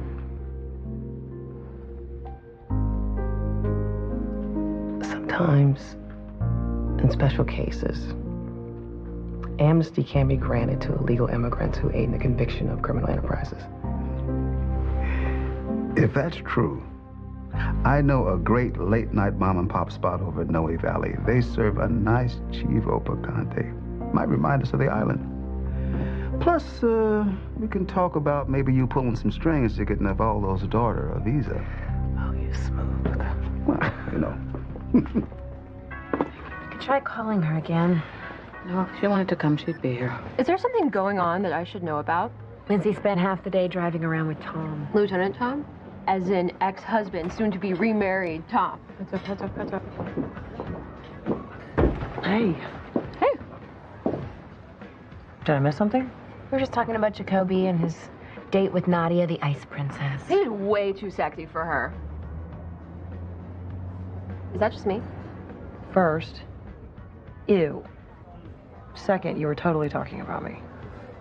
We were worried about you, that you might be disturbed. After your antics with Tom, you two out on the streets together, blood pumping. We were solving a murder, and if you must know... As in you decided to tell him how you really feel and begged him to call off the wedding? I've read between a lot of lines these last few weeks. No. As in, I finally figured out why Tom took the lieutenant job. And it wasn't to be closer to me. Heather didn't want to have to worry about him being out on the streets. So, he settled down behind the desk. And that can't be easy for him. But he did it anyway. Because she asked him to. And he loves her. Well, clearly, he's whipped. Actually, he's kind of great. They're great. Together. So, turns out, Tom's not so bad at being in a relationship. Which means he isn't the problem. Or he wasn't. I was the problem. Well, if it makes you feel any better, I want to be just like you when I grow up. And I know you're going to Tom's wedding. I saw his guest list in the car. I was going to tell you. She was so not going to tell you. There's been a lot of freaking out on the subject. But Jacoby's going to. Oh, maybe he'll bring Nadia. I know I am disturbed.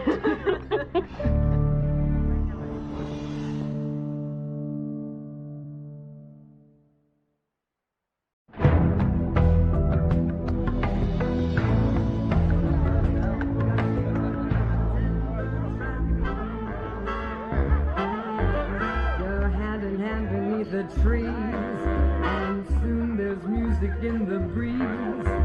You're acting kind of smart, and then your heart just goes whack. Those trees that breeze, they're part of a tango track. Show's over here. Oh, okay. Name of the deceased? Dakota Manning, a.k.a. Glenn Whitney, the club owner Oliver Dupree founder. Him, the body. Let's get Mr. Dupree in here. Hell of a way to make an exit.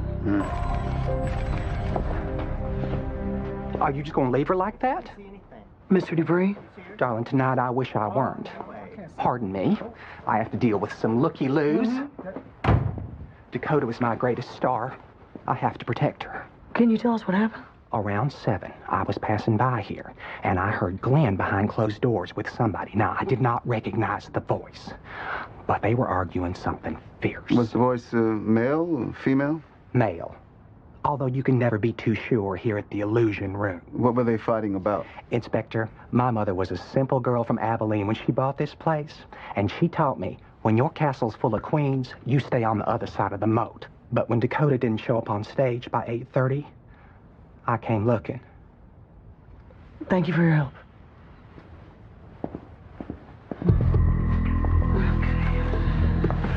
I've seen my share of freak accidents. Something tells me he didn't trip, fall, and drown in there. Definite signs of a struggle.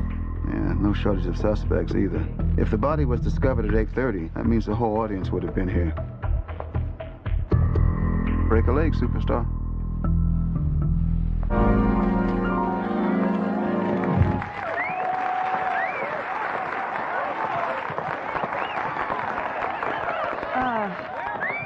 Ladies and gentlemen, I am Inspector Lindsay Boxer from the San Francisco Police Department. Please take your seats. There's been a murder.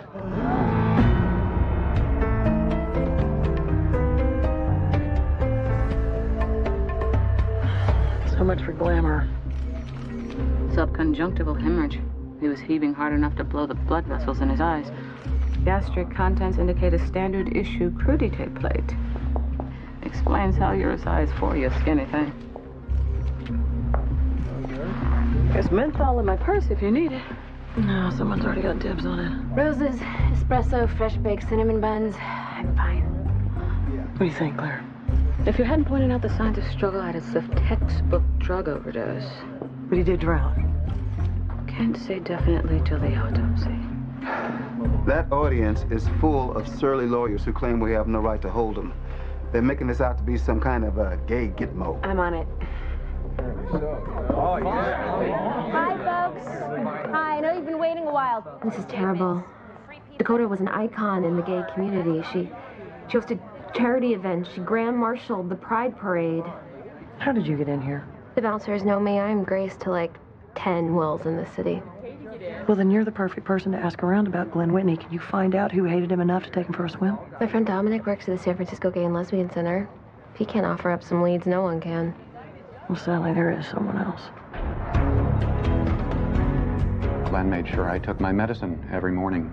He'd stand there, glass of water in one hand, fistful of horse pills in the other, and cheer as I downed them. It's ridiculous, I know, but he was hell-bent on killing my cancer with kindness, and he did. I've been in remission 3 months. How long were you two together, Mr. Ford? 10 years. And it's Bruce. Were you involved in the show, too? Glenn recruited all the talent for Dakota Manning's cabaret, Drag-A-Ray. I made them spectacular. Had he had any recent conflicts with anyone? No. Why? Before the show, Mr. Dupree said that he heard Glenn arguing in his dressing room. That's not possible. While he was transforming, Glenn never received visitors. Not even me. He'd hold himself up, mix himself a dirty martini, and he wouldn't emerge until curtain. What is it? There were some guys at the club a few weeks ago. Drunk, homophobic punks looking to make trouble. They heckled Dakota, and she gave it right back to them, ripped into them until they left with their tail between their legs. Now, I'm not a big believer in coincidence. Neither are we. But that night, the cars in the lot were vandalized. Glenn's took the brunt of it. Windows were smashed. All of his costumes were stolen. Some of my best work. Did you call the police? Yes, but without names or eyewitnesses, they said there was nothing they could do. Please don't tell me I'm going to hear that again. Not from us. You know, property crimes really needs to step it up. I pulled the report for the car vandalism at the Illusion Room. There are no photographs. The address is wrong. The event description is blank. I mean, we're trying to solve a homicide. This is the in-house help we get? Jacoby? What's that? Nothing. Babcock got us a group discount at the International House of Ties.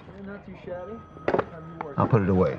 Well, why would you do that? Because it's a 100% silk reminder of your ex-husband's wedding. Some would find it distracting. I am laser focused on this case. A little Italian neckwear isn't going to distract me. Can we please fast forward to Sunday when the stupid wedding will be over with? It's all anybody can talk about. You were just talking about it, weren't you? Actually, the opposite.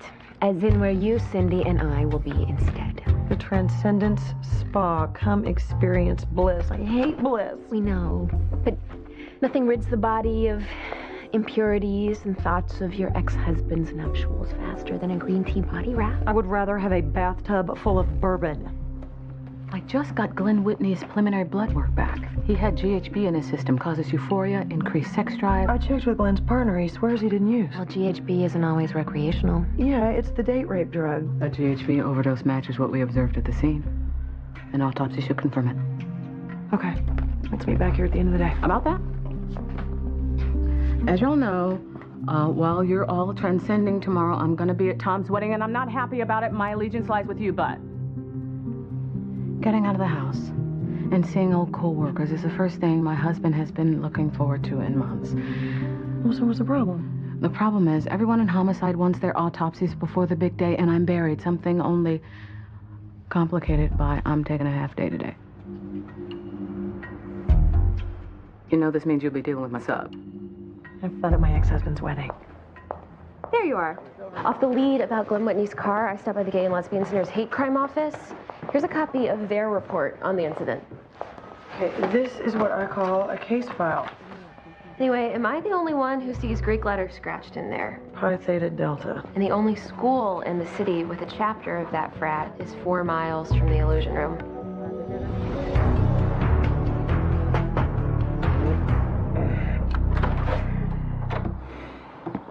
SFPD, can we come in? Well, sounds like a yes to me. What is that smell? Misspent youth.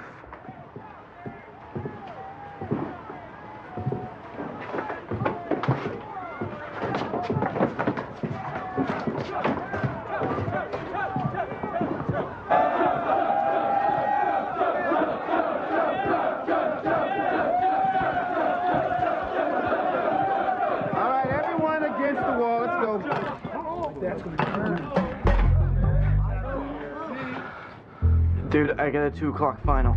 Oh, cry me a river, doll.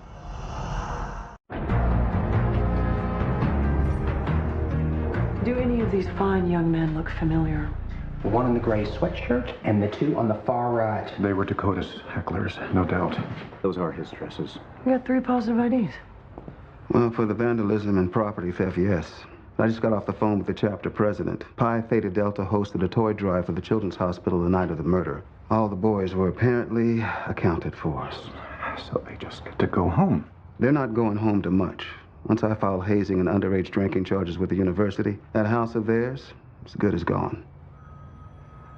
May I have Glenn's things now? We can only release personal belongings to family members, spouses, or children. Do you have a certificate of domestic partnership? Did Glenn have a will? When I was sick, I wanted us both to draw one up, but he refused. He said it meant I was surrendering to the cancer. Now what happens? Intestacy laws dictate his remains and property passed to next of kin. To his parents, the ones who disowned him. Glenn would not want that. This is a nightmare. Our house is in his name.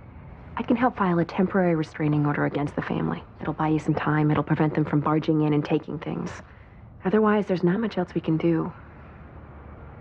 Sorry.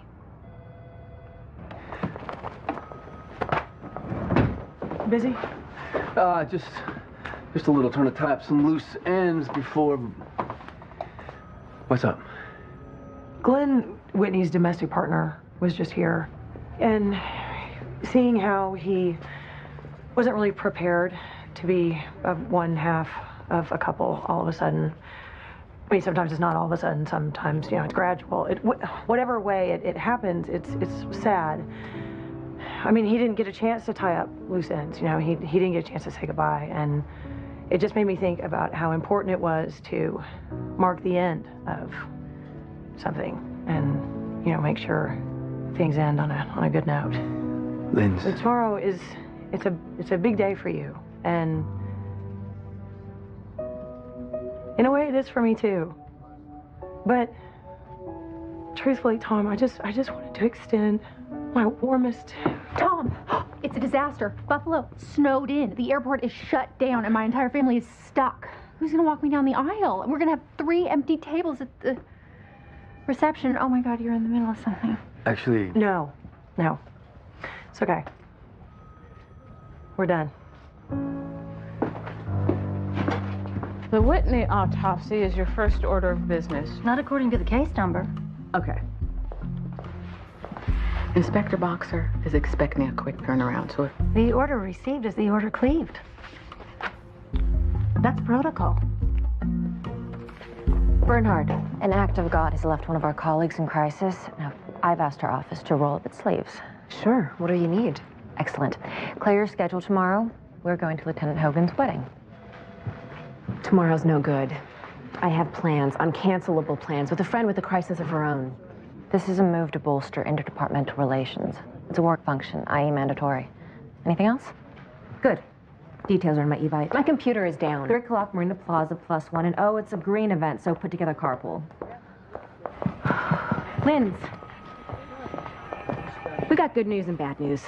The bad news is mostly terrible for me because I'm being forced by the evil powers that be to miss Spa Day in favor of Tom's wedding.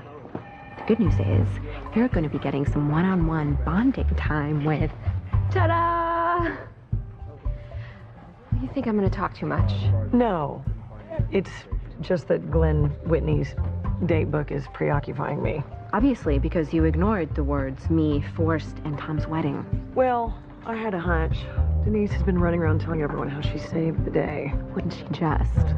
Anyway, Glenn had meetings with a guy named Thaddeus once a week, and taped to the page of today, there's a check made out to Thaddeus, and I have no idea for what. Wasn't a wig fitting if they met at the Hotel Eureka. That place is male prostitute central. He was cheating on Bruce? Maybe Thaddeus fought with Glenn in his dressing room. Well, hustlers have plenty of access to GHB. I know, I've prosecuted my share. Well, I guess it's check-in time at the Hotel Eureka.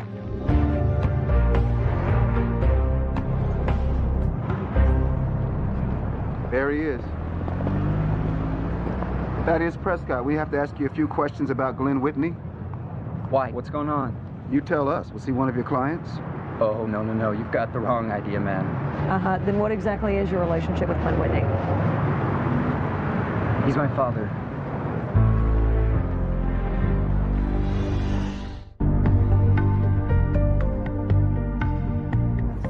Glenn's contract with the sperm bank said that he'd be cool with a one-time meeting once I turned 18. How was that get-together? It's pretty trippy. Most people would be shocked to find out their biological father was gay, much less a renowned drag queen. Yeah.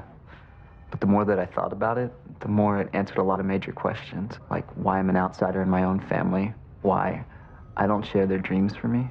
You know? Grow up, go to Penn, become a stockbroker. What do you got in there? Martin 17 series. Same as Dylan's. It's nice. Yeah, I saved up 2 summers to buy that. You play? You should hear his Purple Haze. Well, then you get why I wanted Glenn to be a part of my life. I mean, he was a performer too. It didn't really matter to me what kind. That's why I started making donations to the fertility clinic in the first place. The money helped keep him afloat while he refined his act. It's pretty cool, huh? To think that I'm in this world because of his art. And how about Glenn's partner, Bruce? Did he know you were in the world? He was real sick at that point. Glenn thought that it would be too big a bomb to drop. He was going to tell him eventually, but till then we met in secret. And he'd give you money? Yeah, to help me out. My parents really aren't so cool with the whole music thing. Oh, not so cool. Should have been there last night. They showed up all ballistic and tried to drag me home. Like I don't have enough drama living in that place as it is. We screamed at each other for like an hour. What time was this? 7:30 by the time they left. Better not before Glenn Whitney turned up dead. Thaddeus, we're gonna need to talk to them. Why? You don't think that... No. They're Republicans. They're not murderers. Besides, they didn't even know Glenn. They never knew that I tracked him down. In my experience, parents know everything. A homosexual impregnated my wife. You didn't know? 18 years ago, the clinics didn't keep as much personal data on donors. If I'd been made aware, I... We'd have never let any part of that pervert near her. I'm sorry. We're taught to hate the sin, love the sinner. To think that our son has been lying to us this whole time. Thaddeus mentioned that you all haven't been getting along recently. 750 on his math, SAT, and he wants to be a rock star. You're damn right we're not getting along. There was an argument at the hotel. What did you go after? To Reverend Dodd, our pastor. We're not monsters, Inspector. Our only crime is loving our son too much. It's not easy letting go, but we're trying. Okay. We'll be in touch. Today? Mm-hmm. Thank you.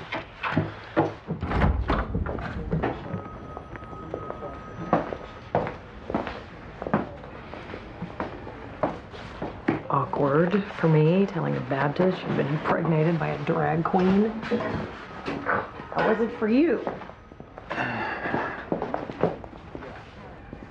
What is this?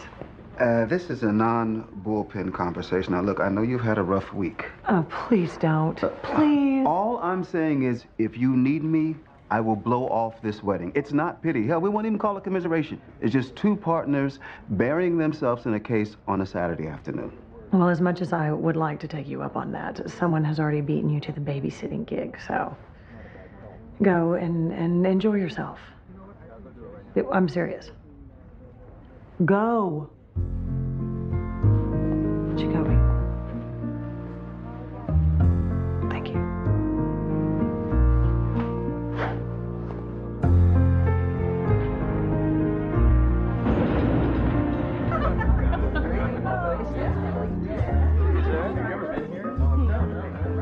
Would you lovely ladies like some champagne? Yes. I'll come with you. Damn, my boys are cute. Speaking of cute. Jacoby, you clean up good. You know, I try. So where's your date? Why bring a snack to an all-you-can-eat buffet? Ladies? Wow. Oh, these are so delicious. Thank All right. I'm almost forgetting to feel guilty about not being with Lindsay. You know what? We did all we could. From this moment on, I propose that we focus our full attention on the fantastic men in our lives and being exactly where we are. That might be easier said than done.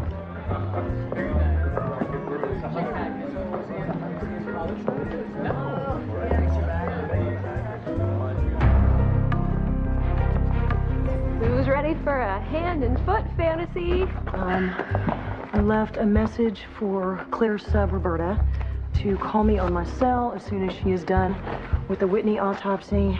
Am I forgetting anything? No, not forgetting. No. What was that? What? That hesitation. And now the lack of eye contact and the foot tapping. What? Nothing. It should wait until tomorrow. I promised Jill and Claire I would keep you on a very specific schedule. You know you want to tell me or we'd be out the door by now. This morning I was at Bruce's apartment getting some anecdotes for my article. He gave me these. They're from Glenn's computer. If you want to be a woman, drag pig, my knife can make it happen. One vile, threatening email a day for 3 months straight. From Karen Adams at sfglc.org. It's the Gay and Lesbian Center server. They have an internet cafe that offers free email accounts. I was gonna stop by and ask around a bit, but... Yes, go do that. It will take me 2 minutes to find Karen Adams' home address, 10 minutes to do a stop by. Yeah, I'll call the spot, push our appointment to half hour. Yeah. Jill and Claire never have to know, right? Yeah. I like your style, Thomas.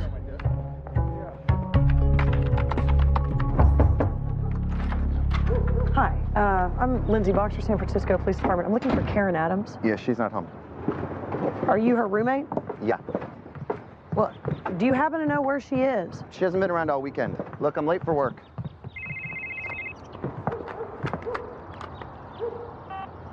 Boxer.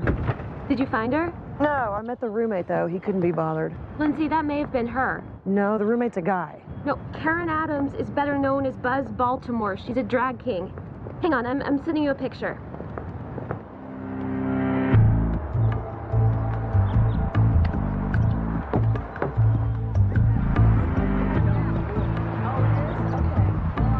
Hey, Buzz.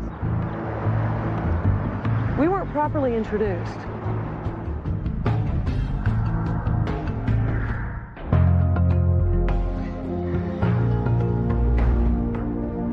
So I know it's none of my business, but I've got to ask. Denise? Well, I couldn't wait around for you forever. Denise. She's beautiful, smart, successful. Overbearing, cutthroat, backstabbing. You obviously don't know her. Still, do my department a favor, keep her happy and away from us for the next 4 hours. We need a break.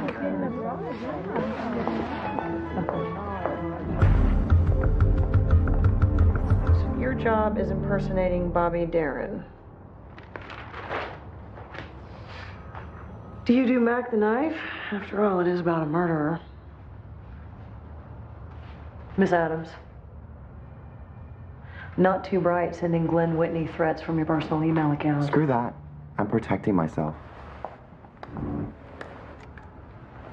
Okay, we're already recording this. I can make you a copy. No, thanks. Let's get back to Glenn Whitney. He was a vicious old queen who was out to get me.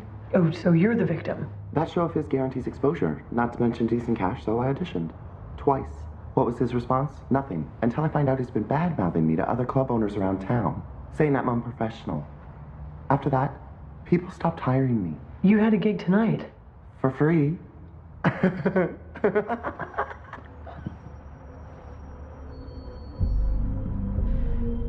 Why couldn't you just accept that maybe Glenn Whitney didn't like your act? He was a short-sighted misogynist like the rest of them. See, when a man straps it down, throws on a dress, everyone calls it fabulous, but when a chick dresses up like a guy, all they feel is threatened. I'm starting to think you're the threatened one, Karen. Threatened enough to poison Glenn Whitney. Surprises me, though. Tough broad like yourself choosing such a cowardly way to do it. Is it cowardly to ask for a lawyer? Excuse me, I'm looking for Inspector Boxer. Sorry, I don't know when she'll be back. Could you just tell her that Thaddeus Prescott was here? Thaddeus, hi. I'm Cindy Thomas. I'm covering Glenn's story for the Register. Oh, hey. Listen, this might sound forward, but I've been in contact with Glenn's partner, Bruce. He's obviously having a rough time, too. Anyway, I just thought if you wanted to contact him, I could, Here's my card. Excuse me. Thaddeus, how's it going? Moved home yesterday. Found it in my dad's study. You were trying to file a restraining order against Glenn? Yeah, but look, it's dated 6 months ago. That's when he and I first met. They knew about him all along. Right, so why wouldn't they have said something to me? Why would they have lied to you? Unless... Do you have a friend you can stay with? Good. Go there and wait for my call, okay?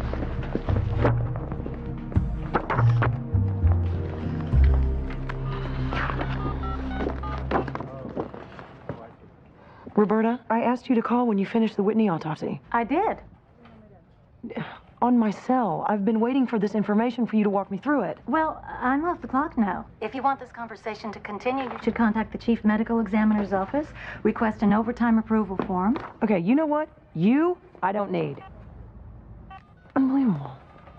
We are gathered here today to recognize the bond that you have declared and to hold it up for all to see. With that in our hearts and minds, Thomas Daniel Hogan, do you take Heather to be your wedded wife? To live together in marriage, do you promise to love, honor, cherish, and keep her for richer, for poorer? Claire, hello? Sickness and in health, forsaking all others, and being faithful only to her for as long as you both shall live. I do. And Heather Marie Donnelly, do you take this man to be your husband, to live together? What happened? He said I do.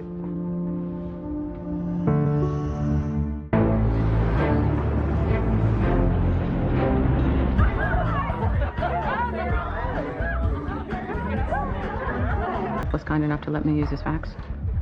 Someone who? Tom? Been looking all over for you. Did you sneak out and smoke a cigar?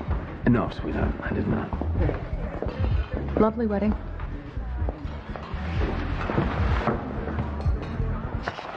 Did you see either one of these people at the club the night of the murder? All of me wants to say yes, but oh, everyone's gonna be so disappointed. We were hoping for some closure before the memorial service tonight. You should come. The illusion room wasn't nothing but a gin mill with a jukebox before Glenn walked in the door. He was my good luck charm. I owe him everything.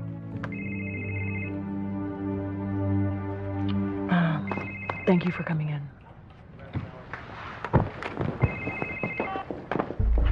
How much do you hate me? Not as much as an eco-conscious kindergarten teacher hates me. I'm so sorry. It was asinine to call. I was blinded by rage. My fault for leaving you with Roberta. Thank you. Okay. Autopsy showed pulmonary edema. Put simply, Glenn Whitney had water in his lungs. So he did drown. What about the GHB? I'm looking at the complete tox analysis. The levels in his system topped out at 30 milligrams per liter. And in most overdoses, that number is over 100. So the killer underdosed him. Not surprising. If you bought it on the street, there'd be no way of telling how concentrated it was. Which is why our murderer moved to plan B, shoving Glenn's head in the toilet. Okay, have fun at the party. Bye. All right, so we have 2 sets of suspects. And since Karen Adams hasn't been assigned a public defender yet, I can't talk to her, so... Prescott's a des. I'm gonna pay them a visit and ask them why they lied about not knowing Glenn Whitney. And I can drop you at home. No. I promised Jill and Claire that I wouldn't leave you. That was when we were spawing, and now I'm working. Lindsay, you just heard your ex-husband's wedding vows. Have you taken 5 minutes to process how huge that is? Why would you? You're a hardened homicide inspector. Here's the thing. At some point, you're going to be hit with a wave of loss and sadness so massive, you're not even going to be able to breathe, so will you just shut up and let me be here for you? Let's go. See, weddings aren't all that bad. I mean, can't you see yourself in a white dress, surrounded by solar-powered twinkle lights and fair trade floral arrangements? Honey. Oh, I know. How do you think? To tell you the truth, I have been thinking about taking the next step in order to protect what we have and who we are to each other.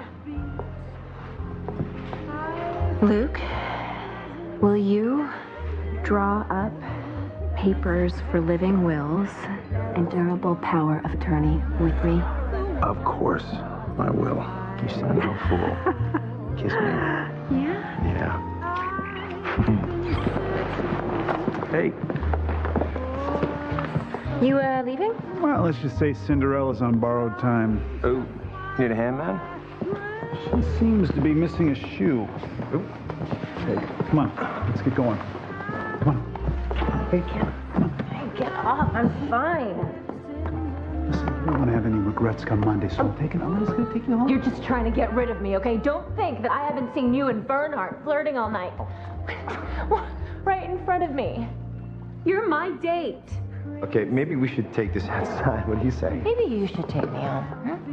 And you can go screw your girlfriend behind your back again. Sorry, not behind your back. On her desk. All right, Denise, come on.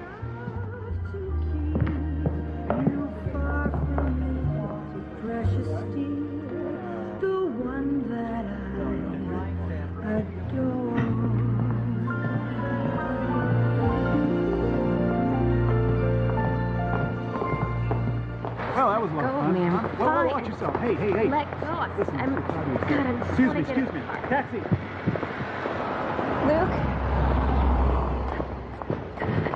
Luke! Let me explain. Is that true?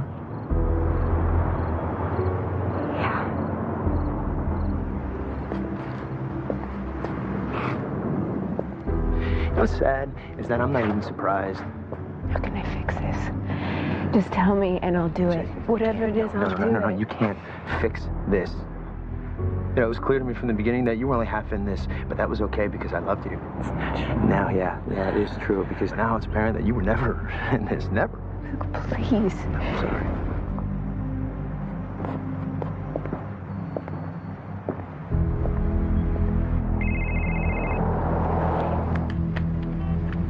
Hello? It's over. What? Luke found out about Hanson. He left. My purse and keys are in his car. I need you to come pick me up. Hang on a second. Where's Claire? Please? I can't go back in there. Okay. Meet me out back in 10.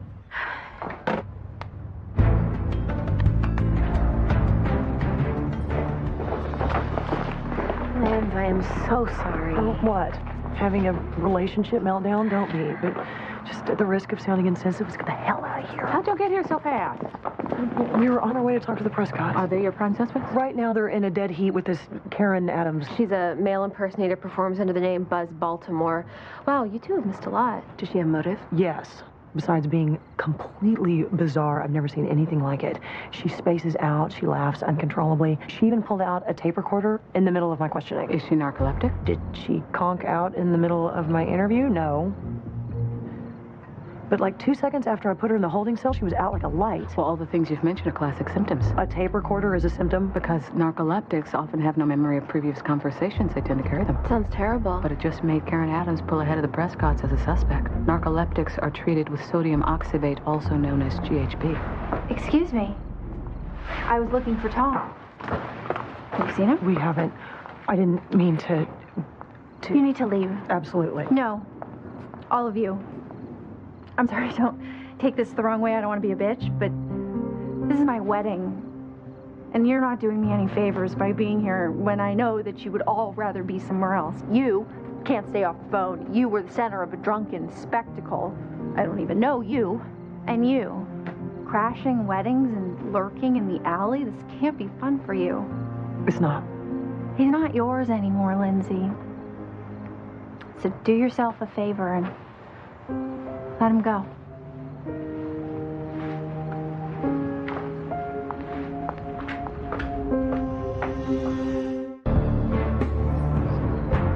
checked for fingerprints again on the toilet, walls, and the light switch. Zilch on the blood and hair. I mean, there's nothing that suggests anyone but Glenn Whitney was in there. Hey, Jill got a search warrant for Karen Adams' medical records. She's on the phone with her doctor now. That's good news.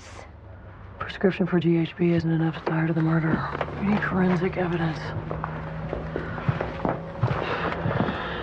How could she strangle someone in here and not touch anything? I think certain Karen may be narcoleptic, but she's not claustrophobic. Couldn't be that and pull this off. Right. Okay, Claire, I need to simulate the position of Glenn's corpse. Does the tech have a forensic dummy? No, he rushed over with a bare bones kit. Just use me. All right. Glenn's out of it, throwing up. Karen sees an opportunity, comes up behind. There was no bruising. It's impossible. Unless the killer used her feet. Now, it'd be tough for him to balance with the victim fighting back. Yeah, but doable if she had something to hang on to. Rizzo! Karen Adams was on antidepressants, migraine medication, and allergy pills, but no sodium oxybate. Damn it. We're setting up for the tribute. There's food if you'd like. I could go for some emotional eating. You? Yes. Guess what? He found a print. Finally. He's going to lift it and meet us back at the hall. In the meantime, I'm going to check Glenn Whitney's body and see if it has something else to tell us.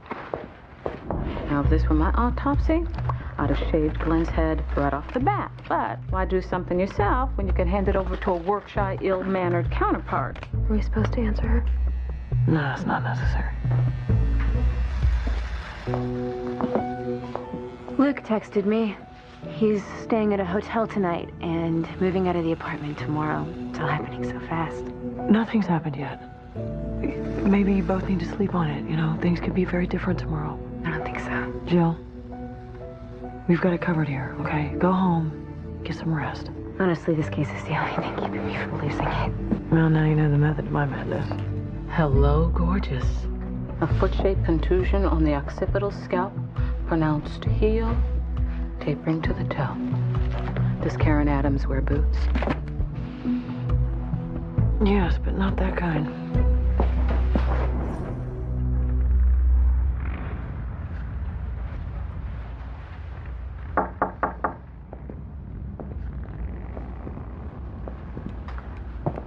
Well, I knew it was only a matter of time once you found fingerprints. I hold a liquor license. Mine are on file with the state. Didn't need them. Your boots left an impression on the back of Glenn Whitney's skull. Owning a nightclub is lonely. Sleep all day. Work all night. No time for boyfriends or family. Before long, the people you work with, they're your everything. Especially Glenn. He wasn't nothing when he came to me. Just a tacky little queen lip-syncing to Madonna. I made him into Dakota Manning. But in the end, that wasn't good enough. He needed options. Meaning? He was going to leave me and start his own place.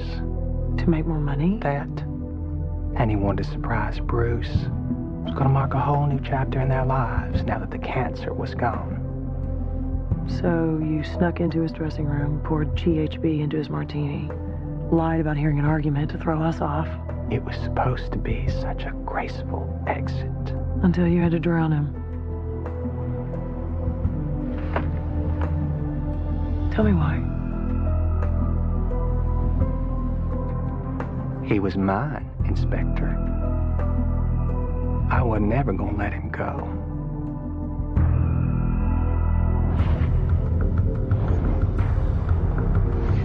I don't think anyone will disagree with me when I say today was a day. At least there's a shred of silver lining, as Glenn's biological son, Thaddeus Prescott, is his next of kin. I'm assuming Bruce won't have as much trouble dealing with him as he would with Glenn's estranged parents. You mind if I run with that? Speaking of family, I just spoke to mine, and Ed, who had a wonderful time at the reception, went to bed, and the boys put some towels in the guest bedroom for you.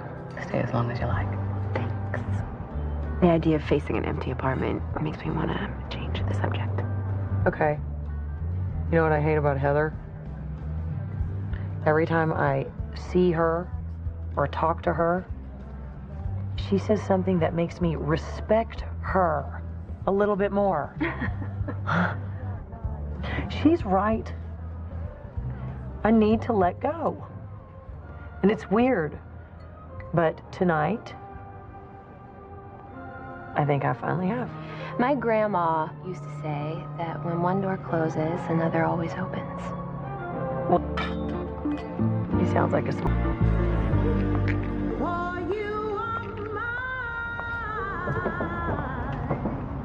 Inspector Lindsay Boxer? Yes. Agent John Ash, FBI. I've been waiting for you. Do you always make it a point to show up on a girl's front stoop unannounced? Well, I do when it involves the Kiss Me Not killer. I've had some new developments. This arrived at the agency this morning in Cindy Thomas's article the day the last victim surfaced. We're sure it's him. We think you might be his next victim.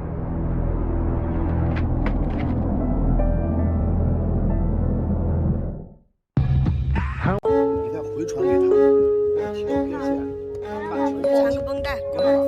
这是对啊，红队的好看。下的天空灰得很冲动，我爱的台词是牵手。把这放这里站位。